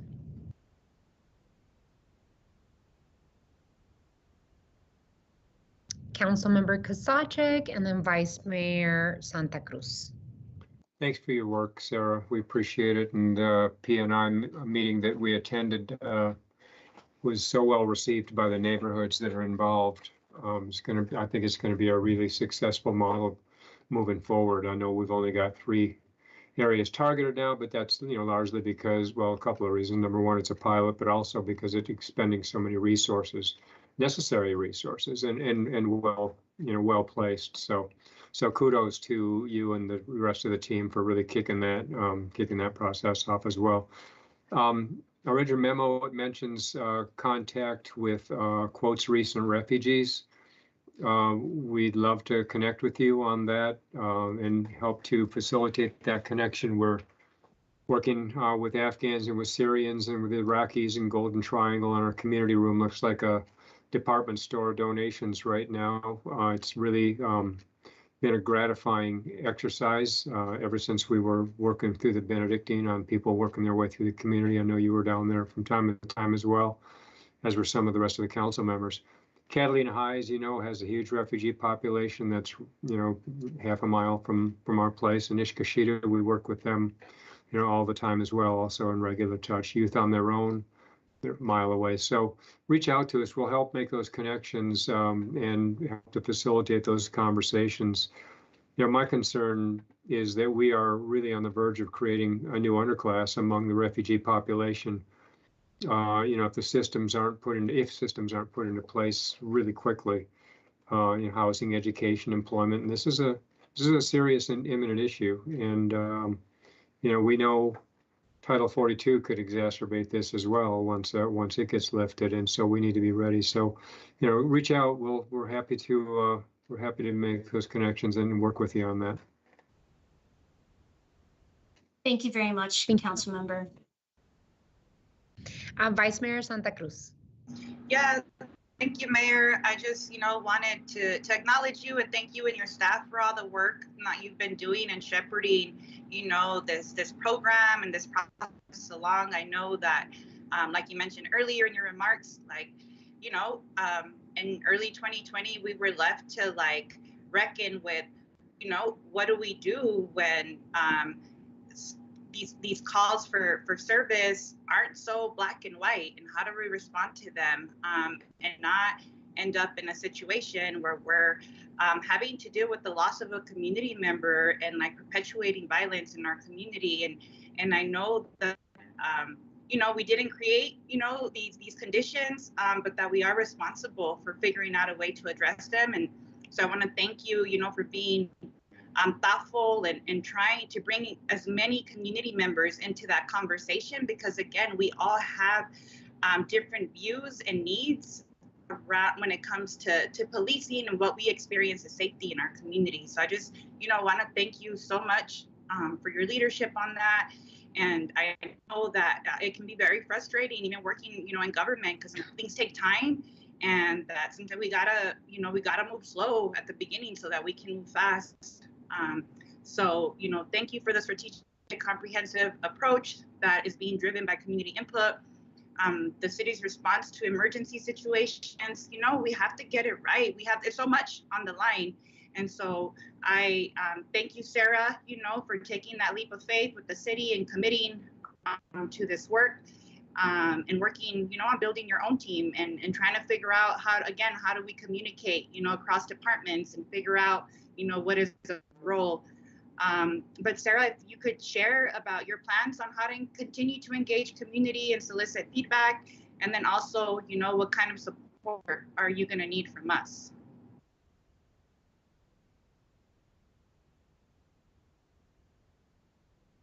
Mayor, Vice Mayor Santa Cruz, thank you for the question. There's kind of there's layers of community engagement happening currently. So, we do have a survey that is out in the world that is continuing to be worked with. I have also developed a youth survey that we're getting out to youth through some of the youth serving organizations that we're partnering with, which I think will be very beneficial. We are also continuing to reach out and work with partners around listening sessions. And so definitely welcome input and suggestions from Mayor and Council on how to continue with those. One big piece that I mentioned very briefly in the presentation, but that I see as being really critical for how we build in to the foundation of the program ongoing community feedback loops, is really thinking about how are we engaging regularly with community members to help identify what the needs are and do some priority setting, and to make sure that we are engaged and to make sure that that is a very public facing process, but also too that our evaluation processes are very public facing. So I'm still in the very early stages of thinking through what that can look like, and we'll be leaning heavily on members in the community to help develop what those processes will look like. So I can't tell you right now exactly what it will be, because we need to do that messy work of really working with some key leaders in our community and grassroots organizations to help develop out what that process will look like. Those are a few things that I'm focusing on right now. And of course, I welcome suggestions from your office and the other ward offices and mayor's office as well. Thank you. Thank you, Vice Mayor. Thank you so much for the presentation, Sarah, and thank you, Vice Mayor. I think we all participated in 2020 in the visioning of putting this this program together, and appreciate the support of my colleagues, really believing in the vision of there being another way of providing community safety to our residents in Tucson. I guess my question is, Sarah, where are you in terms of response models? I know that you just came on board in January, but I know that you are studying the response models, working very directly with the Public Safety Communications Department, as well as TPD and TFD, and learning how the Tucson Collaborative Community Care Program works at the TFD level. So I guess I want to know a little bit more on your plans in terms of response models. Like when someone calls 911 and says, my sister is having a nervous breakdown, I don't know what to do. What happens next when it comes to 911 communications and the work that you're trying to do in terms of response? And then what are the positions that you're looking forward to hiring, like now? I know that we had approved several positions and that those positions were used for the Housing First program, but just wanted to hear, just to follow up on the question from the Vice Mayor, how is it that we as Mayor and Council can help alleviate the needs in terms of staffing on your end?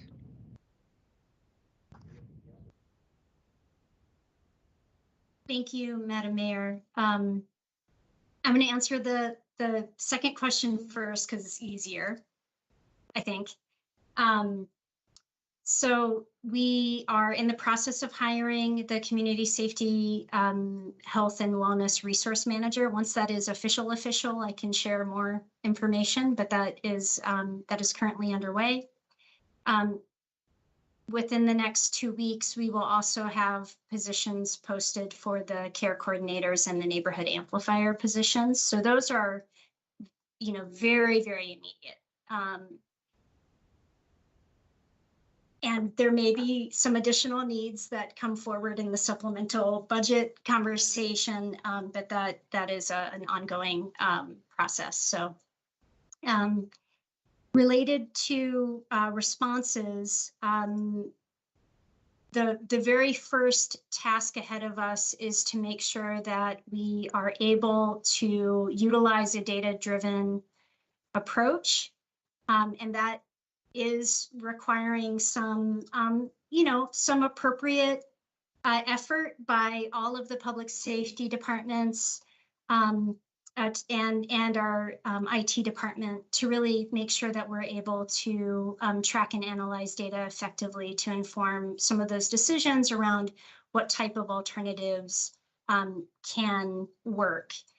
That said, I am also doing a lot of work looking at studies from other cities similar to Tucson. And so there's a number of approaches that we are seriously studying right now. And I hope to be able to have a more involved report back from Mayor and Council towards the end of the summer on what some of those responses could be.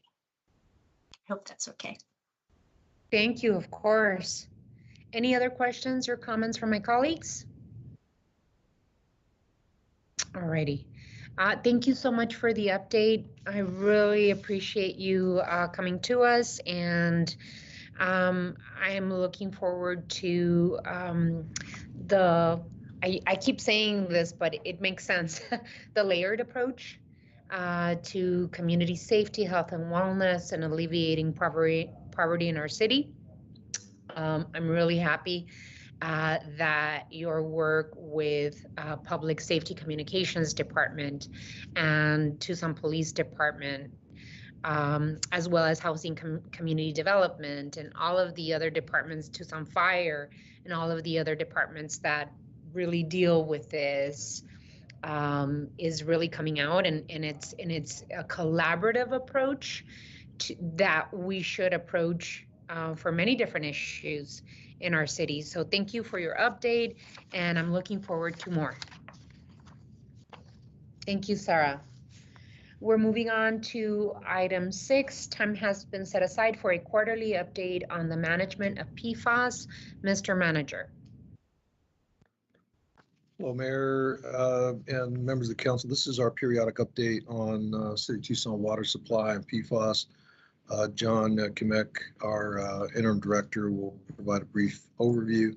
Again, it's the standard update just to make sure you're kept in real time. Go ahead, John. Okay, thank you. Good afternoon, Honorable Mayor and council members. This quarterly update on PFAS and the Tucson aquifer system, it's like the manager said, it's fairly standard. This was an original request from Councilmember Fimbres back in 2019, and this will be our 9th quarterly update on PFAS. First and foremost, like every quarter, I'm proud to say that Tucson water is safe. The water department continues to be proactive in investigating and removing any water sources in our system that may have been impacted by perfluorinated compounds. And our standards, our operational standards that we hold our groundwater system to, are some of the most conservative in the country. But today, we do still have 25 production wells that are either preemptively shut down or placed in a very restricted status due to varying levels of PFAS that we've picked up in our groundwater. We continue to take hundreds of samples throughout the quarter, throughout the year, to monitoring our aquifer system for the presence of PFAS. So talking a little bit about the updates the last 90 days on some of our projects that are out there. First, talk a little bit about Tucson Airport Remediation Project. Our river discharge continues at the Irvington outfall. This was the project to discharge some water to the Santa Cruz River at our new outfall called the Irvington outfall. That's been ongoing since November 2021. We're running it around 2,000 gallons per minute right now, so it is close to intercepting the original Heritage outfall that's a little further north from there.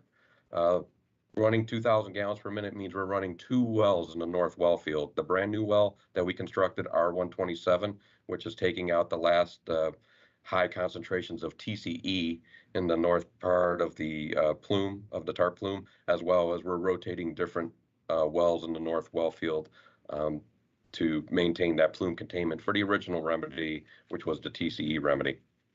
The other projects going on related to that is the eventual completion of TARP to the reclaimed water system.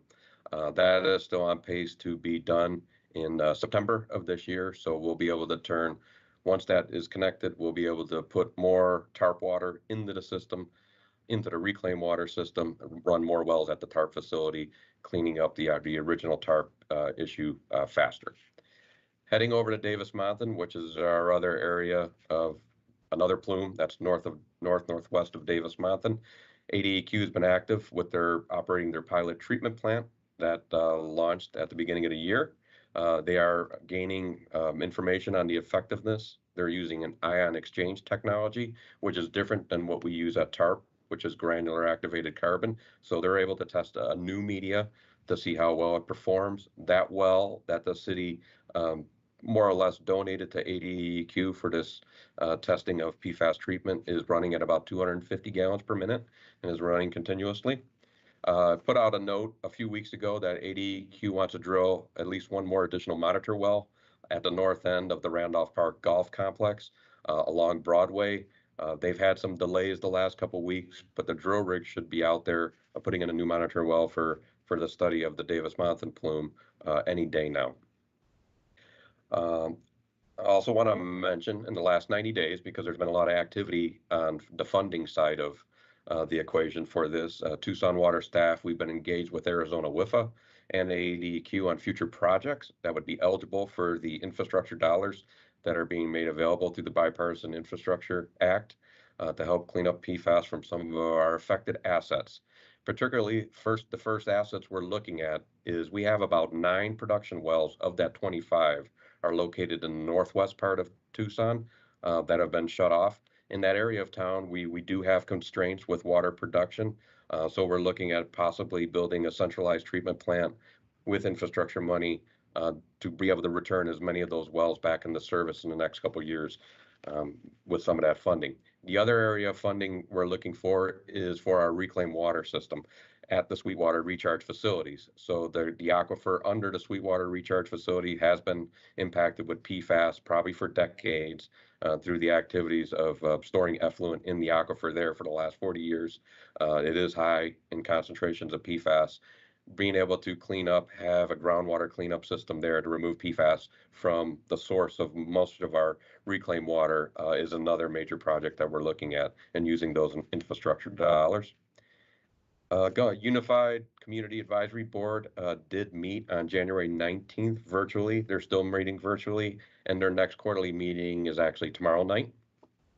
One other thing I wanted to add on the Tucson Water side of the equation is we are in the final stages of getting a new EPA laboratory method approved at our Tucson Water Quality Lab.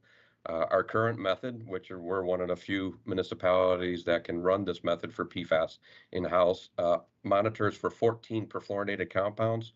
We are now within a couple months of being certified for the new EPA method, which will take that to 29 compounds. So we'll be able to get a larger span.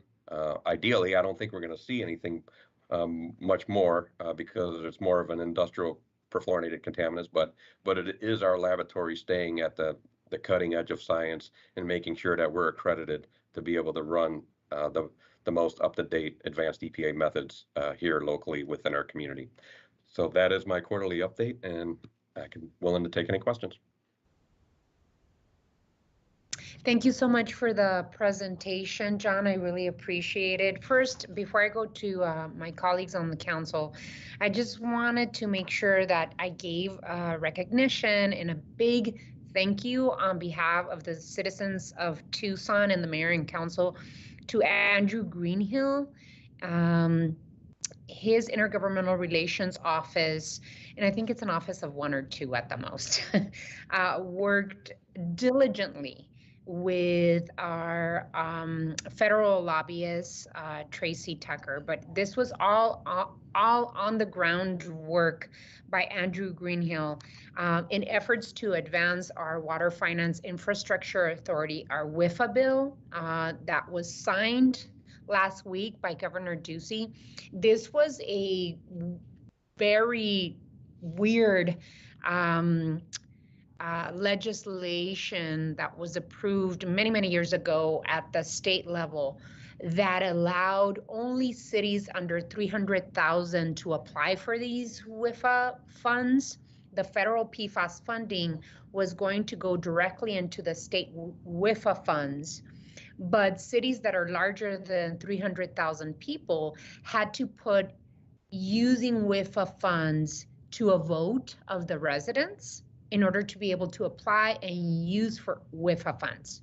So our very own Andrew Greenhill helped change that rule and there was a bill passed that allowed cities like Tucson that are above 500,000 people to be able to use the WIFA funds without putting it to a vote of Tucsonans, something that would have cost the city of Tucson more than $500,000 to put an item that is complicated to present and educate the community on to a vote of Tucson. So I just wanted to acknowledge and give recognition to Andrew Greenhill for working with his other intergovernmental relations individuals throughout the state of Arizona, having a bipartisan law passed and signed by the governor is unheard of nowadays.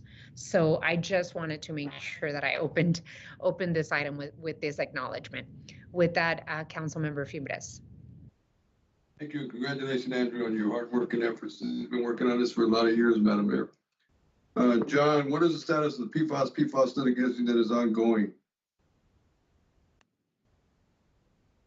Yes, Councilmember Fibres. Yeah, the update I've received from City Attorney Chris Avery is that there was supposed to be, I believe, a plaintiff's discussion meeting at the end of March, but because of a COVID issue, that has been postponed.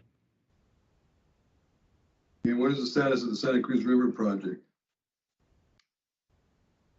Madam Mayor, members of council, Councilmember Fibres, the project, the Irvington Outfall project, I think is what you're maybe referring to, that it has been active and ongoing since November of 2021.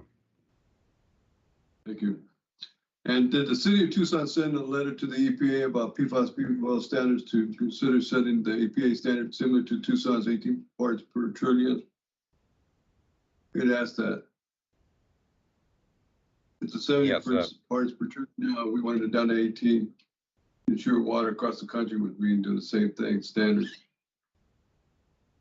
As Councilmember Fibres, yeah, we have made EPA aware several months ago that we would appreciate that they use the conservative approach when they end up developing final MCL guidelines similar to Tucson's at those levels. So the EPA is very aware of Tucson's operational guidelines, and they acknowledge them. Thank you, John. I appreciate your efforts and you're staying on top of this. Thank you, Madam Mayor. Thank you, Councilmember Fibres. I do see the Vice Mayor's hand up, and then Councilmember Kasachik. Thank you, Mayor, and thank you, John, for the update. I was just curious around the time frame or the timeline from the federal funds coming through the state to us, and what does that look like? That Councilmember or Vice Mayor Santa Cruz, I believe that money and the way that is happening is ongoing right now. But what we've been doing is we're proactively working with Arizona WIFA and ADEQ on all the pre-application process materials. So when Arizona WIFA does get loaded with that bipartisan infrastructure money, our application will be at the final stages. I'm imagining it's somewhere between 3 to 6 months is what I remember hearing of actual cash movement to the state.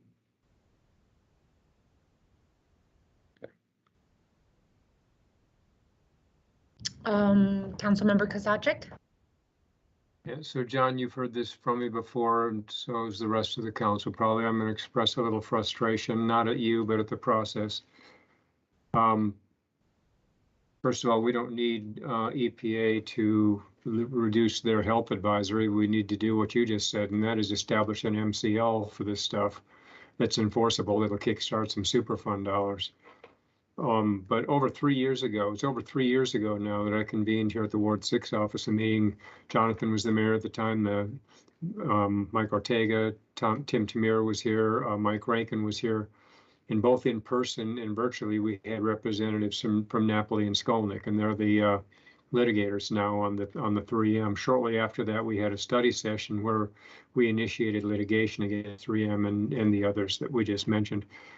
And that's just sort of plodding along. We finally have several pieces of federal legislation purporting to have funding for various parts of treating PFAS, but the DOD still hasn't owned the issue, and as of last week, they say they need 3 more years to study it. ADEQ, to their credit, has stepped up, and they're funding the pilot that we have in place, and we're about to put in on the north side of Randolph. But while all this is going on, and here's my frustration, is that we all know what's going on with Lakes Powell and Lakes Mead, and the Glen Canyon Dam being in jeopardy of failing to deliver hydroelectric power, and we absolutely know our reliance on groundwater is going to be a reality much sooner than what was at least publicly acknowledged when we all agreed to DCP. And I sit here wondering whether or not we need to do what we did with the advanced oxidation plant, the AOP plant, start coming out of pocket and building some of these treatment facilities ourselves and get out ahead of this, because treatment facilities don't just fall out of the sky. They've got to be designed, they've got to be installed, they've got to be operated, they've got to be funded. So I'm just concerned how far behind the 8 ball we're getting on this whole process, especially hearing from DOD again that they need another 3 years. We're over $50 million into this right now, out of pocket, out of Tucson Water's pocket, out of our taxpayers' pocket. And I understand that we've got likely going to have a study session item coming up to update us on our response to the decades-long drought, which is probably just our new normal, and our response to the drought contingency plan and the basin states response and all that. So I would ask that when that study session item is drafted, that it be drafted broadly enough to have a part of this conversation as well, so that we can decide whether or not and at what point we need to pull the trigger on starting these plants ourselves, whether it's advanced oxidation or GAC or whatever it might wind up being.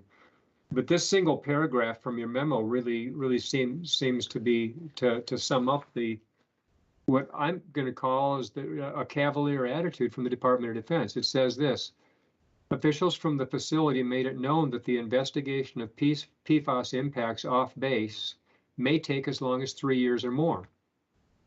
To your credit, the next line says Tucson Water reminded the base representatives the impacts are actively occurring in the wells right now. So I'm really frustrated at the pace, not at you, John, or not at anybody from Tucson Water.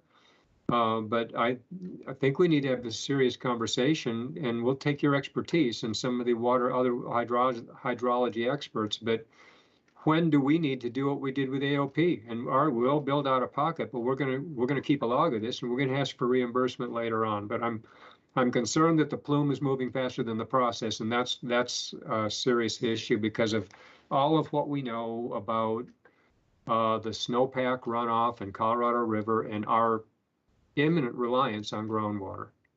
So, my comments. Thank you, Councilmember Kozachik. And we've discussed this so much as a community, and I've said each and every time that Tucson residents did not cause PFAS contamination in our aquifer, and we should not be left paying for the more than $150 million to clean this up. Saying that, we have incredible and real champions helping us with procuring the bipartisan infrastructure funds that are coming from the federal government. I mean, over and over again, Senator Kelly chooses to spend his time at Senate hearings to talk about PFAS and what is happening in the city of Tucson, as well as Congress people like Congressman Grijalva. As a matter of fact, he's going to be doing a environmental justice briefing to the community tomorrow. He's invited the city of Tucson and the mayor specifically to talk about PFAS tomorrow. And so Congressman Grijalva, Congresswoman Kirkpatrick are really fighting hard to get those funds as quickly as possible to Tucson Water to help remediate this. And I shouldn't downplay the help that Director Cabrera at ADEQ has played in terms of the investment. I think it's a $3.3 million investment to fund a pilot project here in Tucson.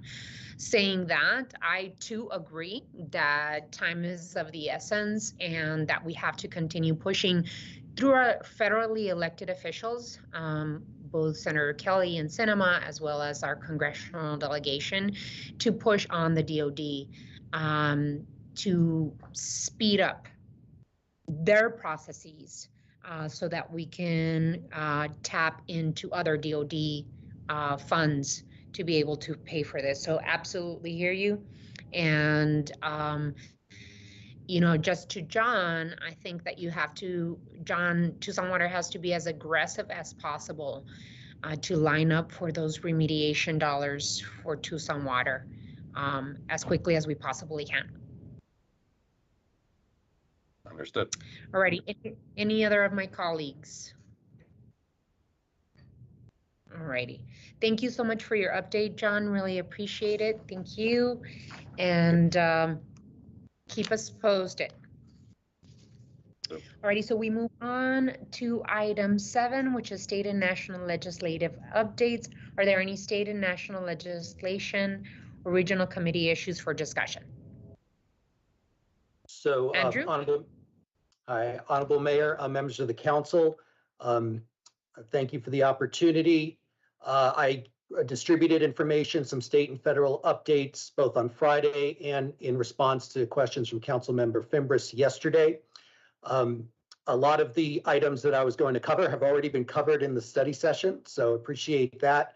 The one thing that I will bring up here is that this week I actually do not have any bills for mayor and council consideration.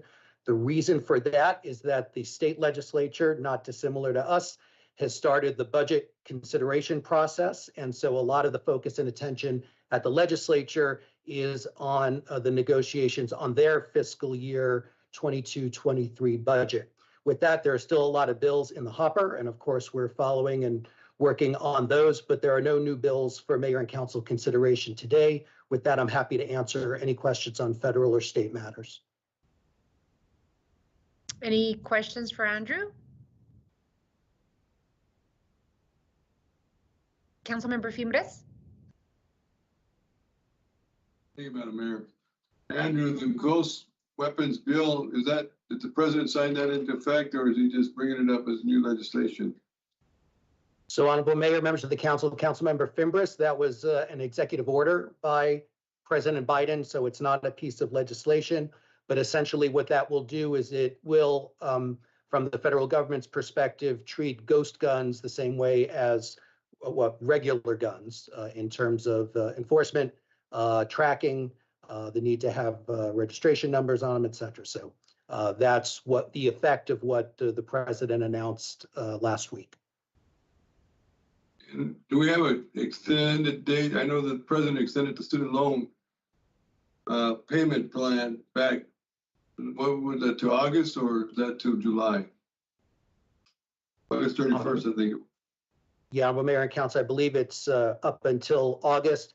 I did see there was another announcement by the Department of Education today on federal student loans. I don't have all the information yet on that, but I will distribute that to Mayor and Council once I have a full understanding of what that announcement was today. Thank you, Andrew. That should help the teachers that are out there, have all these loans out there. Yes. Thank you. Thank you so much. Any others? Thank you so much, Andrew. Really appreciate it. Thank you for the update. Thank you. Yes. Item 8, does anyone have any items to remove from the consent agenda or any other items on the regular agenda? Hearing none. Item 9, does anyone have any items for future agendas? Mr. Manager? Mayor, I apologize. I was trying to get your attention on item 8. I would like to give a quick update on the CEDS. I have Barbara, if you're okay with that. That's item 12 on the regular agenda. I have asked that that item be continued to May 3rd. So if you have a few minutes, I'd like to have Barbara give a quick overview of that. Yes, absolutely, Mr. Manager. Go ahead. Thank you, Mayor and members of the council. This is really just an opportunity to give you an overview of the CEDS, of the Comprehensive Economic Development Strategy, which has been in the works for some time. It also is really to put an opportunity on your plate, if you will, or give you notice that I will be bringing this back to you. We'll be bringing it back to you on May 3rd. So if you have any comments, it gives you opportunity to weigh in on it. Certainly reach out to the staff, reach out to Barb, reach out to me, and we're happy to try to incorporate your thoughts and comments in that. So with that, I'll turn it over to Barb. Go ahead, Barb. Thank you, Honorable Mayor, members of council. We began the process, as the city manager said, of updating our CEDS. In last September, we engaged community members and partner organizations in a series of focus groups, one-on-one conversations to get the draft plan that you see in your agenda backup. This document includes the vision, the values, guiding principles, and key goals for economic development, along with detailed strategies for implementation and performance metrics to guide the work of our economic development team. It is important to note this is not a plan that sits on a shelf. It's a plan that provides operational guidance to our entire team and our city team at that. It helps us align human and capital resources to fulfill on its implementation. And I wanted to say that it also works in concert with other key city plans. So think about Plan Tucson, Move Tucson, PCHIP, Climate Action, and many others.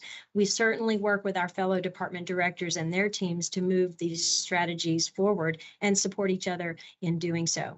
So here we've updated this plan because we have not done so since 2015. In that time, we've seated a new mayor and council members. We have suffered a pandemic. We have hired new staff. We've experienced significant growth throughout the city.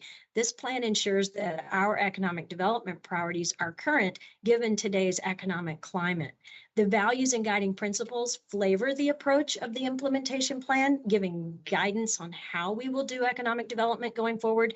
And so what I wanted to share is just some highlights of that, where we heard input from you, input from our stakeholders, and many of these things are expressed as our shared values in this plan, which are the importance of developing an inclusive economy, the recognition of our location as a living laboratory for developing a greener economy, the support of entrepreneurship and small business, crafting strategies for a more meaningful approach to assisting our most vulnerable small businesses, while also supporting development of an innovation ecosystem.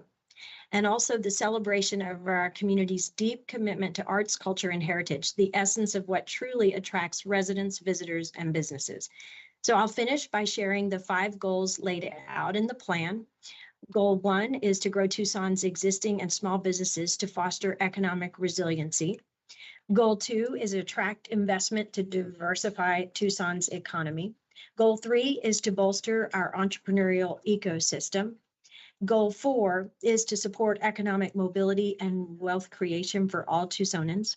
Goal 5 is to enhance Tucson's brand for investment, capital, and talent. So again, as we indicated, there is an opportunity to come back then on May 3rd for your consideration of approval. And we will be happy to actually take any additional feedback at this point or input, and I'm happy to answer any questions you may have. Thank you. Thank you so much, Ms. Coffey. Really appreciate it. I do see Councilmember Dahl's hand. And so first Councilmember Dahl and then Councilmember Kasachik. Thank you, Madam Mayor. Thank you, Mike and Barbara. Hey, I'm a little disappointed with this report, not for any of the content. I think it really adequately, more than adequately, talks about our story, but it's not our brand. On the cover, we have 2 photographs that are not in Tucson. There's a photograph of the Biosphere 2, which is in Pinal County, and a photograph of Texas Canyon, which is in Cochise County. I didn't see any other photographs. I'd love to see photographs of small businesses. Let's use more than these goddamn statistics to talk about our story. We can do better. It didn't even have an address. It didn't even have your name, Barbara, and your office in there, but it had all 4 international offices of this residence group and their name on every page. So I was disappointed that it wasn't branding Tucson very well. And that's it. Thank you. Council member, it's incredible because you and I both noticed the same thing in terms of the photographs. And I put in my commentary, but this is precisely the reason why I wanted to make sure that you all and the public had an opportunity to look at the draft and offer feedback and input to Barbara's office with precisely, issues like this or any other details in the plan. Councilmember Kozachik. I think she was chomping at the bit to respond. I do, Honorable Mayor, Councilmember Dahl, and Councilmember Kozachik. I do have a response to that is quite simple. And so taken to heart your comments about the photos and the document as it reads now, it is in its document formation and it's not in its marketing branded form. So it will be a marketing brochure, and I absolutely will have a whole different flavor of photos and images to use, so that when we have an external facing document, what you see will reflect the words here. I wanted everyone to focus on the words first, and I guess the consultant had a cover page on there that kind of slipped through. So I will make sure that what you see coming forward is reflective of this community. Thanks. Thank you, Councilmember. Go ahead. Yeah, my hand was actually up for the future agenda, so I just left it up. So. Alrighty. Any other colleagues? Alrighty. Mr. Rankin. Thank you, Mayor. Just a quick announcement of one of the items on tonight's agenda, item 8, which is the item on UDC text amendments relating to EV readiness. There's what I'll call a Scrivener's error in the ordinance, a couple of places in one of the tables that puts the wrong percentage for what the requirement in terms of EV ready parking would be. The communication has it right, but the ordinance in a couple of instances identifies a 10% requirement where it would be a proposed 5% requirement. So I just wanted to let you know that here at the study session, and if we get to the point of considering the ordinance tonight, then I would read those changes into the record. That's all. Thank you. All right, thank you, Mike. We go to Councilmember Kozachik. So the future agenda. So I just want to be sure that, and this is more to staff than anyone, we have Breakmaster's reconsideration on May 3rd. This was a situation where we are reconsidering a rezoning. The city blew the date on sending out mailers that pushed the item back 30 days. Then we dropped a requirement for some alley changes on them. Then we announced a need for a fire hydrant. It just seems like every time they submit something, we move the goalposts. So May 3rd, we got to have it on the agenda. And if we're not approving it, then staff's going to have to explain why we keep moving the goalposts on them. But that's a for sure. If this is a sole proprietor, we'd have run them out of business by now. So May 3rd. Alrighty, thank you so much, Councilmember. Any others? Alrighty, I think we're gonna have about 20 minutes of a break. So we move on to adjournment. So this study session is adjourned. Regular study session begins at 5:30. The next study session meeting is scheduled for Tuesday, May 3rd, and hopefully that will be in person. I'll see you at 5:30, everyone. Thank you so much.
And we're about to start, so if I do have colleagues on the call, if you can turn on your cameras.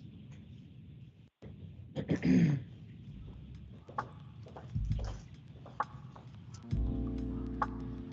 you.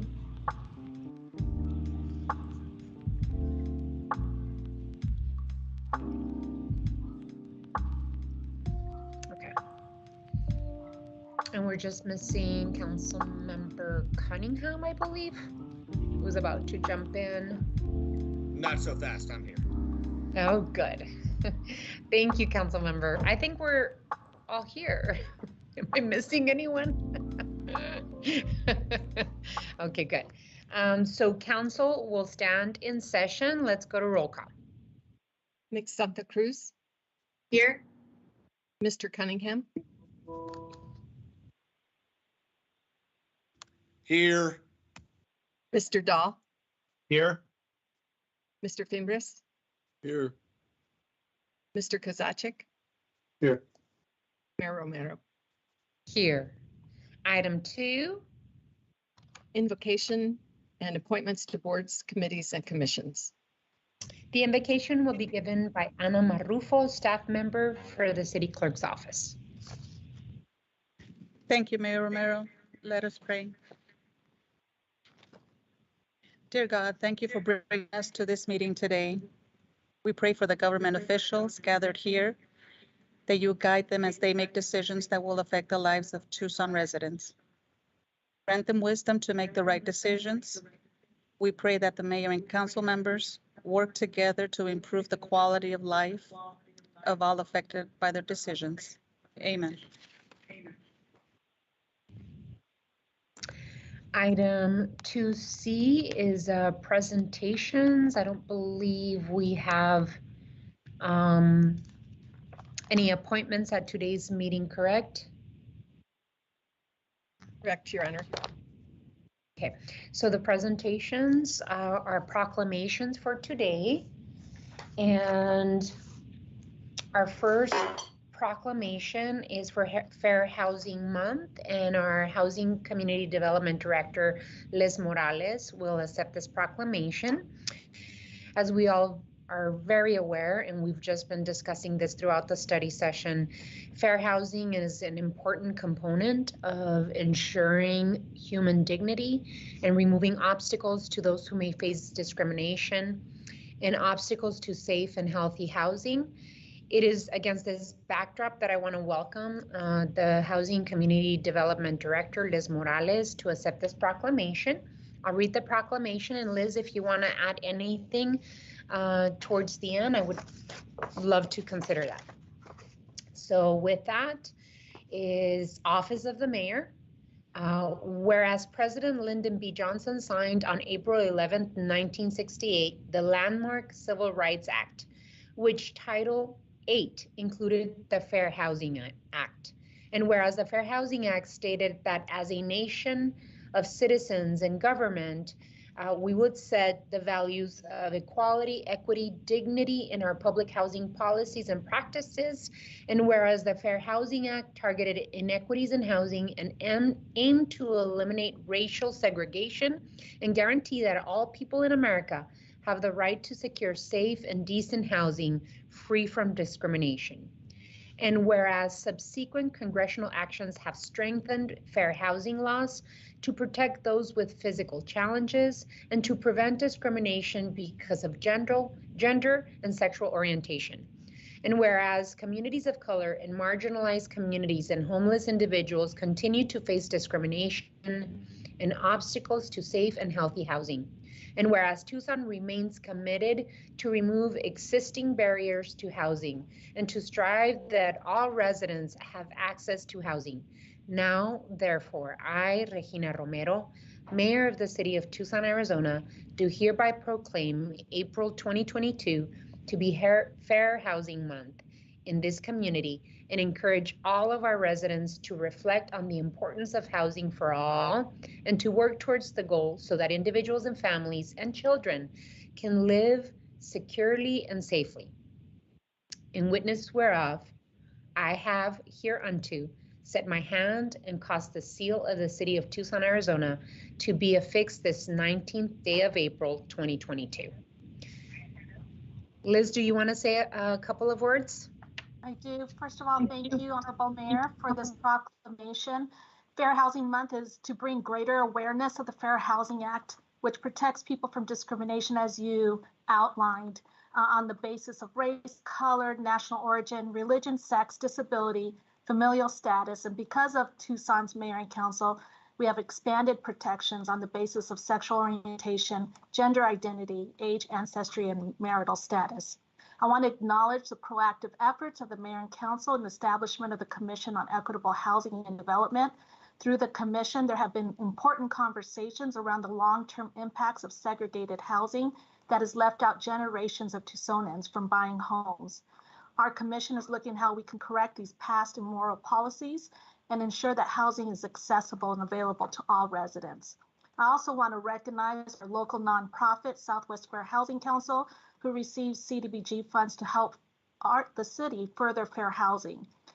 Southwest Fair Housing offers full service of fair housing services, assisting clients with allegations of illegal housing discrimination by providing investigative assistance, counseling, mitigation of complaints, and referrals. It is my hope that this proclamation moves our Tucson community to learn more about the Fair Housing Act and how we can help those who may face discrimination, and to know how to report these experiences. Thank you again, Mayor, for this proclamation and for bringing awareness to the issue. Thank you so much, Liz. Really appreciate this. Very important work. Alrighty, so our second proclamation is for America's City of the Century Plants, Agave Proclamation. Next week, Tucson will celebrate the Agave Heritage Festival. Ahead of this week-long event, I want to welcome the organizers of this event to mark the significance of agaves, or century plants, as they are known to Tucsonans. The Agave Festival is both a celebration of the agave and an acknowledgement of Tucson's rich cultural history and the traditions that unite the people of the Southwest. Joining us today to accept the proclamation is Tan Hanley of the Hotel Congress, who will be accepting this proclamation on behalf of the organizers of the Agave Heritage Festival.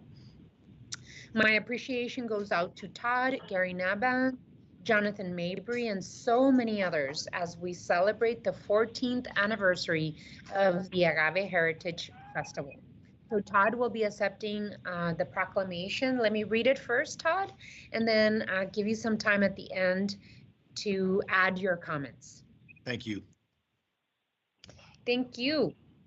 So on behalf of the City of Tucson and coming from the Office of the Mayor, let's see.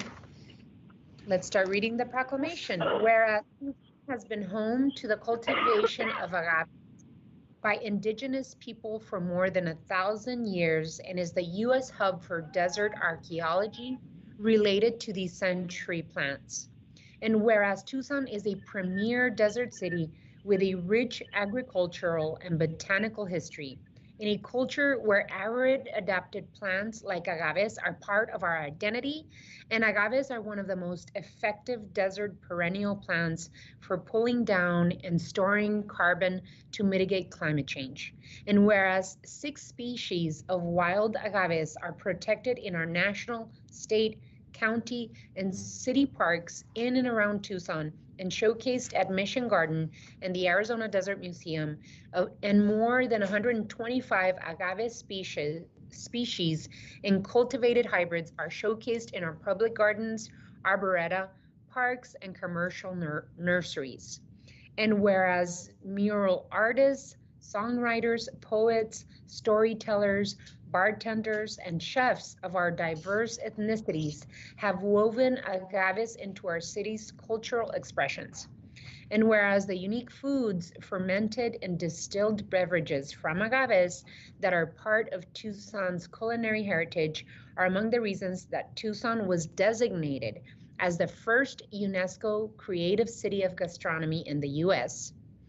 And whereas Tucson is celebrating its 14th year of the Agave Heritage Festival, a week of binational events that brings theaters, restaurants, bars, museums, gardens, schools, universities, and plant nurseries together to celebrate the unique role of agaves in Tucson's cultural heritage. And now, therefore, I, Regina Romero, Mayor of the City of Tucson, Arizona, do hereby proclaim April 28th to May 5th as Tucson Agave Heritage Week and declare America's City of the Century plans and urge our community to support efforts to build out a Center for Desert Agriculture and Climate Resilience in Tucson for sustainable food production in desert cities around the world using water-efficient food and fiber crops like agave and prickly pear. In witness whereof, I have hereunto set my hand and caused the seal of the City of Tucson, Arizona, to be affixed this 19th day of April 2022. Congratulations and thank you so much for all of the work that you put into this festival every year. Oh, thank you. Well, really, really wonderful. I've read it a few times. It sounded better coming from you than me reading it aloud at home. So just some quick notes or some quick remarks, if you don't mind. Again, thank you, Mayor Romero and City Council, for recognizing the diversity and importance of the agave plant in our city, community, and region. A special thanks to Gary Nabhan, Julie Robinson, Fatima Luna, Jonathan Mabry, and Katie Bolger of the Councilmember Dahl's office. They did the heavy lifting in writing that beautiful proclamation. I'd be remiss if I didn't also say thank you to Hotel Congress, Richard and Shana Osran, my wife Rebecca, my kiddos Josephine, Abigail, and Vivian. They put up with me talking about sustainability, agave, and the Agave Heritage Festival pretty much every day. I'd also like to thank a few key stakeholders within the Agave Heritage Festival: Doug Smith, Francisco Terrazas, David Suro, Felipe Garcia, Ben Wilder, as well as you had mentioned, Mayor Romero, Mission Garden, Arizona Sonoran Desert Museum, the Desert Laboratory / Tumamoc Hill. Most importantly, I do want to say thank you. None of them are probably listening, but the farmers and producers of this spirit. It transcends our community into our neighbor's backyard, from Sonora to Oaxaca, from Tamaulipas to Jalisco. It's just wonderful way to create a binational community, and I'm proud to be a part of it. I will say this: the impact of this designation starts today and becomes an additional driving force to showcase how critical our region has become as a symbol of diversity, resilience, and sustainability, all of which are cliches unless we really continue to put words into action.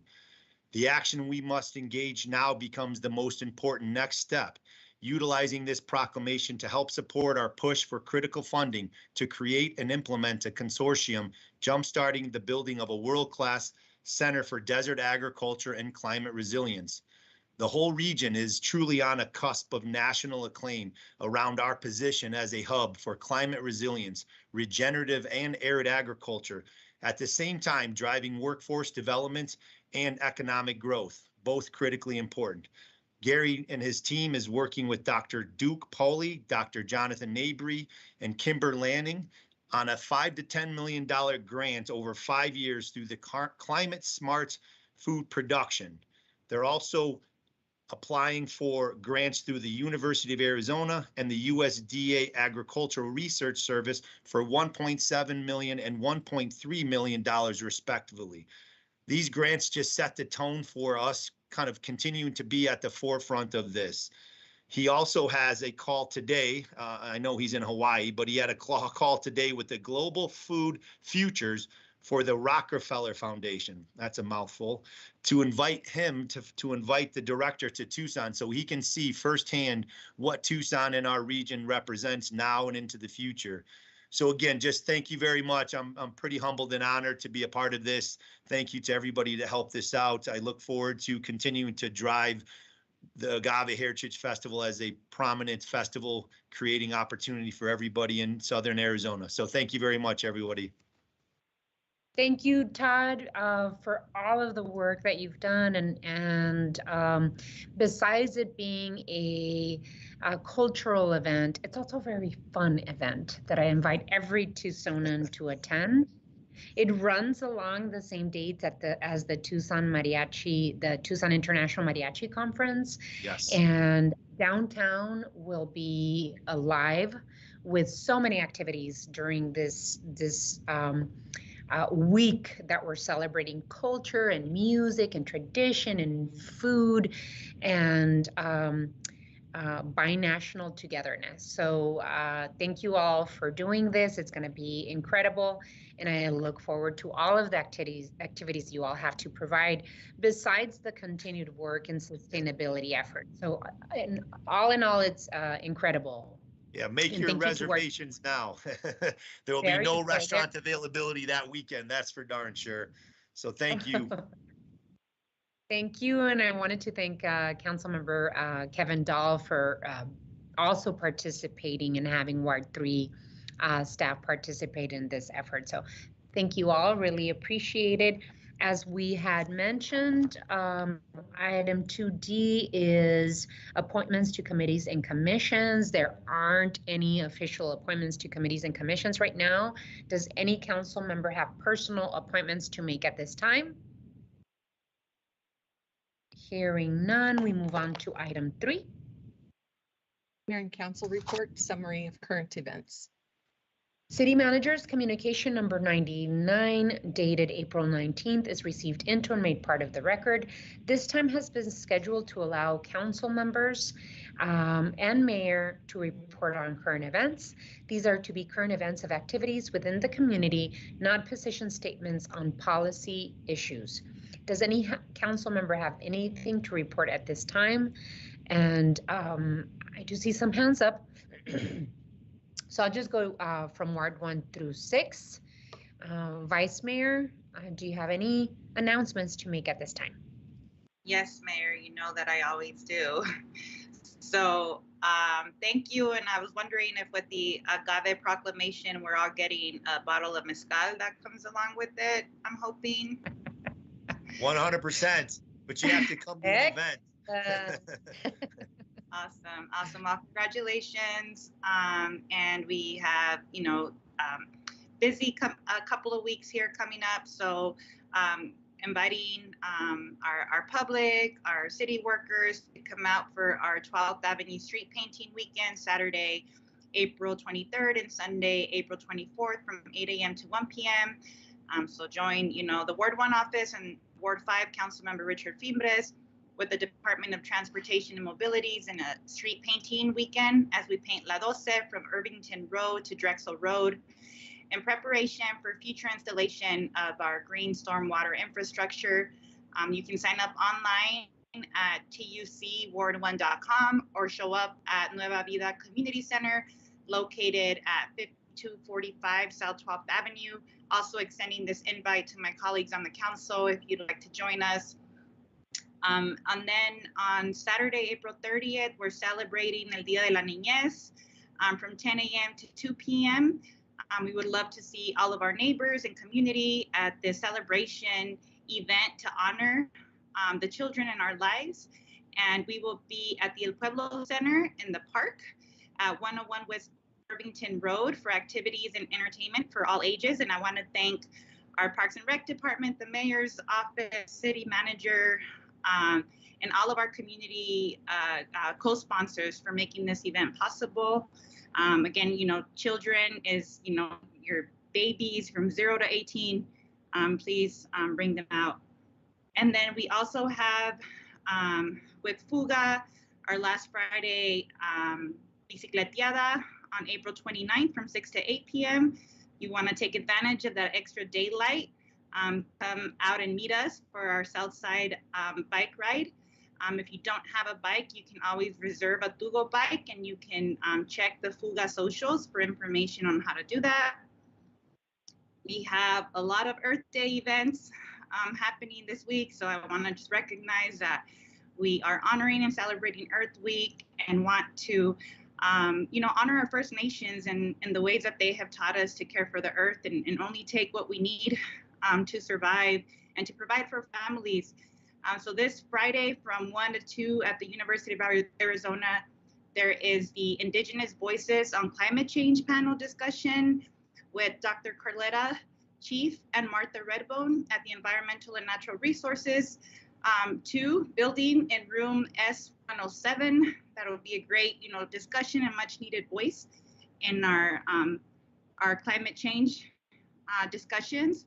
And then finally, our office is doing a submission, a call for submissions, asking folks in our community to submit artwork, poems, or short stories that center sustainability or eco theme to feature on our newsletter and share on our socials. So you can send submissions to ward1@tucsonaz.gov or to our Instagram @TUCWard1.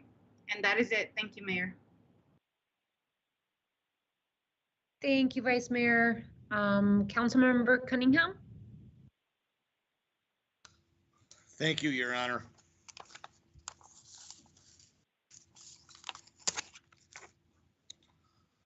Udall Park has hosted the Arizona Cyclonic Wind since 1990.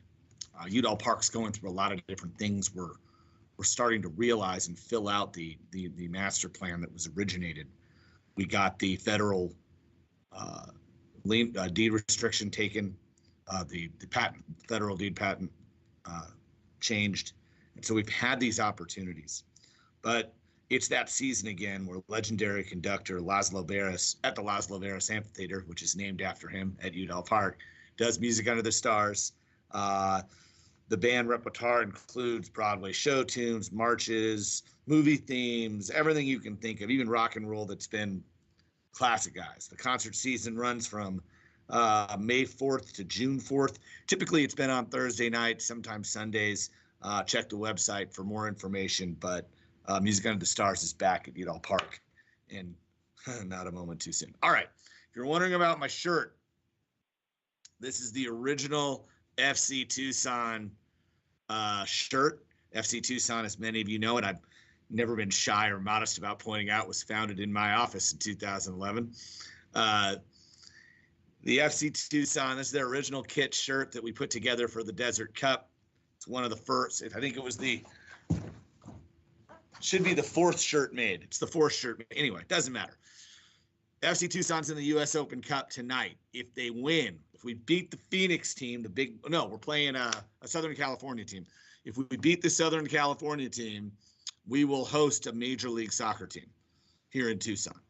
And that's a really big deal. So it's something that I hope they can get done. Congrats to Amanda Powers for helping with the franchise. Welcome back, Coach John Perlman. Shout out to Greg Foster, who founded the team and has moved back to Tucson. I'm not sure if he's directly involved anymore, but those were the pioneers, and they've made soccer a part of our community and part of our economy. And it'd really be cool to see Tucson get into the U.S. Open Cup. I've got some other stuff, but it can wait. I just want to wish two real quick things. One is my son, my kindergarten son is now in the third round of his spelling bee that I'm missing tonight at Fruchtandler. And he's a kindergartner. He's going against first and second graders, but he just made it through the second round. So I want to wish him luck. And then my other one is to Benedict Matherin and Christian Coloco, two of our Wildcats who have declared for the NBA draft. I wish them the best of luck, and I thank them for being a part of Tucson. And that, as you say, and now I yield to the mayor. Thank you.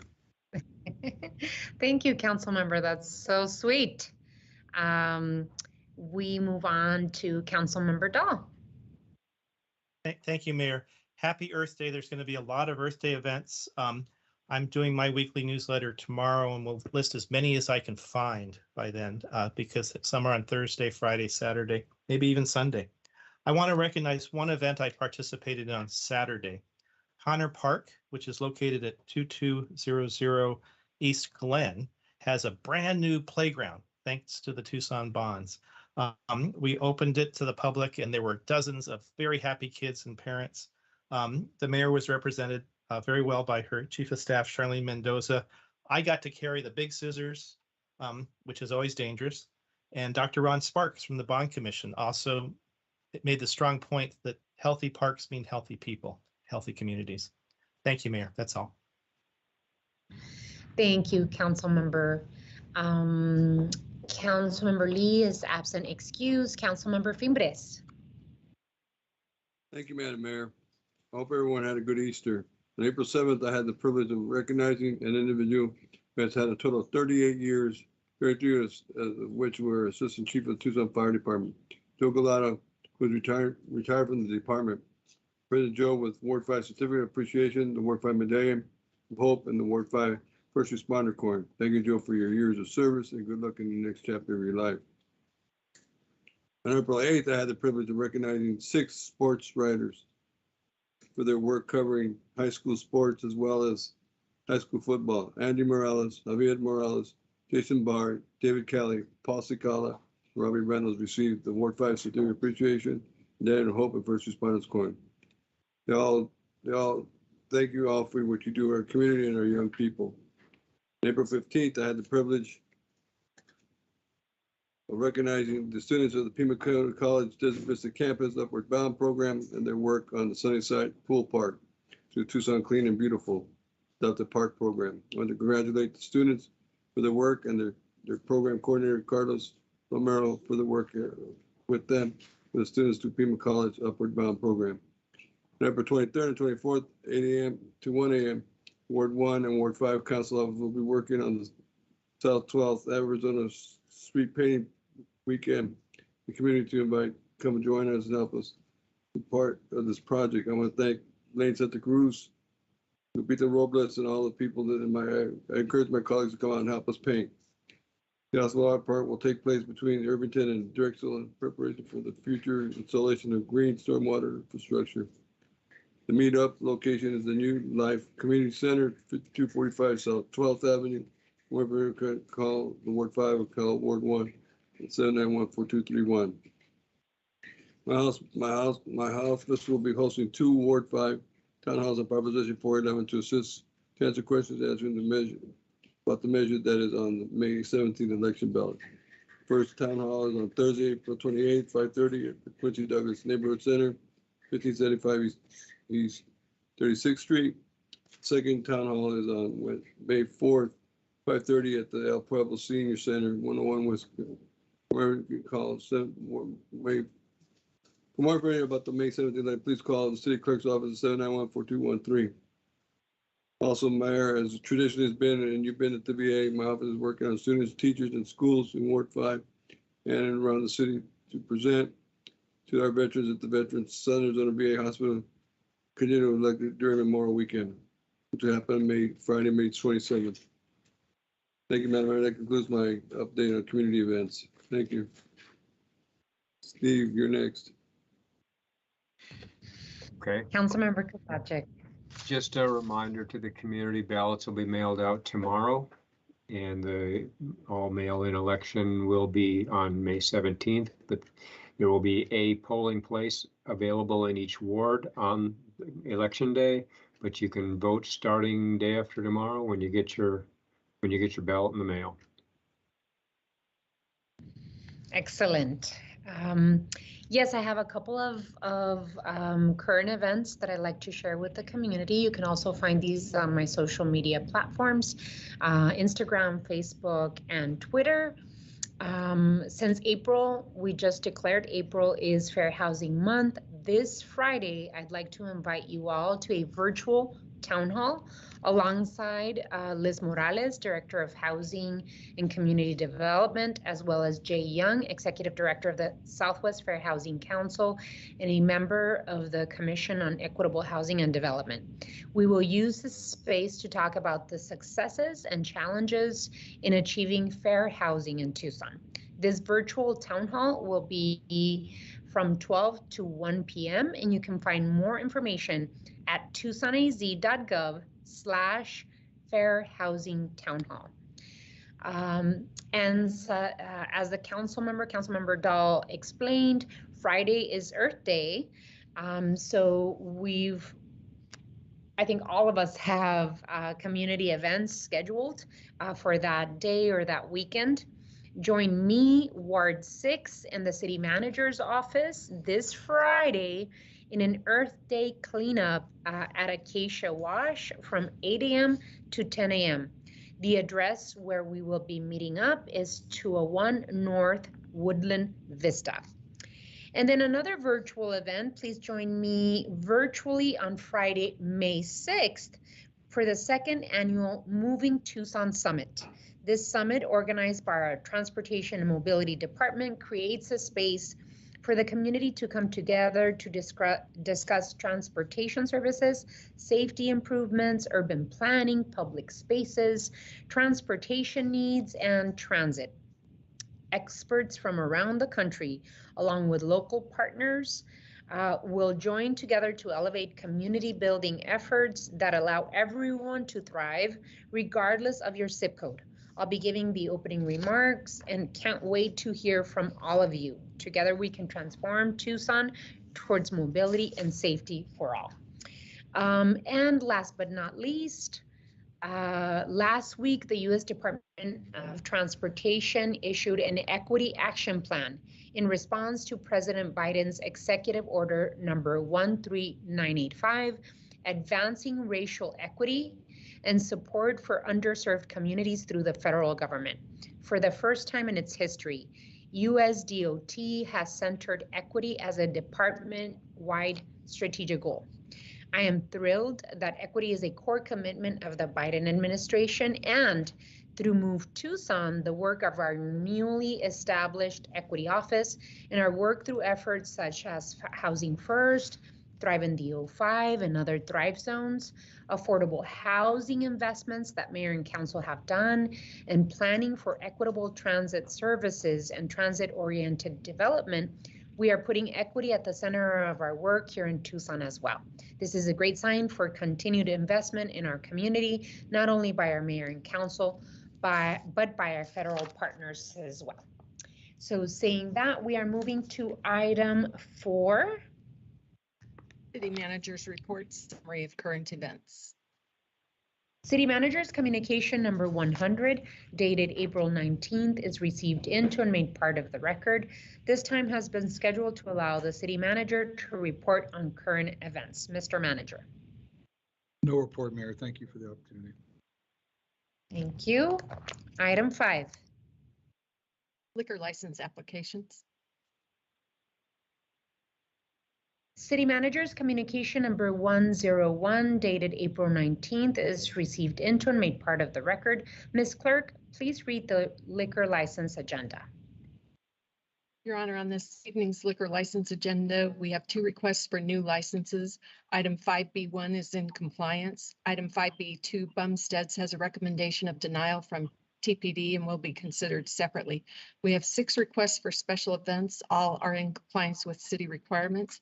So an appropriate motion would be to forward items 5B1, 5C, excuse me, I'm making sure I got it right, 5B1 and 5C1 through 6 to the State Liquor Board with a recommendation of approval. I have a motion. So moved. Second, Your Honor. There's a motion and a second. Any further discussion? All those in favor of the motion, please indicate by saying aye. Aye. Aye. The motion and a second. Aye. Any opposed? Motion carries. Council member or Vice Mayor Santa Cruz, I believe there's a concern with the liquor license in Ward 1. Yeah, and I think Chief Kasmar is here ready to speak on it. Alrighty, Chief. Honorable Mayor, members of council, I'm going to turn the floor over to Detective Miller first, and then happy to answer questions after.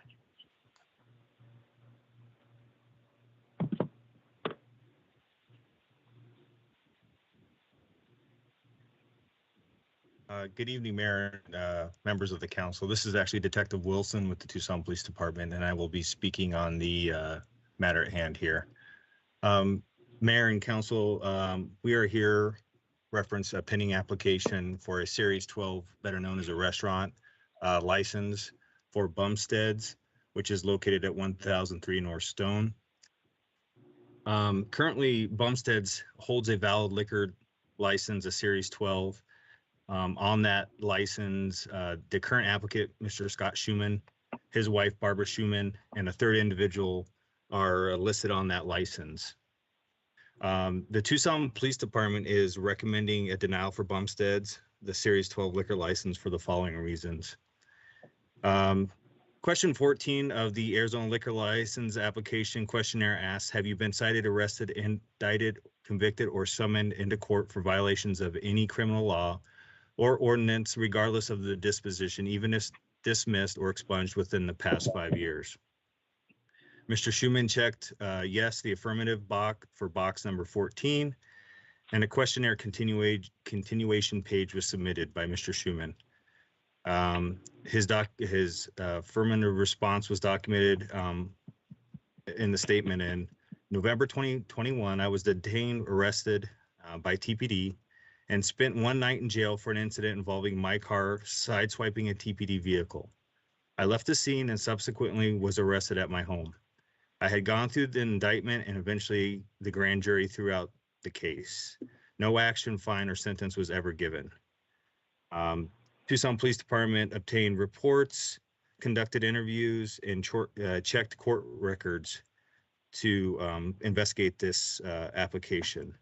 And Tucson Police Department learned the following information. Under case number 9 from November 25th of 2020, documents indicated that Mr. Schumann struck a marked Tucson police vehicle occupied by an officer who was in the process of investigating a robbery. The collision caused minor injuries to the officer, but Mr. Schumann fled the scene and was later apprehended and found to show signs and symptoms of intoxication. During the course of a subsequent DUI investigation, Mr. Schumann admitted to drinking at Bumsteads, which is his own establishment, the night of the incident and prior to the collision. Additionally, his wife, who is currently the other licensee, drove to the scene, was found also to show signs and symptoms of intoxication. Both were subsequently arrested for DUI-related charges. Scott's BAC was found to be over the legal limit at a .204, and he was initially charged with a felony charge, but the Pima County Attorney's Office declined felony charges and referred the matter to the Tucson City Court for misdemeanor charges. Mrs. Schumann's BAC was found to be over the legal limit also at a .126. Her charges are still pending a trial at the Tucson City Court. And Mr. Schumann has a case still pending at the Tucson City Court. Additionally, Mr. Schumann's driving privileges, at least as at the moment of the investigation, were still suspended. I spoke to Mr. Schumann, who believed his charges were dismissed. Tucson Police Department does not doubt his belief that they were dismissed due to communications between the county attorney's office and his attorney. He gave the reason for the new application was due to him and his wife buying out a third partner. However, Mrs. Schumann was not on the new application. Mr. Schumann also indicated that his wife still had financial interest in the business and would be assisting with the operation of the restaurant. And Mr. Schumann also admitted to failing to follow through with the requirements to obtain his driving privileges back. In conclusion, it is the belief of the Tucson Police Department that the applicant, Mr. Schumann, fails to meet the capabilities, qualifications, or responsibilities to hold a liquor license. Mr. Schumann became intoxicated at his own liquor establishment and placed the community members and a Tucson police officer's life in danger by driving intoxicated. Mr. Schumann also failed to follow up and meet obligations required to reinstate his driving privileges. Mr. Schumann shows a pattern of violating requirements, responsibilities, and disregarding laws, especially laws pertaining to his own licensed establishment. Tucson Police Department finds this concerning, and it is also the belief of this investigator that Mrs. Schumann was intentionally omitted from the application to circumvent disclosing her DUI arrest, which would call her capability, qualifications, and into question. Mrs. Schuman was listed on a previous liquor license and by Mr. Schuman's own statement still had financial interest in the business and would be assisting with the day-to-day management operation of the establishment. This would normally require Mrs. Schuman to submit to an application of the current license or the new license.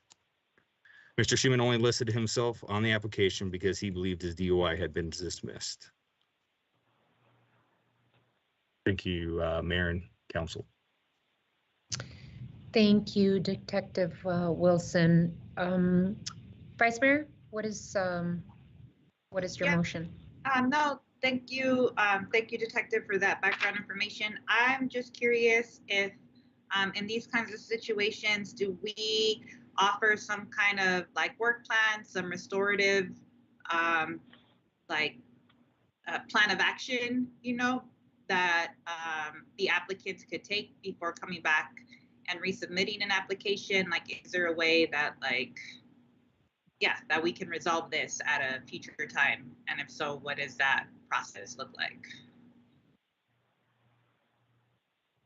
Steve, would you like me to jump in? Sure, go ahead, Chief. Vice Mayor Santa Cruz, Honorable Mayor Romero, and members of the council, I'll defer to the cleanup of the final question to Mr. Rankin.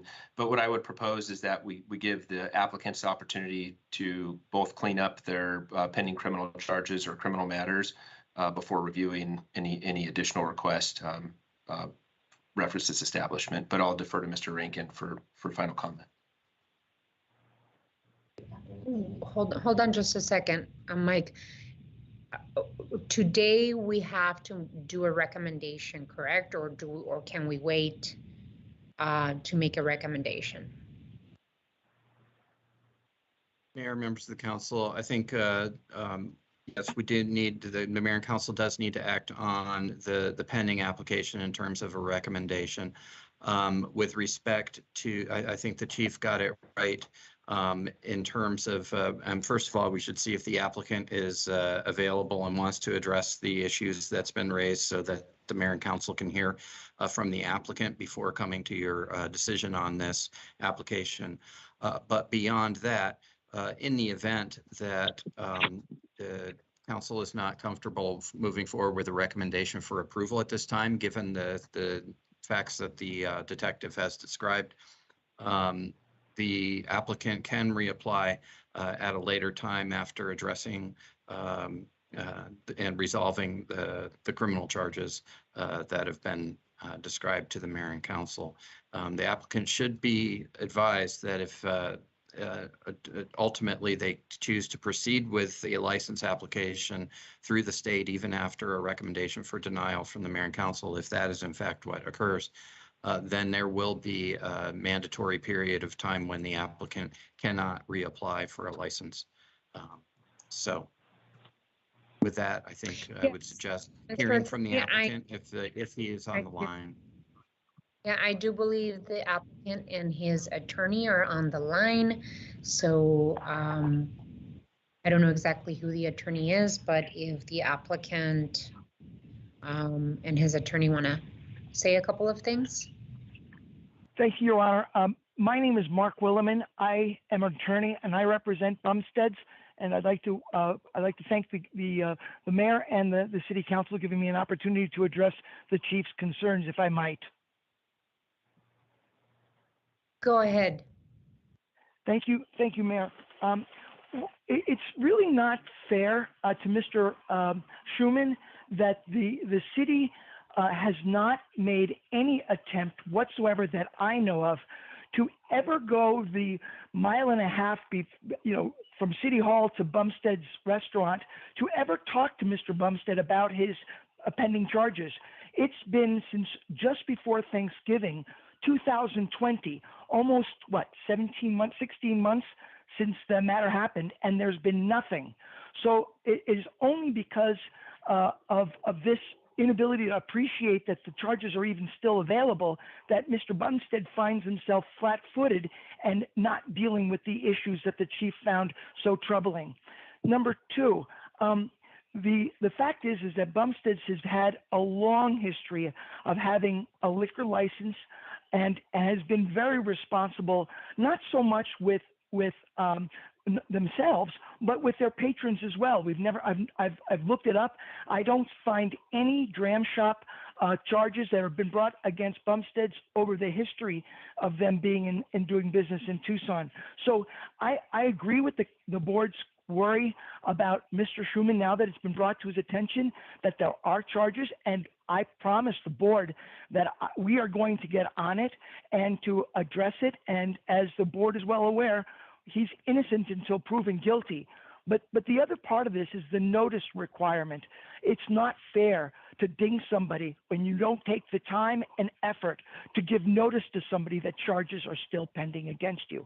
When the county attorney decided to decline prosecution in the felony matter and it was referred to the city for prosecution, the city, and again, I don't mean to be critical, but I'm being critical. Fact of the matter is that somebody should have at least contacted me or Mr. Schuman and say, by the way, there are charges pending. And nobody's done that at this point.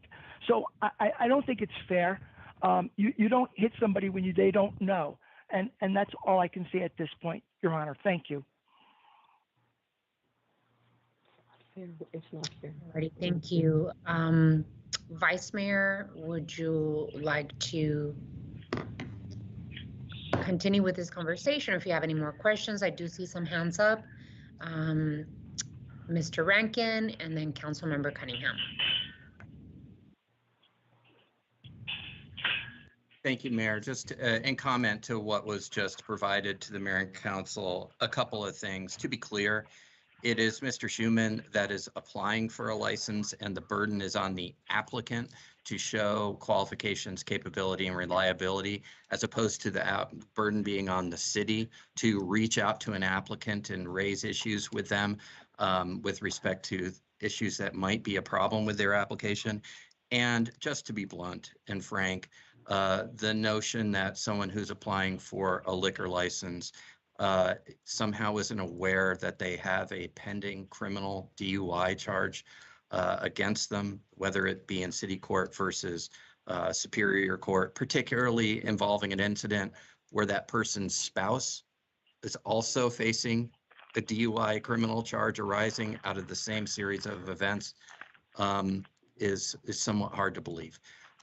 So based on that, I don't have any further comments for the Mayor and Council, other than Vice Mayor, in response to your question in terms of potential for rehabilitative acts, et cetera.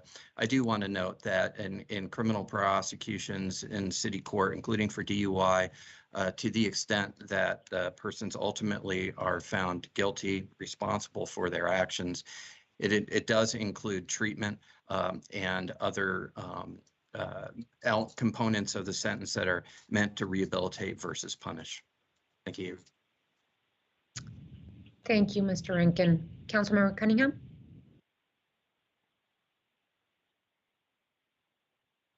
You're muted.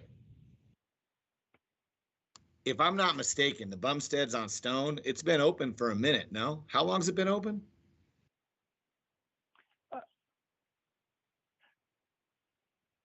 Go ahead, Mr. Attorney. Mr. Willingham, is it? It's Williman. I don't know. I believe Mr. Schuman is on the line, and he can tell you how long it's been open. But I believe it's been open for at least, I think, almost a year. And or more. Do we have any statistics on how much? Do we have any statistics on how many 911 calls it's had? I mean, I'm just asking because that actually. I think that's actually important. I'm just asking. Yeah. Hello, my name is Scott Schuman.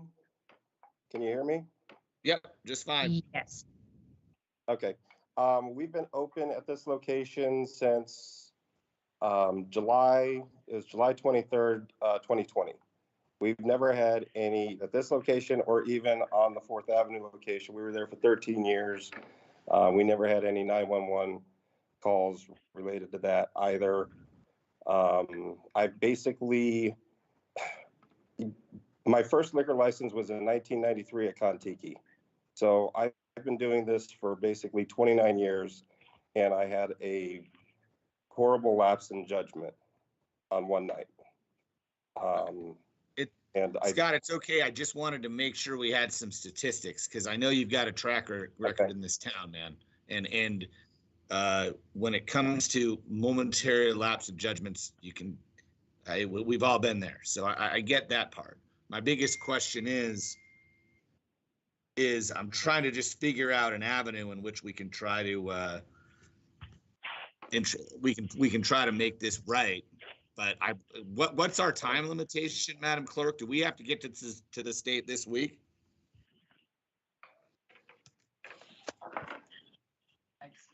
It's May 6th. Excuse me, May 9th. So the state, and do we have a meeting between now and May 9th? We have a meeting on May 3rd. So this is my suggestion. Again, I don't have any skin in the game here or anything like that. I don't really, this was just a liquor license on the material. I didn't realize all this was coming up. Sorry, my automatic light keeps turning off in my office. All right, I'd like to say, if I get a chance. I kind of would suggest, and this is just a thought, that we bump this to May 3rd. We talk to the police department to see if we can have some type of restorative and some discussion about it. And if there's no way statutorily that that can be done, that's fine. But this establishment has been around for 13 years. It also is a great outlet for lots of different folks who it's a gathering place for a lot of different folks that sometimes don't have a great spot to go. So I think it's a win if we can kind of have some discussion and dialogue around it. Hey, if we can't do it, we can't do it. But I think that if Mr. Schuman can get his case current and restore some faith and credibility there with TPD, I think we may have a better solution in 14 days. That's my suggestion. That's all I want to say. Sorry to get involved. I don't want to ramble on.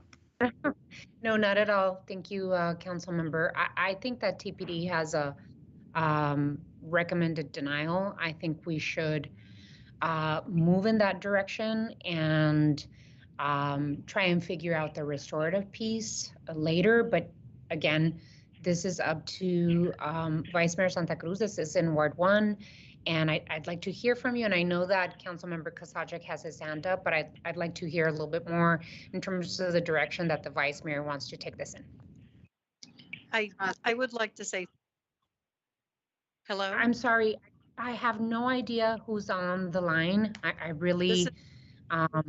This is Barbara Schuman, Scott's wife. I just want to be clear, my name was purposefully omitted from the application. We have not been hiding. We have not been taking responsibility. We have been working with our attorney to make sure that these matters are taken care of in the best fashion that we know how to do.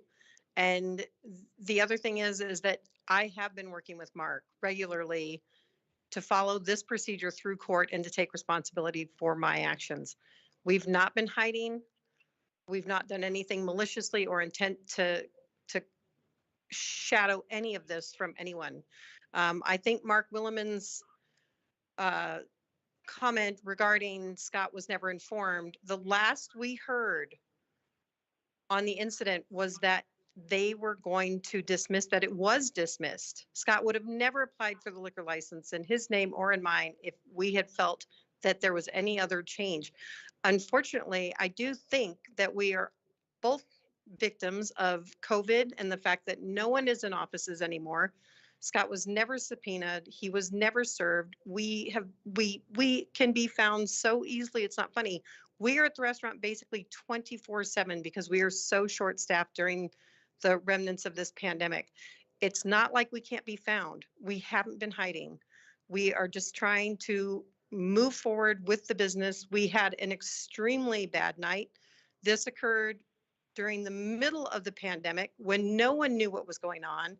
We were involved with a very, very unscrupulous business partner that we had been learning at the time. And I'm not making excuses. I'm not making excuses for my actions. I'm doing everything I can to take responsibility. There's been no hiding. There's been no shadowing. And all we're trying to do is run a business. And yes, we had a very, very bad night. Very bad. Nobody's admitting that. Thank you, Ms. Thank you. Thank you, Ms. Schuman. I really appreciate you popping up. Vice Mayor? Yeah, thank you, Mayor. I hate, just the feeling of the applicants, feeling like they have to defend themselves. I think I have, similar, just like gut reactions of like, we've been having some really challenging times, and how do we not make decisions based on, like a lapse of, clear-headedness and making decisions and judgment. And so I want to figure out if there's a way that while the applicant is figuring this stuff out in court, that they could pull their request till the matter gets resolved and then bring it back to Mayor and Council, because I also, wouldn't, want to go through this process of voting on it, denying, and then having them go back and start over. So if that's a consideration, I would very much appreciate that. So, Mr. Attorney, I think you could lead us through this. Sure, I'd be happy to. No. I was not asking you. I'm sorry. I was asking our city attorney. I'm sorry, ma'am. That's okay. Go ahead, Mr. Rankin. Thank you, Mayor, members of the council, and Vice Mayor Santa Cruz. So as is noted, you do have the May 3rd meeting. If you're uncomfortable acting tonight, the additional time could be used to gather some additional information about the status of the cases and, what the potential timeline for resolution of those criminal cases might be. But that's why I mentioned earlier in my comments that the applicant might want to be thinking about withdrawing the application at this time, because if they proceed and get a denial, then there's going to be a statutory period where they can't even reapply. Whereas if they withdraw and give themselves a little more time to take care of their issues, they may be in a much better position to apply for a license later on. So if you want to give the applicant that opportunity, you could continue this matter until May 3rd and give the applicant a little time to think about what they should do next. Do you want to do that in the form of a motion, Vice Mayor?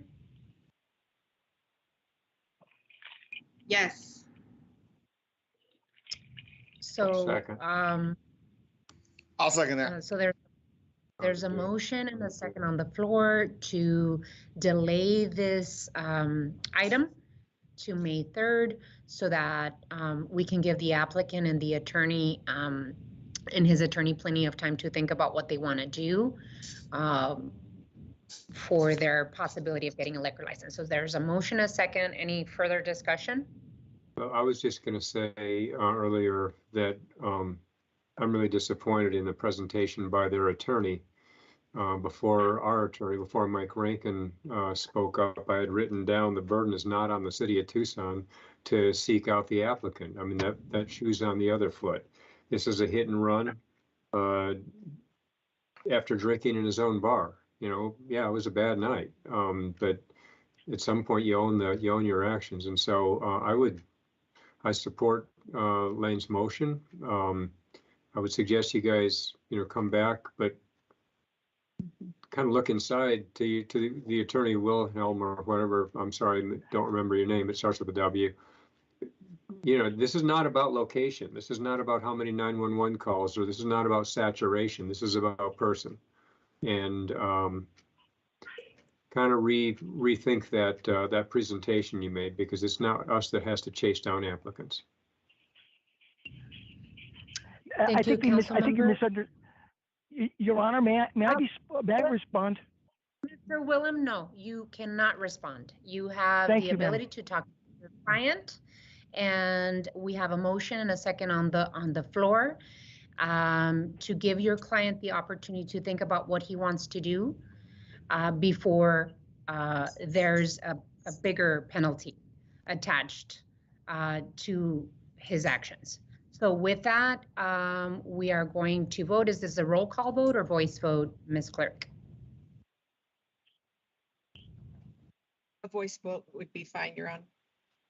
Alrighty, so hearing no other discussion points, all those in favor of the motion signify by saying aye. Aye. Aye. Aye. Any against? Motion passes. Thank you so much for spending time, Chief and Detective Wilson, for being here with us today. We move on to item 7. Your Honor, we have Actually, item item 6 called 6. to the audience. I realized that. Thank you so much. Item 6 is called to the audience. At this time, the public is allowed to address the mayor and council on any issue, except for items scheduled for a public hearing at this meeting. Speakers are limited to 3-minute presentations. Please announce your name, and if you live in the city of Tucson and if you're getting paid for your presentation. Call to the audience is scheduled to last for no more than 30 minutes. Pursuant to the Arizona Open Meetings Law, individual council members may ask the city manager to review the matter, ask the matter be placed on a future agenda, or respond to criticism made by speakers. However, the mayor and council may not discuss or take legal action on matters raised during call to the audience. I have a list that was provided to me by the city clerk's office. And so I'm going to call out the names as I have them listed here. Donna Myers.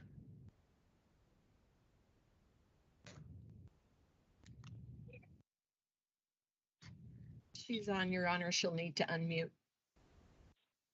Donna, you have to press *6 to unmute yourself.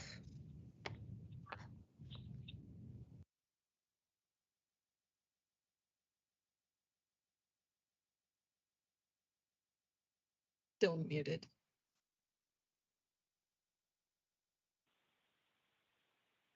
Ms. Myers?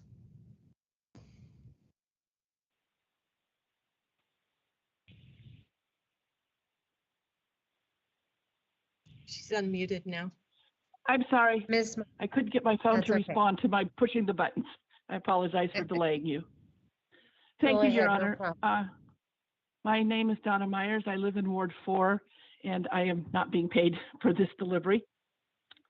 My husband and I moved here 2.5 years ago, and I was very excited to learn about the city swimming pools.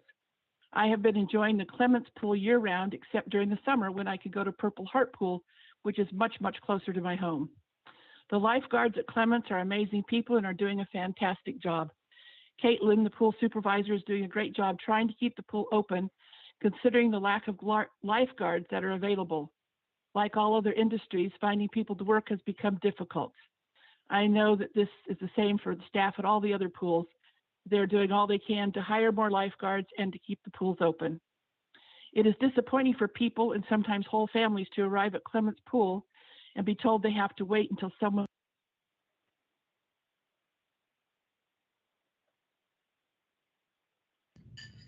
She might have muted herself.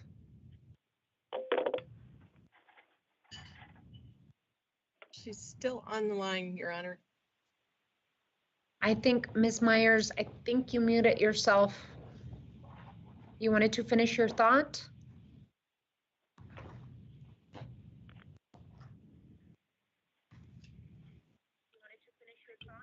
Nothing? No, Your Honor. Oh. You don't see her unmuted? She's unmuted. She may need to unmute her phone.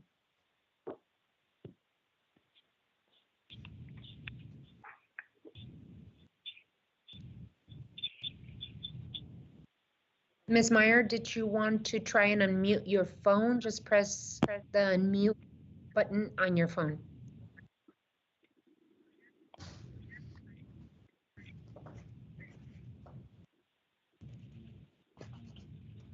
Okay, I think we're gonna have to move on. I feel horrible, but we'll try and fit her in at the end if we have the availability.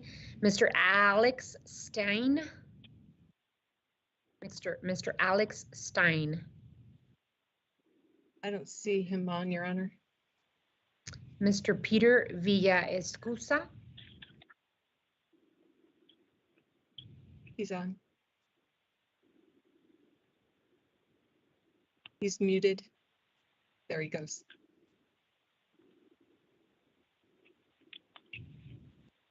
Mr. Villaescusa, are you there?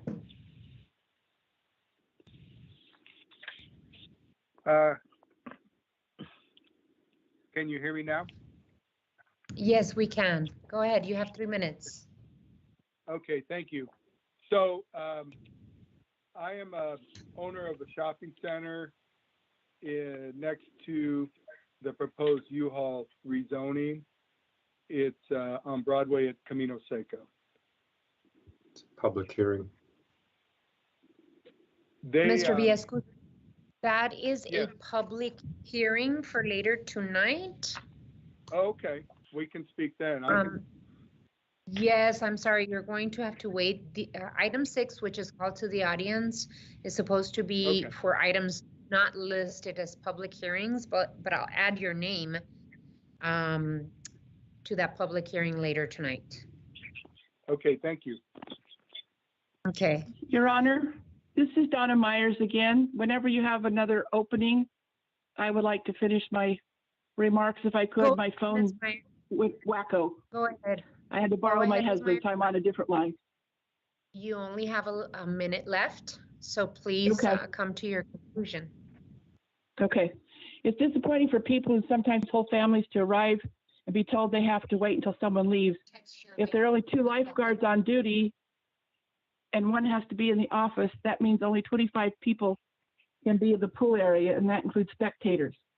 I know there have been a few times when Clements Pool has had to close unexpectedly for a couple of hours until another lifeguard could arrive because a lifeguard called in sick.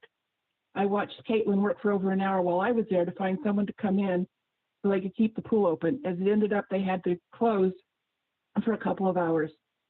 As a person who uses the pools, I would like to suggest that it's better to have pool hours shortened but consistent than to have unexpected closures or limit the swimmer spectators to such a low number.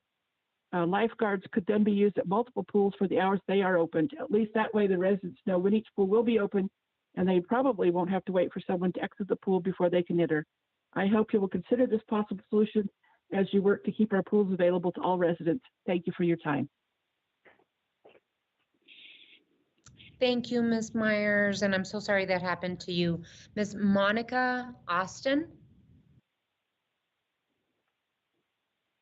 Oh, can you hear me?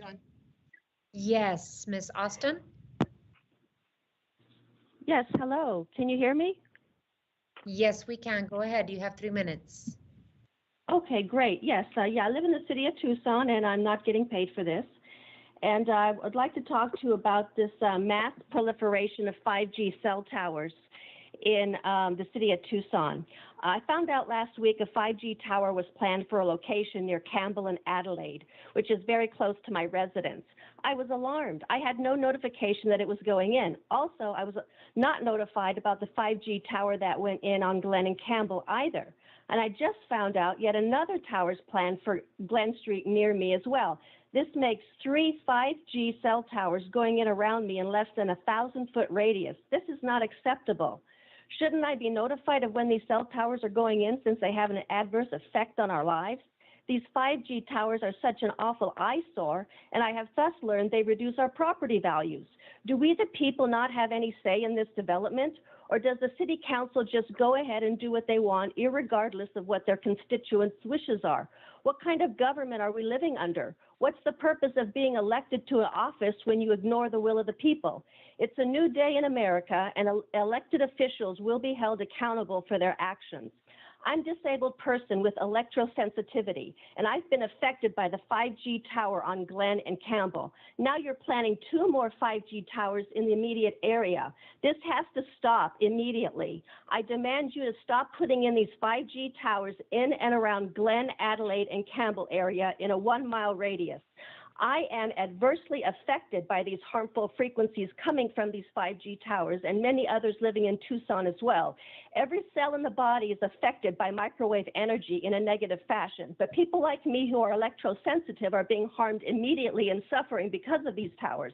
According to the American Disabilities Act, you need to provide accommodations for electrosensitive people. Did you follow the law on this matter? Apparently not. I did not receive a notice of any of these 5G towers going up.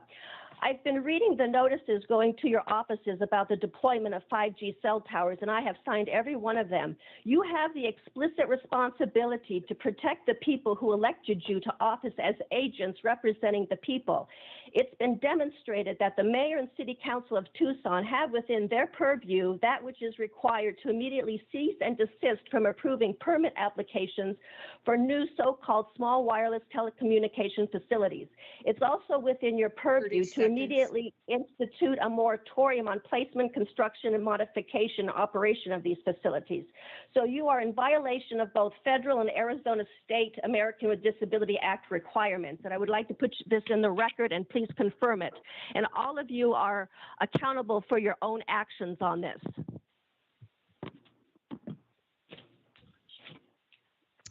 Thank you, Ms. Austin. Your Abriza Honor, Zaguier.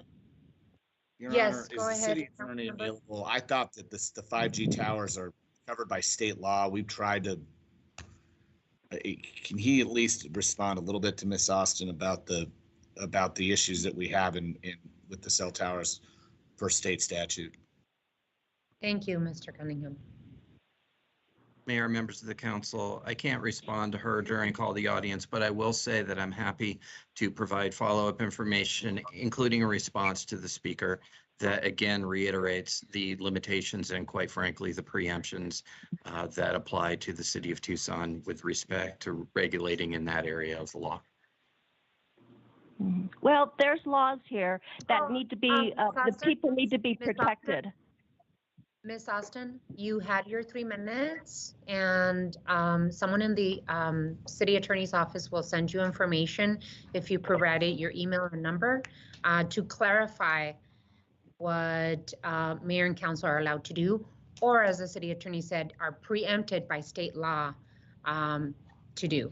So we're moving on to the next speaker, Abriza Zaguier. Can you hear me?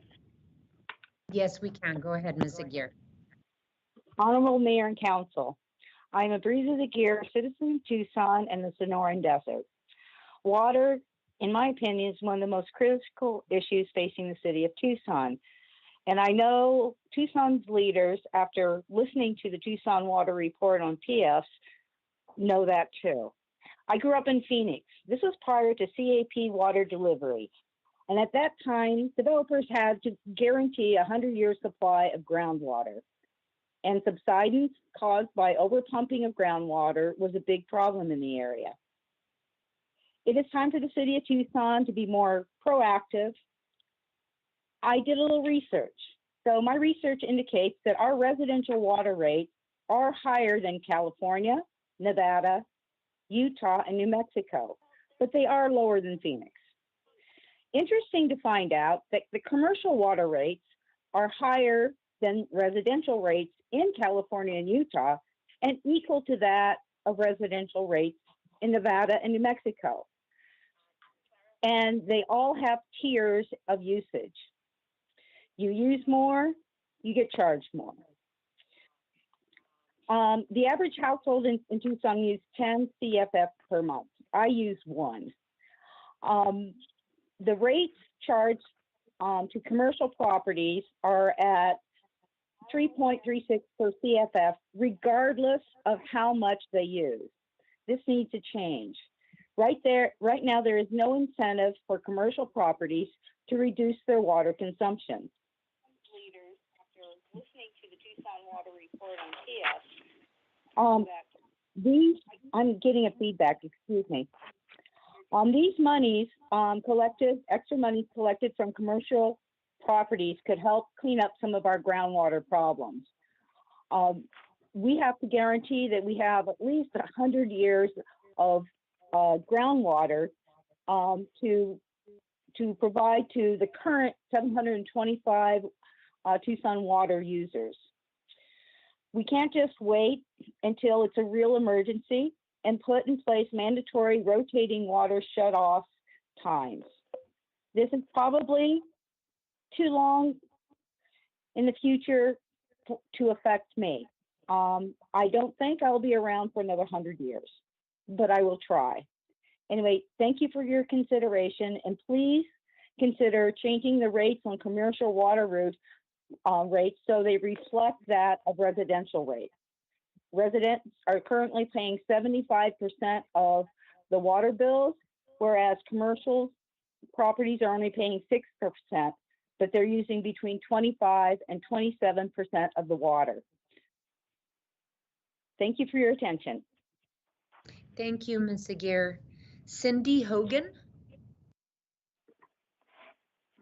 Hello, she's in. Hi, Ms. Hogan. Yes.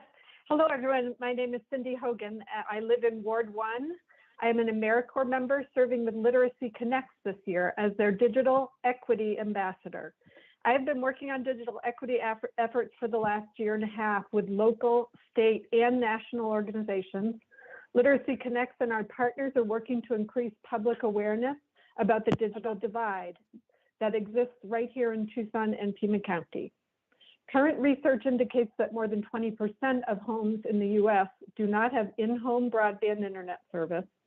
Beginning with public awareness, we are working to remove the barriers keeping too many households disconnected. Internet access and digital literacies are now considered super social determinants of health. Most doctors use online portals to communicate health information and make appointments. Those without digital skills and internet access are experiencing declining health outcomes. Nowadays, things that are essential to the health and well-being of individuals and families, such as applications for employment, housing, and assistance programs, are now exclusively online. The time is now to ensure that everyone who wants to pursue education, employment advancement, and civic engagement has the opportunity to participate online. During the pandemic, the FCC launched the Emergency Broadband Benefit Program to provide discounts on internet service and devices for qualifying households. The Infrastructure Act expanded the funding for that from $3.2 billion to $14.5 billion, calling it the Affordable Connectivity Plan, which gives it much broader and much needed reach. About 50 million households across the country are eligible for this program. To date, 11 million have signed up since it first launched. Arizona is doing very well with signups with 250,000 households to date, making us the 12th in the country for participants. I would like to invite the mayor and council to post digital flyers I have prepared in both English and Spanish in your newsletters, and even consider printing and having them in your offices or wherever you think people might pick them up and read them. I'll email these to your offices in the morning. The state library has a team of trained digital navigators available to assist people sign up, both in English and Spanish. Their hotline number is on the flyer. This navigator hotline is available every weekday and also takes calls on any question relating to computers and the internet. 30 seconds. This is a great phone number to get into the hands of older adults, parents of students, and people needing help applying for assistance programs. There was a lot of talk about equity in the meeting this evening, and I'm so glad that equity is taking front and center in our social programs these days. I'm happy to answer any questions on digital equity from the mayor and council or audience members at cindyhogan333@gmail.com. That's cindyhogan333@gmail.com. Thank you very much for your time. Thank you for that useful information, Ms. Hogan. I have been informed that there is not a public hearing for the U-Haul item. So I just wanted to invite Mr. Villascusa back again to the call to the audience so that he could get the opportunity to give us his opinion and input on this item. So Mr. Peter Villaescusa, if you are there, I am so sorry. We got confused on this. Can you hear me? Yes, we can. You have 3 minutes, Mr. Villaescusa. So sorry we got this confused. That was my mistake, sorry. So as I mentioned, I am a part owner of the shopping center adjacent to the U-Haul property that they are attempting to rezone. This is their third attempt to rezone it. The first two were denied by or recommended for denial by the zoning examiner. This latest attempt says that they will not have truck and trailer rental, which has been a very sore subject for our owner, all the other owners at the center, including McDonald's and Burger King and Walgreens. Our concern is that we know that their goal is eventually to have truck, trailer, and leasing, and that is not conducive with a retail shopping center, as both zoning examiners have said in the past. So in the report that you received, the zoning examiner in his latest report, his initial report recommended denial of the request, but his subsequent final report said that he would recommend approval only if the following additional conditions are required. There's 4 conditions: expressly limit the use of the property to retail and propose storage uses, expressly prohibit any other uses allowed in the C2 zone, expressly prohibit the use of the property, including the parking lot, for truck or trailer rentals or any uses associated with truck or trailer rental operations, prohibit any changes to the parking lot or parking areas, access lanes, or any other changes that would interfere in any way with the operations of the retail center in which the property is located. And finally, prohibit any alteration of the front facade of the building. So in the zoning conditions that you have in your package there, conditions 3 and 4 are listed in the zoning conditions, but not what we feel are the most important conditions, number 1 and 2. Our concern is that U-Haul is using this rezoning as a first step to come back and eventually add truck and trailer operation to the site, which, as both zoning examiners have said in the past, this is not conducive to a retail shopping center. So while this is not our first choice by any stretch, our main concern is that the mayor and council adhere to the zoning examiner's recommendations and add those items to the zoning conditions. That's all I have to say. Thank you. Thank you so much, Mr. Villaescusa, and I'm so sorry about the mix-up. We have also Ben Bueller Garcia as our next speaker. He's on.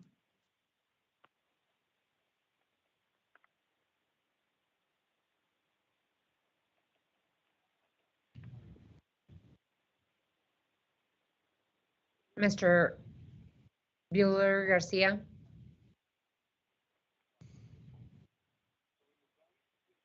He's unmuted, Your Honor. He may need to unmute his phone. Just muted himself. Mr. Bueller Garcia, you have to press *6 to unmute yourself. Yes, go ahead. Yes, I'm calling in on item number 8, the public hearing. Okay, so you're going to wait until that item? Correct. Okay. Thank you.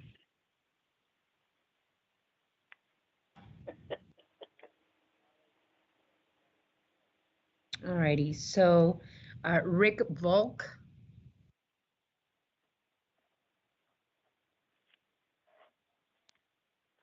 He's on. Mr. Volk. Rick Volk, can you hear me? Go ahead. You have 3 minutes. Thank you. Rick Volk, I reside in the city, not being paid for this. I'm PB Exclusive's partner in the shopping center. I couldn't say it much better than he did. We bought the center in 1997 and built it up over 25 years into a fully occupied project. Bad news for us is that U-Haul bought the former Safeway. Our property values have declined since that time. We're trying to stem that decline and keep the shopping center in a good condition with quality tenants. We've been successful so far, although obviously we're not getting the rents we were before. We're here to protect our 10 small tenants who are in there and the adjacent businesses, all of whom agree that a U-Haul use is not compatible with the shopping center. The zoning examiners found that it was also not compatible with the Pantano East Area Plan. 100% of the surrounding property owners voted their protests of the truck and trailer rental. While ostensibly U-Haul's coming back for the self-storage use, we understand that their goal is in the future and when they bought the property currently to have truck and trailer renting. We don't blame them. That's the business they're in. However, they bought a C1 zoned property. That C1 zoning protects us and our tenants from incompatible uses. We'd rather you did not change the zoning from C1 to C2. That, as I said, once that zoning is changed, we lose our protection. But if you do decide you're going to change it to C2, we would request that you look closely at the zoning examiner's recommendations, which were to only allow the C2 zoning if it expressly limited the C2 use to self-storage and had the other three conditions that Pete mentioned. We realize that the preliminary development plan listed those prohibitions on it. However, they should be listed in the zoning conditions also. 2 of those conditions are listed, 2 of those dropped out. We'd like all 4 of those conditions listed. And I'd also like to thank the council members for listening to this situation, and also special thanks to Council Member Cunningham, who has spent quite a bit of time on this matter. Thank you. Thank you so much, Mr. Volk. Tom Adang. Tom Adang.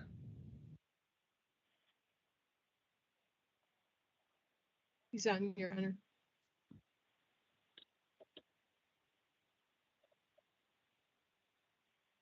Mr. Adang, you need to unmute yourself by pressing *6. Mr. Adang? He just muted himself, I believe. There he goes. Hello, can you hear me now? Yes, we can. You have 3 minutes. Go ahead. All right. Good evening. My name's Tom Ading. I am a resident of Tucson. I am not paid for this. I serve as the president of the Castle Rock Homeowners Association. I represent 431 homes and some 800 homeowners in our HOA, and we're also a part of the Bear Canyon Neighborhood Association. But tonight, I want to voice our community's concerns with a continued rezoning request in areas to the north and east of our community. Concerns that have been elevated by last summer's flooding of our community, due mainly to runoff from outside of our community during the storms of August 10th and 11th, the 4 to 6 inches of rain in 10 hours. What I have provided to the city clerk and hopefully to Mayor, to you and the council members are my talking points and a couple of videos that show the extent of that flooding. The fact that it's coming from outside the community, one from Coronado Villas, which is to the north of Tanque Verde, through 4 drainage pipes directly into our community, into the backyard of 2 that washed out the asphalt off of our main road coming in and flowed all the way towards the west. Should have been then captured in a culvert along Woodland Drive into the Tanque Verde Wash. It was not, because that culvert, under city's responsibility, was completely filled with brush, with trees, and actually we had water back up into our community. We also had water come in from directly to our east, Tanque Verde Acres, to 2 different insets and to a different one of our washes. So we had 2 main areas of flooding into our community.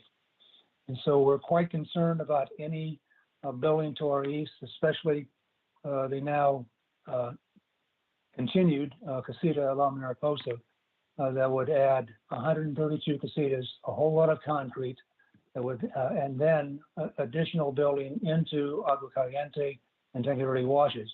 And when you put that type of concrete on top of that, you're going to channel more flooding, and it's not going to help fill the aquifer in that area. It will not soak through concrete into the ground. So as a result of that, we are very concerned that any building in that area that any work that done cannot be done until such time as complete plumber or a flooding assessment to be done. And so with that, I'll close by thanking you for the time tonight. I ask you to take a look at the videos. I think they'll be eye-opening. And also would request the council review any future rezoning requests with a critical eye to make sure that the FEMA flooding risk assessments are done before any approval, including conditional approval, is granted. Thank you very much for your time this evening. Thank you, Mr. Adang. Our next speaker is Heidi Schewel. I don't know if I'm pronouncing it correctly. Heidi Schewel. Hi, can you hear me? Yes, we can. Okay, thank you. Good evening, Mayor and council members. My name is Heidi Schewel. I do live in Tucson. I am not being paid for this.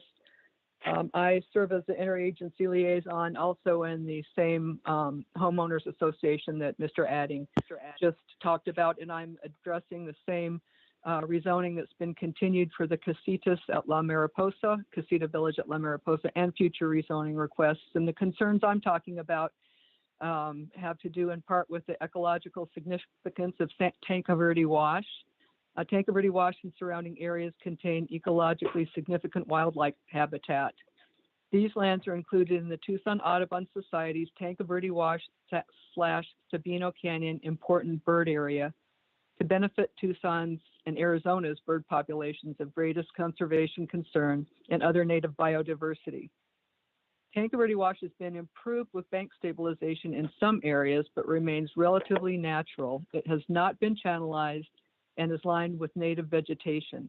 Although homes do dot the area, in many places the suite of native vegetation survives intact, with rare large patches of mesquite bosque and large cottonwood galleries. The area provides habitat for riparian breeding birds, migratory birds, and wintering birds, as well as acting as a corridor that allows movement of wildlife through Tucson's ex-urban areas.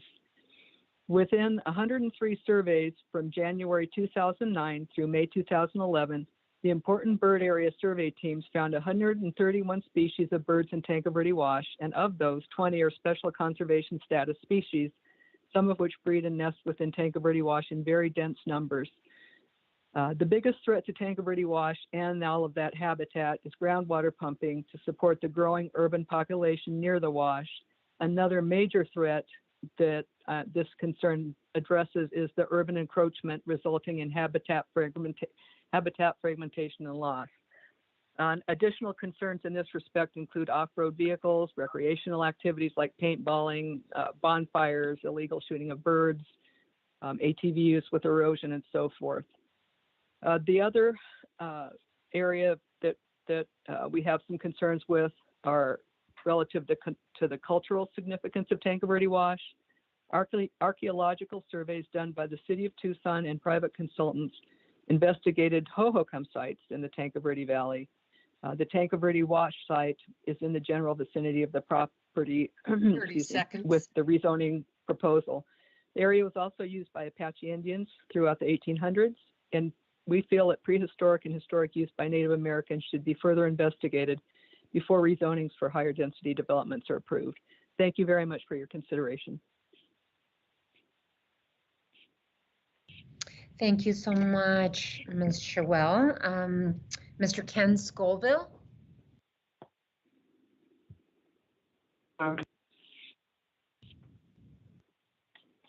Mr. Scoville.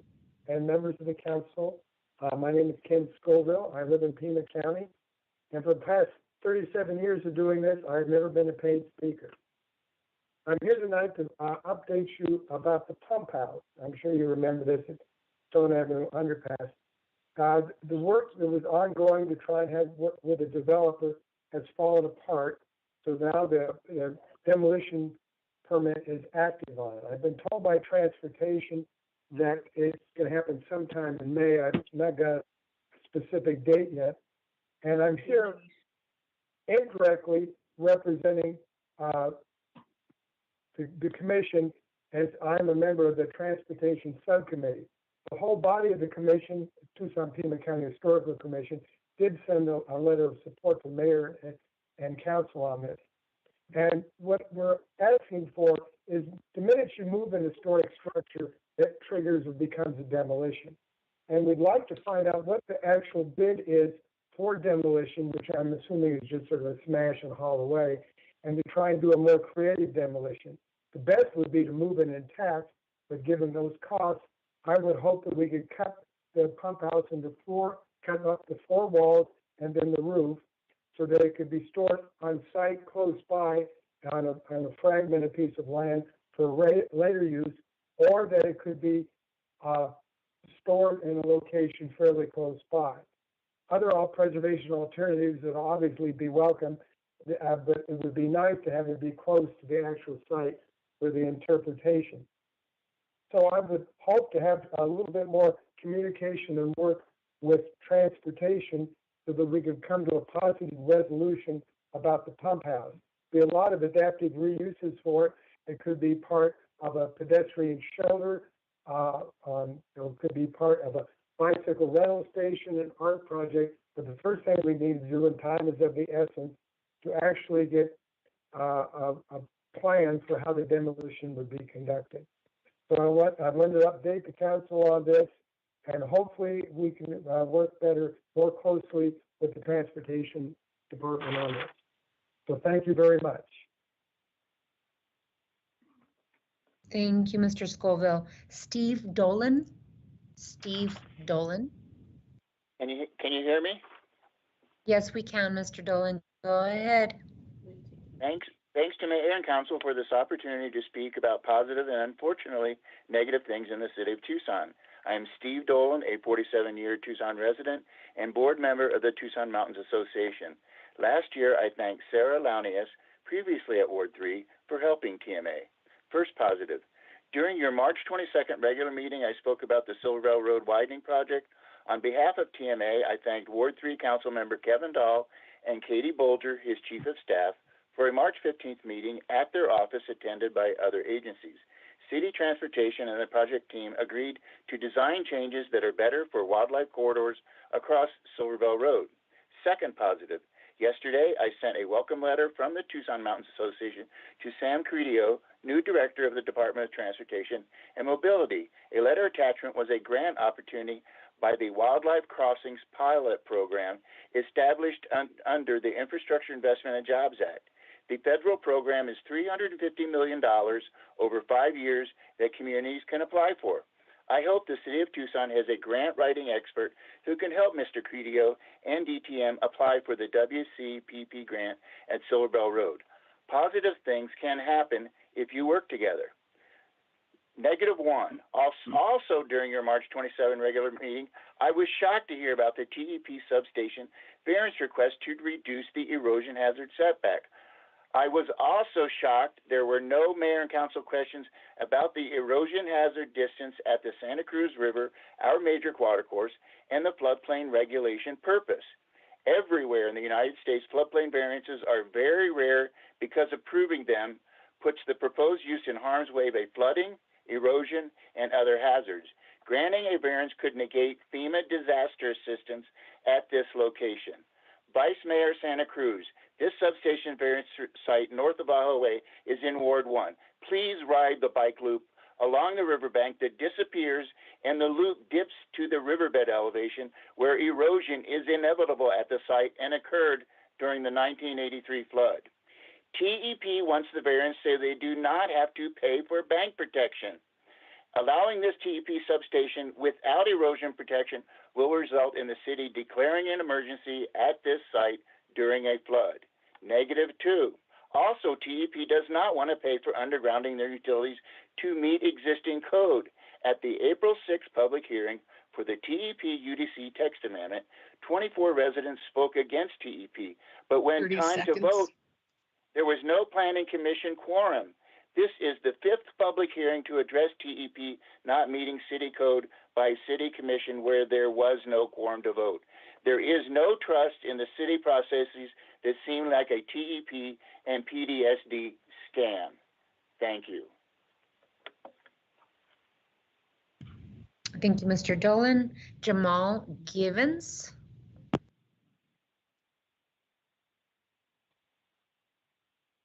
Is on, Your Honor. Hello? Jamal. Hi, Jamal. Great. Thank you all. I made it. Woo! All right.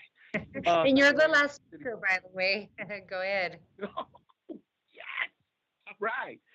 Well, I just want to thank you all. Thank you, Mayor and City Council members. Hey, I just wanted to come real quick to remind us about prevention of substances in regards to young people. I know that I've worked with many of you through the years, and want to thank now Mayor Romero, Councilmember Fimbres, Councilmember Cunningham, and Councilmember Kosacic for the work that we've done through the years in working on prevention of substances with youth. But now we have a big issue around cannabis. Since Prop 207 passed, there's been a lot of focus on the business side of legalized cannabis, such as the licensing and the zoning. But I am concerned that we're not really having some focus in regards to prevention. As cannabis gets more traction, there's an opportunity for prevention to get left behind. We're already beginning to see a lot of use of cannabis within schools, and vape pens and things of that nature. And so, again, I just want to remind Mayor and Council that we need to put just as much effort, because prevention doesn't have nearly as much money as the big marijuana groups. And so it does make our climb a little bit harder, but youth and families are important in all of our councils, in our wards.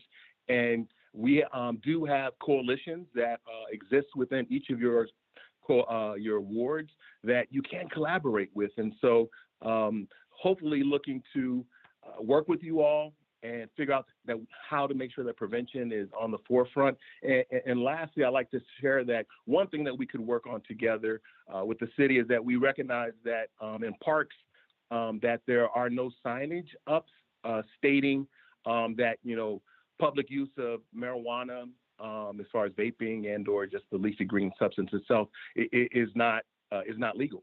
That's not on your website. It's not posted in the parks at all. And I think that's something that we could work on that's kind of low-hanging fruit that can help us keep our communities safe and really send the message that while the voters have passed this, I stand by that. Nothing wrong with that at all. Adults can make their decision, but we want to make sure that we're protecting our youth. And so I thank you all for your time and look forward to working with you. Thank you so much, Mr. Givens. And Ms. Clerk, if there's a possibility of connecting Mr. Givens to someone at Parks and Recreation that can make these decisions regarding posting information at parks and recreation and senior centers, I would really appreciate it. Yes, Your Honor. Thank you. Alrighty, that is the end of the list of call to the audience. We can move on to item 7, and there's still a public hearing, item 8, that we have some listed speakers for. So let's go to item 7. Consent agenda items A through E. Reports from the city manager on consent agenda are received into and made part of the record. Ms. Clerk, you are requested to read the consent agenda. Item A is approval of minutes. Item B is elections, designating voting locations and appointing board workers for the vote by mail special election to be held on May 17th, 2022. Item C is Mayor and Council amending the 2022 Mayor and Council meeting schedule. Item D is an intergovernmental agreement with the Regional Transportation Authority of Pima County for regional transit service improvements for fiscal year 2022. Item E is an intergovernmental agreement with the Regional Transportation Authority County for the provision of fixed route transit services for designated areas of Pima County, the town of Marana, and the city of South Tucson. And that is the extent of the consent agenda. Thank you, Ms. Clerk. May I have a motion to move the items on the consent agenda? So move, Madam Mayor, to move the matters on the consent agenda. Second. There is a motion and a second. Any discussion? Hearing none, let's go to roll call. Mr. Fingers? Aye. Mr. Cunningham? Aye. Ms. Santa Cruz? Aye. Mr. Kozaczek? Aye. Mr. Dahl? Aye. Mayor Romero? Aye. The items on the consent agenda are approved by a vote of 6-0. Item 8. Public hearing C822-03 UDC text amendments relating to electric vehicle EV readiness and individual parking plan eligibility, ordinance number 11922. City Manager's communication number 109 dated April 19th is received into and made part of the record. Colleagues on the council and those in attendance virtually, this is a time and place legally advertised for a public hearing for the purpose of reviewing and discussing amendments for the purpose of amendments to the 2 sections of the UDC related to commercial parking. These amendments are in response to Mayor and Council direction to develop policy that furthers the goals outlined in the EV Readiness Roadmap adopted April 2021, part of the city's COVID-19 response, and supports the housing affordability strategy for Tucson adopted December 2021. This is a public hearing. This public hearing is scheduled to last for no more than an hour, but I did want to discuss with the council the possibility of keeping this public hearing open to facilitate additional community engagement and stakeholder input. I have been hearing both from neighborhoods and neighborhood leaders on the parking side of this code amendment, and also from community stakeholders as well as business stakeholders on the EV for commercial and multifamily. And I just want to make sure that we have an exhaustive conversation. There are concerns that some both on the neighborhood end and the business end were not included in the conversation in stakeholder input. So I'd like to have the colleagues on the council consider keeping this public hearing open, making sure that we're hearing from all involved, and that we bring back this item in within the next month, or whatever is necessary to have that continued input from the community and stakeholders. So I just wanted to make sure that I opened with that. I would suggest that we do have some people listed in terms of wanting to speak in this public hearing, but I wanted to open with that option of being able to keep the public hearing open. So I just wanted to hear from my colleagues on the council to see if they're open for continuation of this item. Councilmember Fimbres. Madam Mayor, I've also heard the same questions and concerns, and I know that they want to continue the dialogue, so I support your move that we continue it after the public hearing is done. Keep it open. Alrighty. I don't know if we need a motion, Mr. Attorney, to keep the item open and keep the public hearing open. Is that what we would have to do? Do we need a motion, Mr. Rankin? Madam Mayor, what you can do is open the public hearing, allow the people who are here and desire to speak now to address the mayor and council, and then don't close the public hearing, but instead have a motion to direct that the public hearing be left open and continued to the date that you have in mind. Okay, I just wanted to make sure that we started with this piece so that the speakers know and understand the intention, at least my intention, and I hear Councilmember Fuentes as well. Councilmember Kozachik? Yeah, I'll support that as well. And I would add this, maybe caveat. When this was initiated, I made it very clear that there is a fundamental difference between EV outlets at apartment complexes and an individual parking plan for restaurants and bars. So when it comes back to us, I would like us to also vote on those as two separate items, because the conversations are extremely different. Alrighty, so I'll do as the city attorney suggested, that we open the public hearing, ask those that are present to speak at the public hearing, understanding that there's a possibility, we haven't voted yet, but there's a possibility of mayor and council keeping the public hearing open. So with that, public hearing is scheduled to last for no more than an hour. Speakers are limited to 5-minute presentations. I do have a list of speakers provided by the city clerk's office. In no specific order, these are the names that I have. Karen Potter.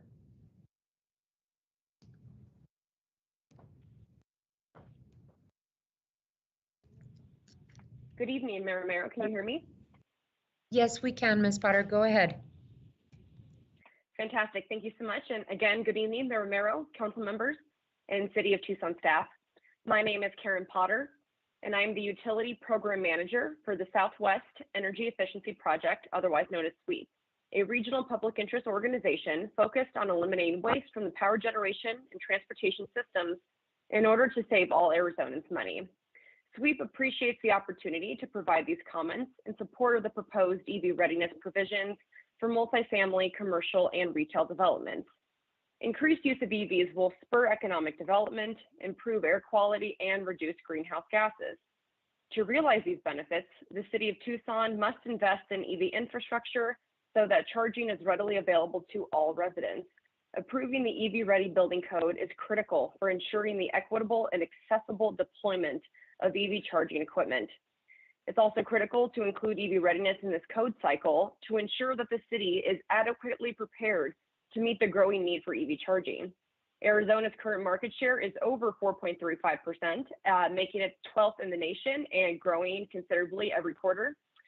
And not including the EV infrastructure during construction phase is forcing customers to pay significantly higher costs to retrofit their homes at a later date, thereby making it more difficult for us to increase this market share. And to give you kind of a perspective on what these higher costs may look like, it's roughly about 6 times more expensive to retrofit a multifamily or commercial parking space with EV charging infrastructure than it is to install the equipment during the new construction phase. Without these requirements in the code, we will be forcing significant costs onto the residents that could have been avoided by including EV infrastructure during the original construction phase.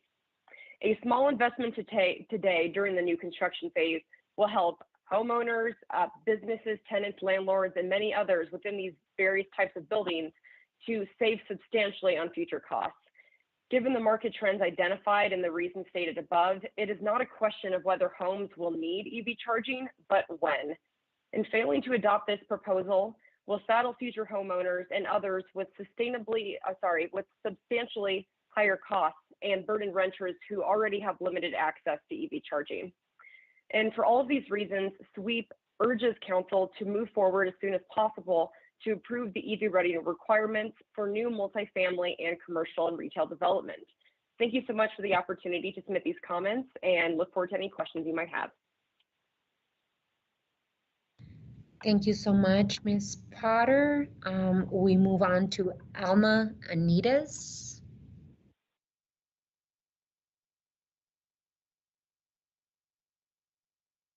She's on, Your Honor. Alma Anitas, I think you might be on mute. You have to press *6.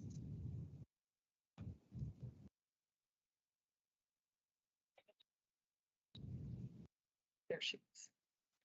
Hello, can you hear me? Yes, we can. Go ahead. Hello, good evening. Hello, good evening, Mayor and Council. My name is Almanides Morales.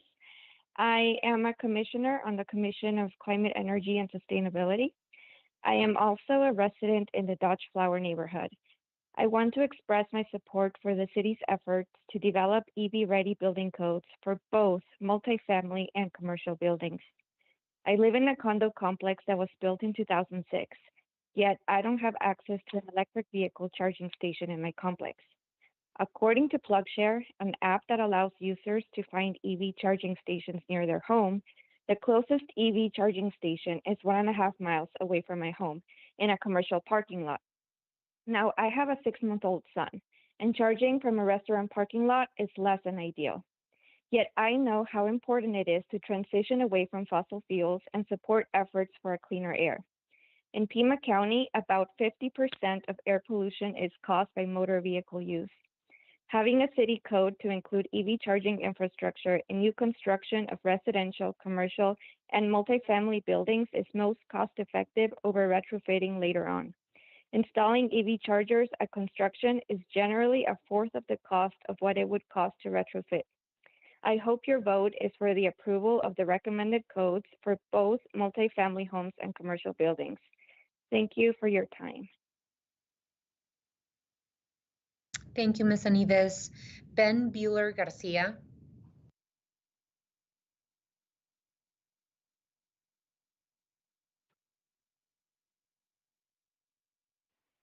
Good evening, Honorable Mayor.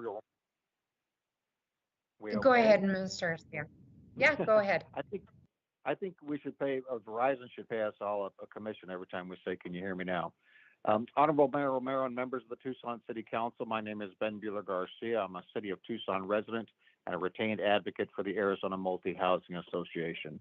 We are the state's largest organization representing the perspectives of multi-housing owners and property managers. This is absolutely the wrong time to consider some elements of these proposed text amendments. For several months now, our members have been working with your Housing and Community Development Department and the newly formed Pima County Housing Affordability Task Force to develop strategies and policies to address the housing affordability crisis. The Mayor and Council have recognized the importance of this issue with the adoption of the Housing Affordability Strategy for Tucson. It is abundantly clear that we need more inventory. Therefore, it is contradictory to be considering an ordinance that will make the construction of new multifamily housing more expensive.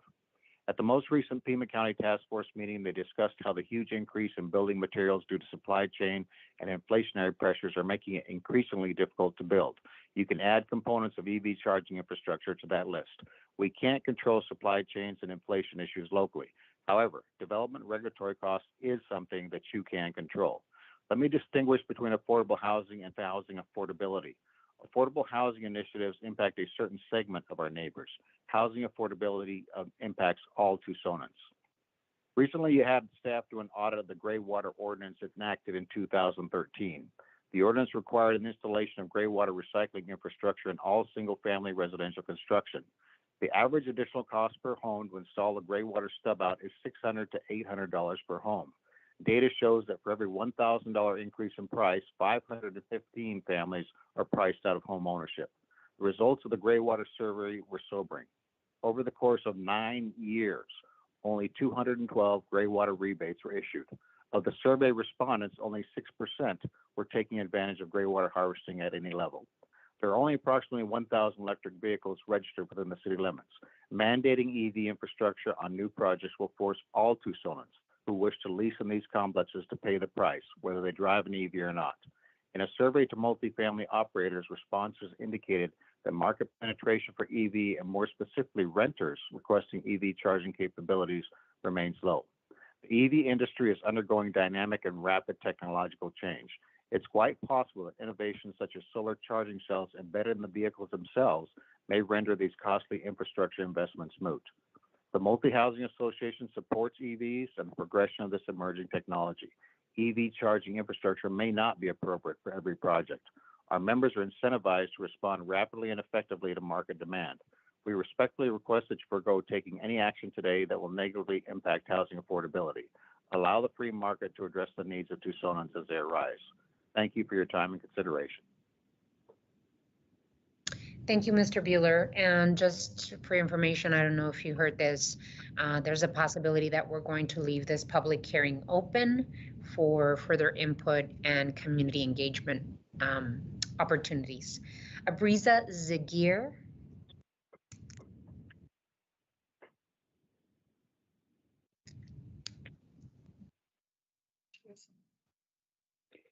Can you hear me? Yes, we can. Go ahead, Ms. Zagir.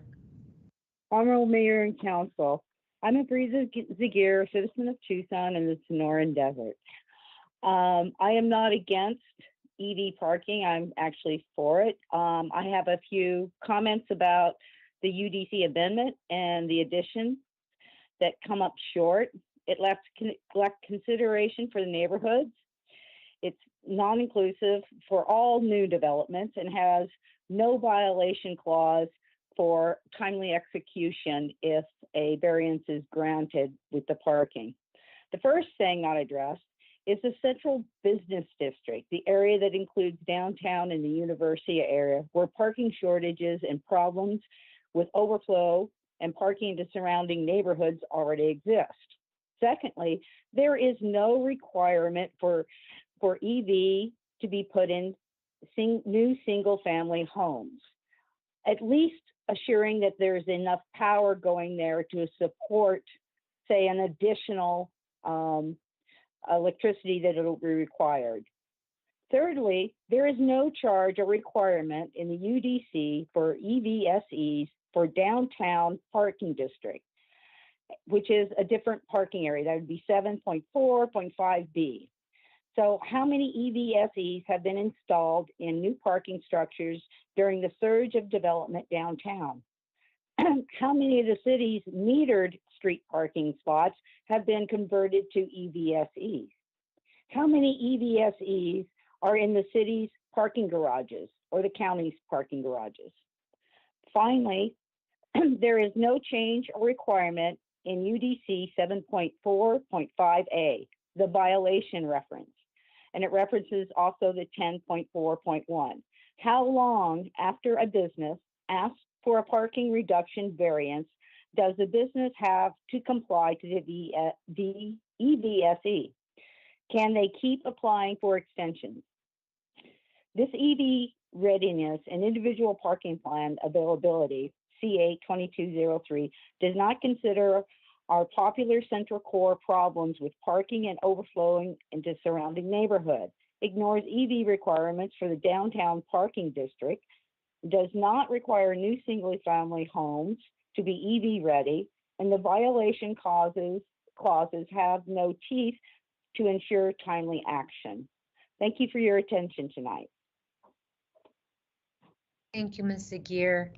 Alexa Scholl.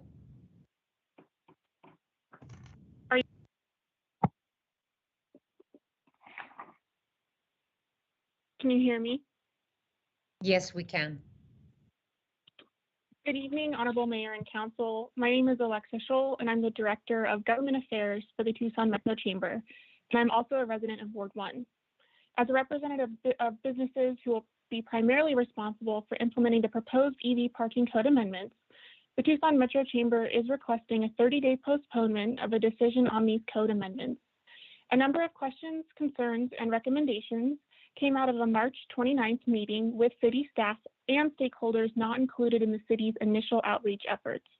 We'd appreciate the opportunity to continue these conversations and to work with PBSD staff to fine-tune the proposed parking code amendments so they result in a better outcome for our shared EV readiness goals. The Tucson Metro Chamber understands that 30 days is a relatively short amount of time, and we are ready to facilitate meetings between city staff and industry stakeholders so that this item can come back before Mayor and Council next month. Our intention is not to derail this item or stall it for an undetermined amount of time. We look forward to rolling up our sleeves and getting to work crafting more effective and efficient EV parking code amendments. We appreciate your consideration of this request. Thank you. Thank you, Ms. Scholl. Ryan Stevenson. Hello, Honorable Mayor and Tucson Council. Can you hear me? Yes, we can. Go ahead. Thank you. So on the parking issue, there's relevance to a lot of different topics that have been brought up tonight related to energy, water equity, habitat, air quality, and even drunk driving. So I'd like to cover a couple points on development and impact fees, trends in transportation, and voice my support for this measure. So we have some ratios for parking that just don't make any sense because the way that we derive these standards for parking is done through municipal benchmarking, which is the same thing for our EV methods. And it's kind of like a pseudoscience, like bloodletting or tarot card reading. And so there's other ways to go about doing this stuff. Bars are required 1 space for every 50 square feet of bars. So we have this drunk driving issue that we talked about tonight, and we're requiring the highest levels of parking provision for establishments that serve alcohol. That just seems totally wrong-headed to me. If we look at e-bikes have actually surpassed electric vehicles in the last couple of years for the number of sales. So I think we need to kind of update what our concept of electric vehicle transportation is in the country and in our city. The way that energy works in homes today, we already have the necessary infrastructure to charge electrical bikes. So we can already meet some of those, these new modes of transportation that are run on the energy of electricity. On the topic of development impact fees, in 2018, the Journal on Transportation and Land Use, professors and researchers from Portland State University and the University of Arizona wrote a journal article called Transportation Impacts of Affordable Housing, Informing Development Review with Travel Behavior Analysis. And they basically covered how engineers determine additional demand. They use the Institute of Transportation Engineers Trip Generation Manual with data from the Trip Generation Handbook with data from the manual. And they have historically focused on vehicle rates and the number of vehicles accessing or egressing a site during peak hours. The problem is that they overestimate those with assumptions based on suburban models across our geography. But we also have this in the context of, a national affordable housing crisis. And in their study, they found that the more lower income people are, the fewer vehicles they own and the less vehicle trips they make. And the closer they are to the center of the city, the less vehicles they own and the less home-based vehicle trips that they make. So if I were a developer and I was going to build affordable housing, say I've built 140 units located in the center of the city, assuming that our fees are based on the ITE Trip Generation Manual, all of my units would be over-assessed by over $1,000 a unit, which would come in at over $150,000 in over-assessment of transportation impact fees. And when we look at our standards, our street development standards, we see that we do in fact use many of these conventional manuals and handbooks for developing what standards we come up with. So basically, I think that while we have, one car, we have 8 parking spaces for every 1 car in America. I think that this measure that we're talking about tonight is a positive one, but it's really a drop in the bucket considering all of the housing and climate emergencies that we have. Comprehensive parking inventories have never existed in U.S. cities, and so parking-related questions haven't been answered. Our city's investment in parking is out of balance with the current demand, and some cities' empty parking spaces account for 2/3 of their total supply in downtown and midtown areas. Just some other metro statistics: parking spaces outnumber homes 27-1 in Jackson, Wyoming, and Des Moines, Iowa has 83-1. And so New York is the only city with more homes than parking spaces, and I think that's a grave injustice to our communities across the United States. So I've gone on, rambled on this, but I think that while this is something that we should be pushing for, I would add a friendly amendment that we eliminate parking minimums, off-street parking minimums in our community, while at the same time we require that new parking provisions include electrical vehicle charging. Thank you. Thank you, Mr. Stevenson. Vanessa Gallego.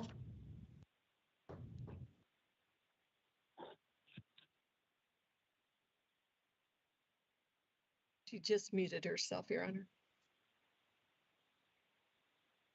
Ms. Gallego, I think you have to press *6 to unmute yourself.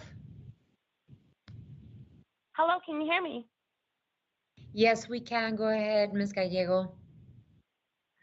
Good evening, Mayor and Council. My name is Vanessa Gallego. My pronouns are she, her, ella. I'm a West Side resident, a small business owner, a climate champion, and chair of the Commission of Climate, Energy, and Sustainability for the City of Tucson. I am here today to support the EV Unified Code for Commercial and Multifamily.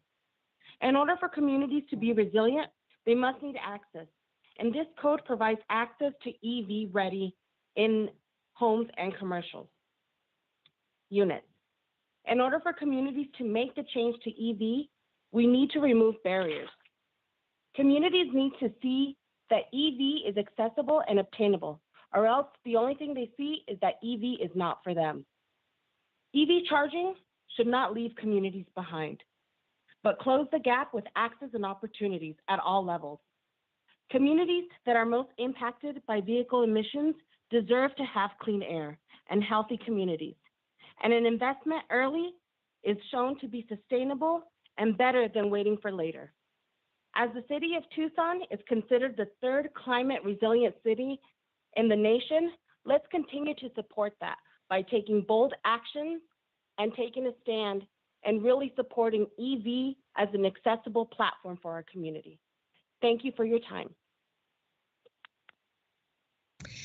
Thank you, Ms. Gallego. You were the last speaker that we have listed today. Ms. Clerk, are there any other speakers that were not listed but want to speak at this public hearing? Not that we're aware of, Your Honor. Okay, I am proposing that we leave this public hearing open, and I just wanted to, so that was the end of the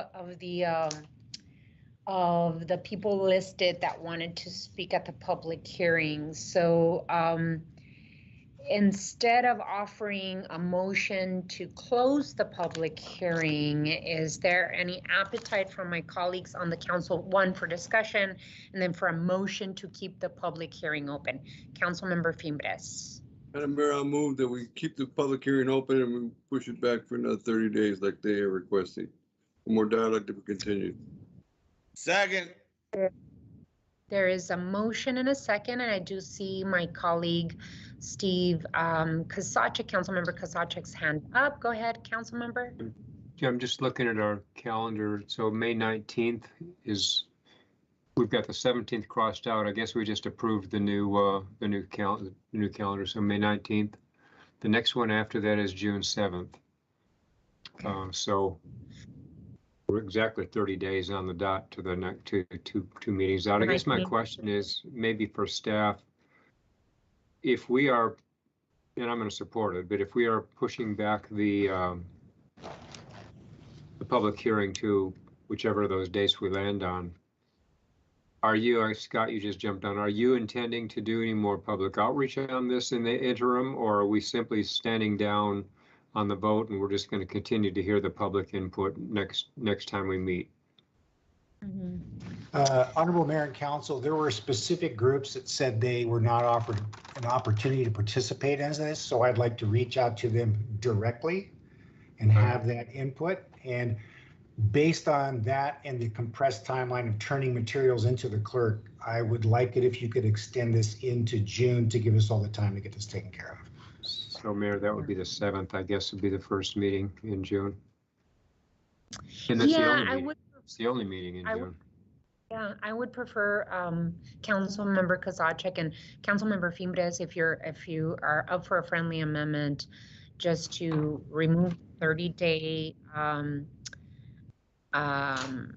comment in your motion, and so that it'll allow for some time, because I would like to make sure that we have more opportunity for stakeholder input in an organized way.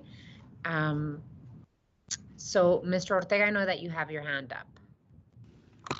Yes, Mayor. I just wanted to also suggest that in addition to what Scott outlined, that we'll reach out to folks that we know of. If you know of some stakeholders that might be interested in more conversation, if you could let us know, just shoot it to either my office or Scott's office, and we'll make sure to follow up here in the near future. I think that would be helpful. That way we've got all bases covered, and we make sure that those that are interested in providing feedback can have the opportunity. Thank you, Mayor. So, Thank you, Madam Mr. Mayor, Ortega. are we looking at pushing it back to June? I would suggest only to be able to have a coordinated approach to stakeholder input, and I would say, you know, those that spoke today, including the Tucson Metro Chamber and the Multifamily Housing Association, but also, you know,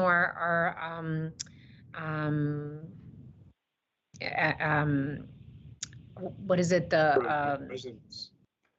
yeah, the residents and other groups that are interested, like SWEEP and other groups that are interested in continued dialogue. I want to make sure that we have the opportunity to have, you know, a mix of opinions and voices in one space, to be honest with you, because I want to make sure that we're not calling a meeting to a certain group, or, you know, people that want it, and then another meeting for another group that don't want it. I want us to come together and have diverse voices in a couple of opportunities for us. So I would highly suggest that we not add the 30 days, but leave it open to the capacity of our planning and development services staff. And if I might just finish my thoughts, I agree with you, and we don't have to set a date tonight either.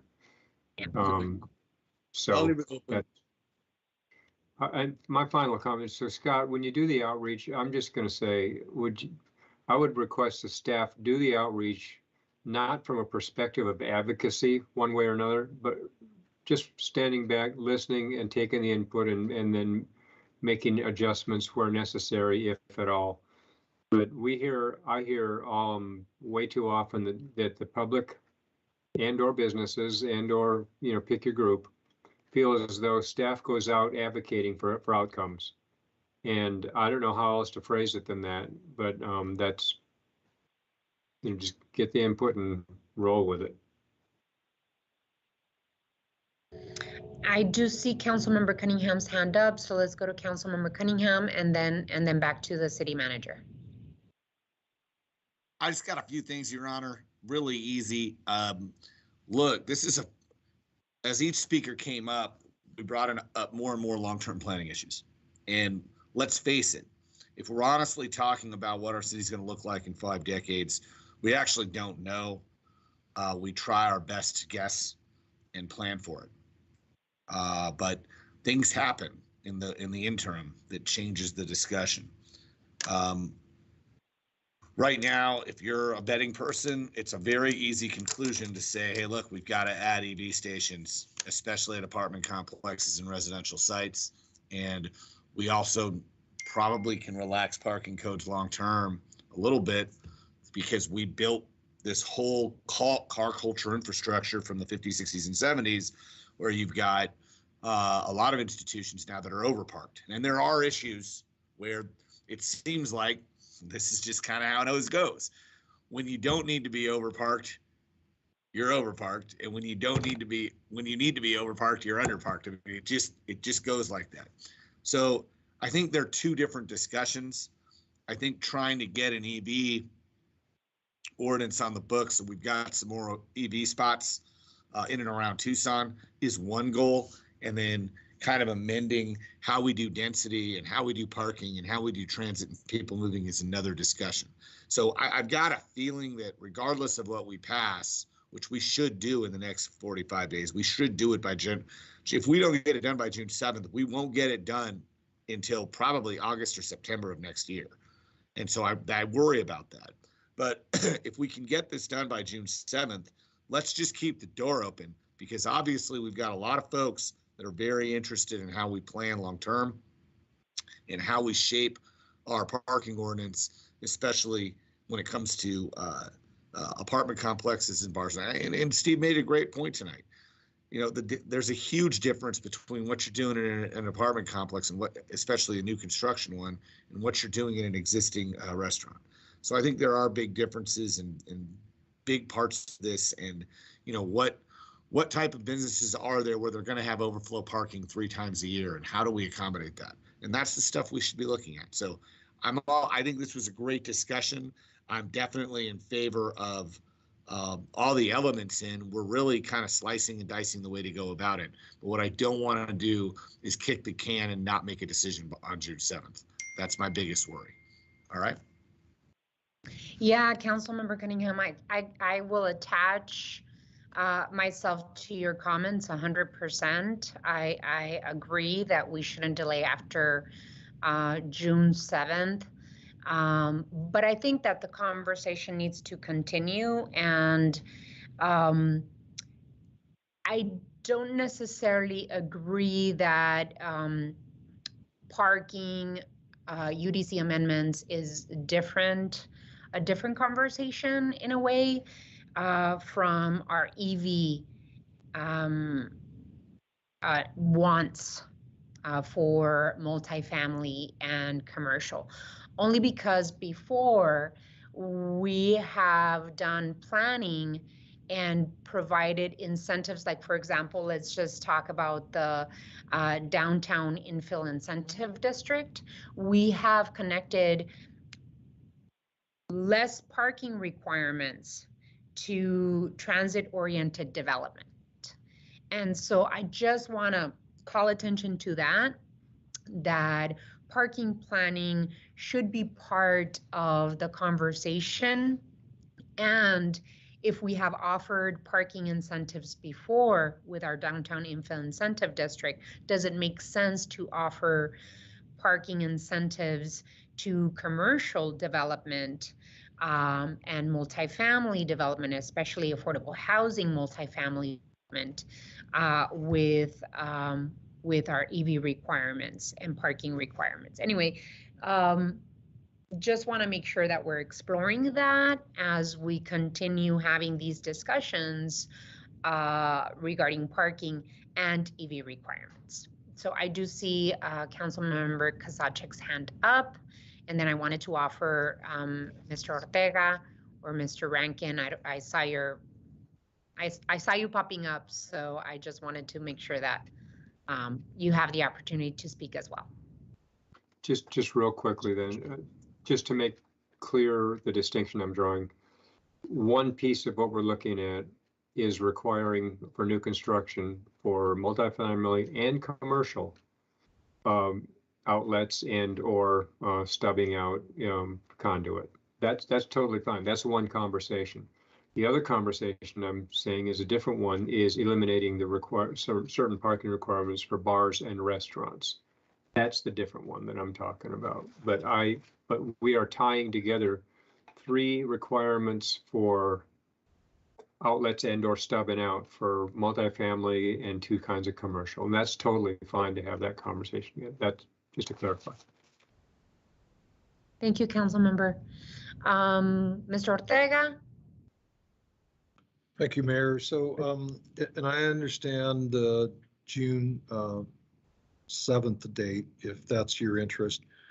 So there's 2 ways to do it. One is you can identify that as the date. And if you do, then that becomes the date of the next public hearing, and it's a continuation from the current day.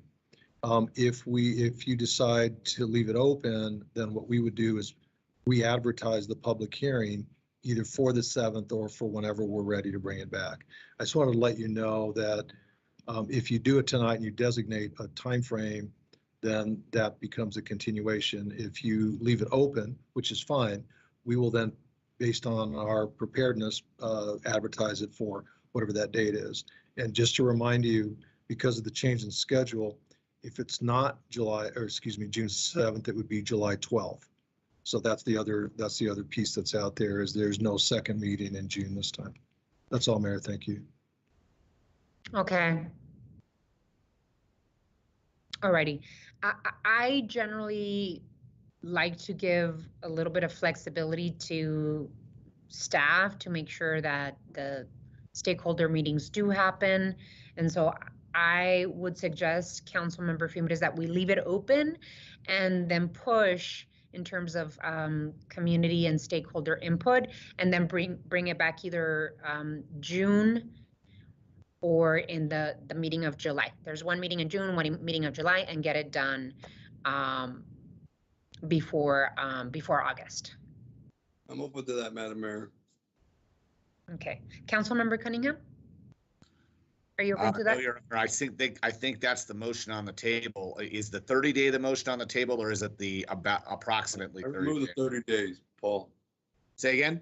I removed it, the 30 days. Okay, then that sounds like that's the motion on the table, so I want to call the question because I want to move on. So, Councilmember Fimres, just to clarify, you're going to leave it open, but we highly encourage staff to bring it in the only meeting in June, at the latest July. That's correct. Okay, alrighty. So there's a motion, and who was the seconder of the motion? Cunningham.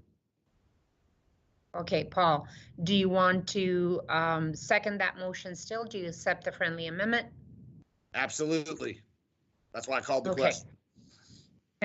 So there's a motion, a second. If there's no further discussion, which I don't see hands up, all those in favor of the motion, do we go to roll call, Ms. Clerk, or is it a voice vote? I think a voice vote is enough, Your Honor. Okay, so there's a motion and a second. All those in favor of the motion, please signify by saying aye. Aye. Aye. Any opposed? Motion passes. Alrighty, so thank you so much. I really appreciate it. Mr. Rankin, you have your hand up. Thank you, Mayor. Yes, just quickly, I mentioned during the study session that there are some Scrivener corrections to be made in the ordinance. Obviously, I will not be reading those into the record tonight, given the action you've taken, but they will be corrected going forward. And so when it comes back, it'll have those corrections incorporated. Thank you. Excellent, thank you. Really appreciate it. We move on to item 9. Public hearing zoning C9 21-20 CASITA Village at La Mariposa, Houghton Road, SR to R2, City Manager's Report, and this item has been continued at the request of the applicant and staff. Righty, so we move on to item 10.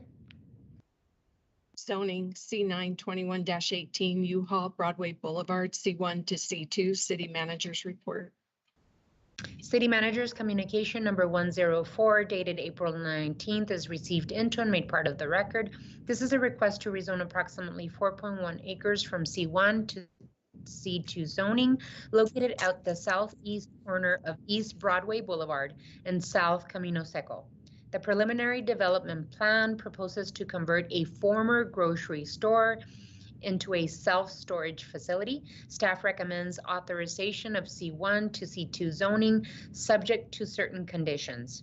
The zoning examiner recommends authorization of C1 to C2 zoning subject to required conditions. Before I go to Councilmember Cunningham, I am going to go to the applicant and see if the applicant is present.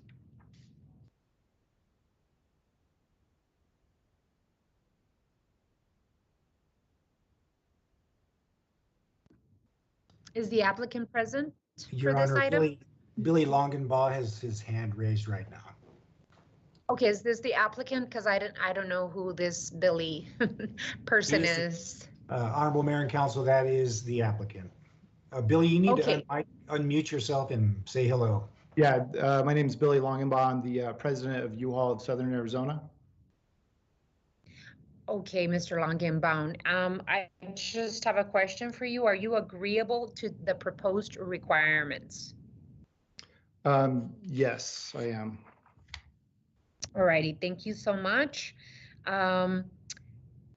Hearing that, I will send this over to Councilmember Cunningham in Ward 2. Councilmember Cunningham, it's your floor. There's a long process, Your Honor.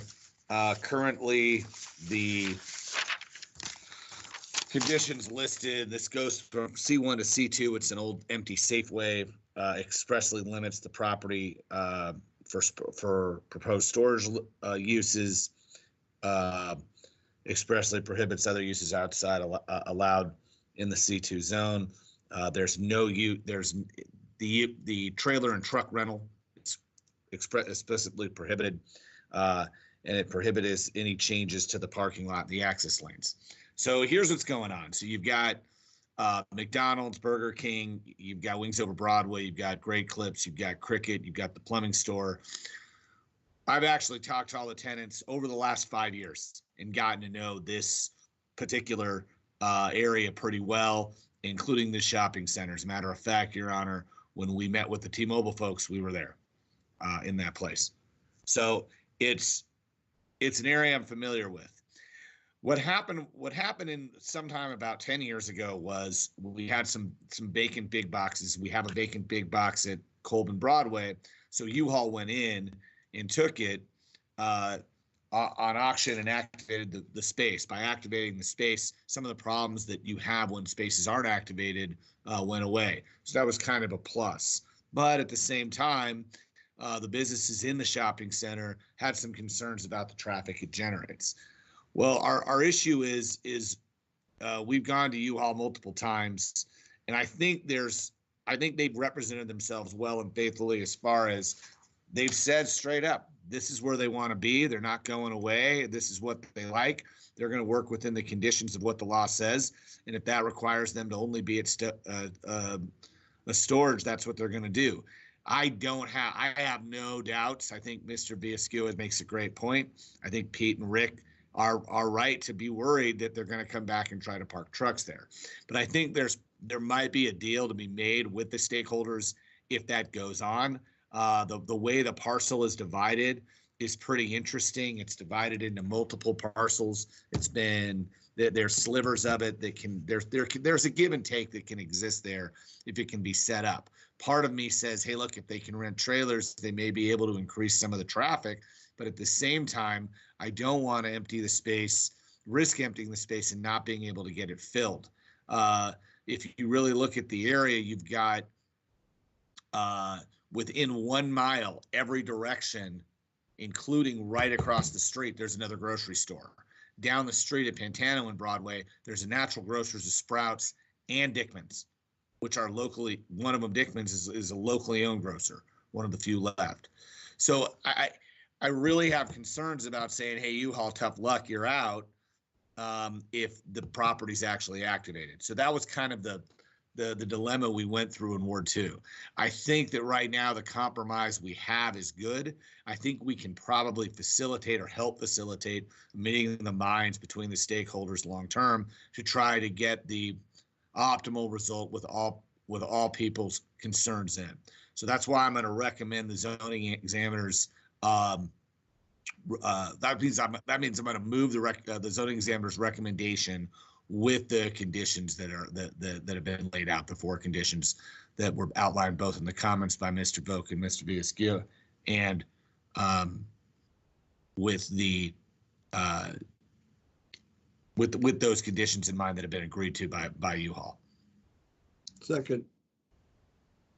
So there is a motion and a second, and just to clarify, you're moving to authorize the request for rezoning as recommended by the zoning examiner, including additional conditions. No, the 4 conditions should be in the report. All 4 conditions should be in there. Okay. So approving to authorize the request for rezoning as recommended by the zoning examiner, including the 4 conditions. Explicitly concluding the 4 conditions, correct. Alrighty, there's a motion and a second. Councilmember Kozachik. So just for clarification, it's my understanding that the first 2 of those conditions we can't legally do. We can't limit an allowed use in a particular zone So how are those first two, unless I'm wrong, I see Mike just popped his hand up, how are those additional conditions being confirmed and conformed with if we can't legally do them as a zoning condition? Mike Rankin. Members of the council, Councilmember Kozaczek. So the way it has been incorporated into the recommended conditions is that in addition to the two that are expressly called out in attachment A, the authorization also requires that it is also tied to the approved preliminary development plan. And those other two conditions are embedded within the preliminary development plan. So moving forward, they have to comply with the PDP. So by doing that, it incorporates all four conditions. But nonetheless, the council and the council's direction in the motion is very clear that this is just authorization. First of all, this is not ordinance adoption. So your authorization is to move forward with the proposed rezoning, but subject to all four of those conditions. And so what we will do is we will work with the applicant, including through the development package, to ensure that the restrictions on the uses that prohibit the truck rental, et cetera, would be incorporated in a lawful way so that it could be enforced going forward. They wouldn't be able to get a C of O if they incorporated those uses beyond what's allowed under the preliminary development plan. Okay. Billy, do you have anything else you want to add? I just want to thank you guys for taking the time to look over this. Our agenda right now is not to sneak in and do truck and trailer rentals. It's to serve the customers of Ward 2. And this is a perfect example of an adaptive reuse of a large vacant building. In the past 5 years, we've maintained the building and property, done improvements such as landscaping, and done all the points presented from planning and zoning. And I just want to make everybody clear that any other changes would have to be a separate PDP, and we'd be back in front of mayor and council. We've already complied with all of the requirements from planning and zoning, addressed the majority of the oppositions with removal of truck and trailer rental. The parking is going to remain the same. Any major changes have to go before you. And I just also want to point out too that the planning and zoning department did say that we were in compliance with the Pantano East Area Plan and Plan Tucson. Look, I know it's unique for me to be all about national corporate presences and all that stuff, but U-Haul's been a pretty faithful community partner here. I think we're on the right track, and ultimately, I think we're going to be able to optimize what's going on. That's why I'm making the recommendation. Thank you so much, council member. Are there any other discussion points or points to be made by the council? Hearing none. All those in favor of the motion, please indicate by saying aye. Aye. Aye. Any opposed? Motion passes. Thank you, Mr. Longenbaugh. Really appreciate your presence here. Thank you. Thank you. Item 12. Item 11 is zoning C9 21-24 Vivo Tucson Apartments, Freeway Drive, I-1 to C1 City Manager's Report. Item 11, City Manager's Communication number 105 dated April 19th is received into and made part of the record. This is a request to rezone a single 3.3 acre parcel located at 665 North Freeway Drive from I-1 Industrial to C1 Commercial to allow the conversion of an existing motel to workforce housing apartments. The existing structures are 2-story, ranging from 25 feet to 30 feet in height, and totaling approximately 20,000 square feet in floor area. The existing buildings and outdoor swimming pool area will be preserved and renovated. The zoning examiner and staff recommend authorization of C1 zoning subject to certain conditions. Is the applicant or representative of the applicant present? Yes, Your Honor. Paul Oland here with Paradigm Land. Mr. Oland, are you agreeable to the proposed requirements? Yes, we are. Thank you, Mr. Oland. Vice Mayor, this is in Ward 1, and did you want to open the item? Yes, thank you, Mayor. I just wanted to share that I support this adaptive reuse of a building and the creation of more workforce housing in Ward 1. I'm subject to the recommendations by the zoning examiner and preliminary conditions provided by our planning and development services. So with that, I move to approve C92124. That's it. Second. There's a motion and a second to authorize the request for rezoning as recommended by the zoning examiner or by the city manager's office as presented. So is there any further discussion on this agenda item? Hearing none. All those in favor of the motion, please indicate by saying aye. Aye. Any opposed? Motion passes. Thank you so much, Mr. Oland, for coming to our council meeting. Thank you. Have a good evening. You too. Item 12. Economic Initiatives, Comprehensive Economic Development Strategy, CEDS, consideration and approval, and I believe this item has been continued. Yes, this item is the CEDS, the Comprehensive Economic Development Strategy, and we continued this item to receive input from mayor and council offices, and so we're putting it back on May 3rd. So council colleagues, please take a look at the CEDS. It's an important piece of document because it really puts out the vision of mayor and council as to what we want to see in terms of economic development. And by approving the CEDS, we are also, whatever we call out in the CEDS, we can apply for federal funds if we mention and call it out in our comprehensive economic development strategy. So it's not only a strategic plan, but it also allows mayor and council and the city of Tucson to apply for federal funds if we call certain items out on our CEDS. So please take a look at it, have your staff take a look at it, and allow for economic initiatives to include your input on it. So we'll see it back on May on our meeting, our regular meeting of May 3rd. So with that, did you need anything else on this item, Ms. Clerk? No, ma'am. Okay, thank you. We move on to item 13. Adjournment. City Mayor and Council will stand adjourned. The next regularly scheduled meeting will be on Tuesday, May 3rd, 2022, on or after 5:30 p.m. Thank you all so much. Have a wonderful rest of the week and take care. Thank you all.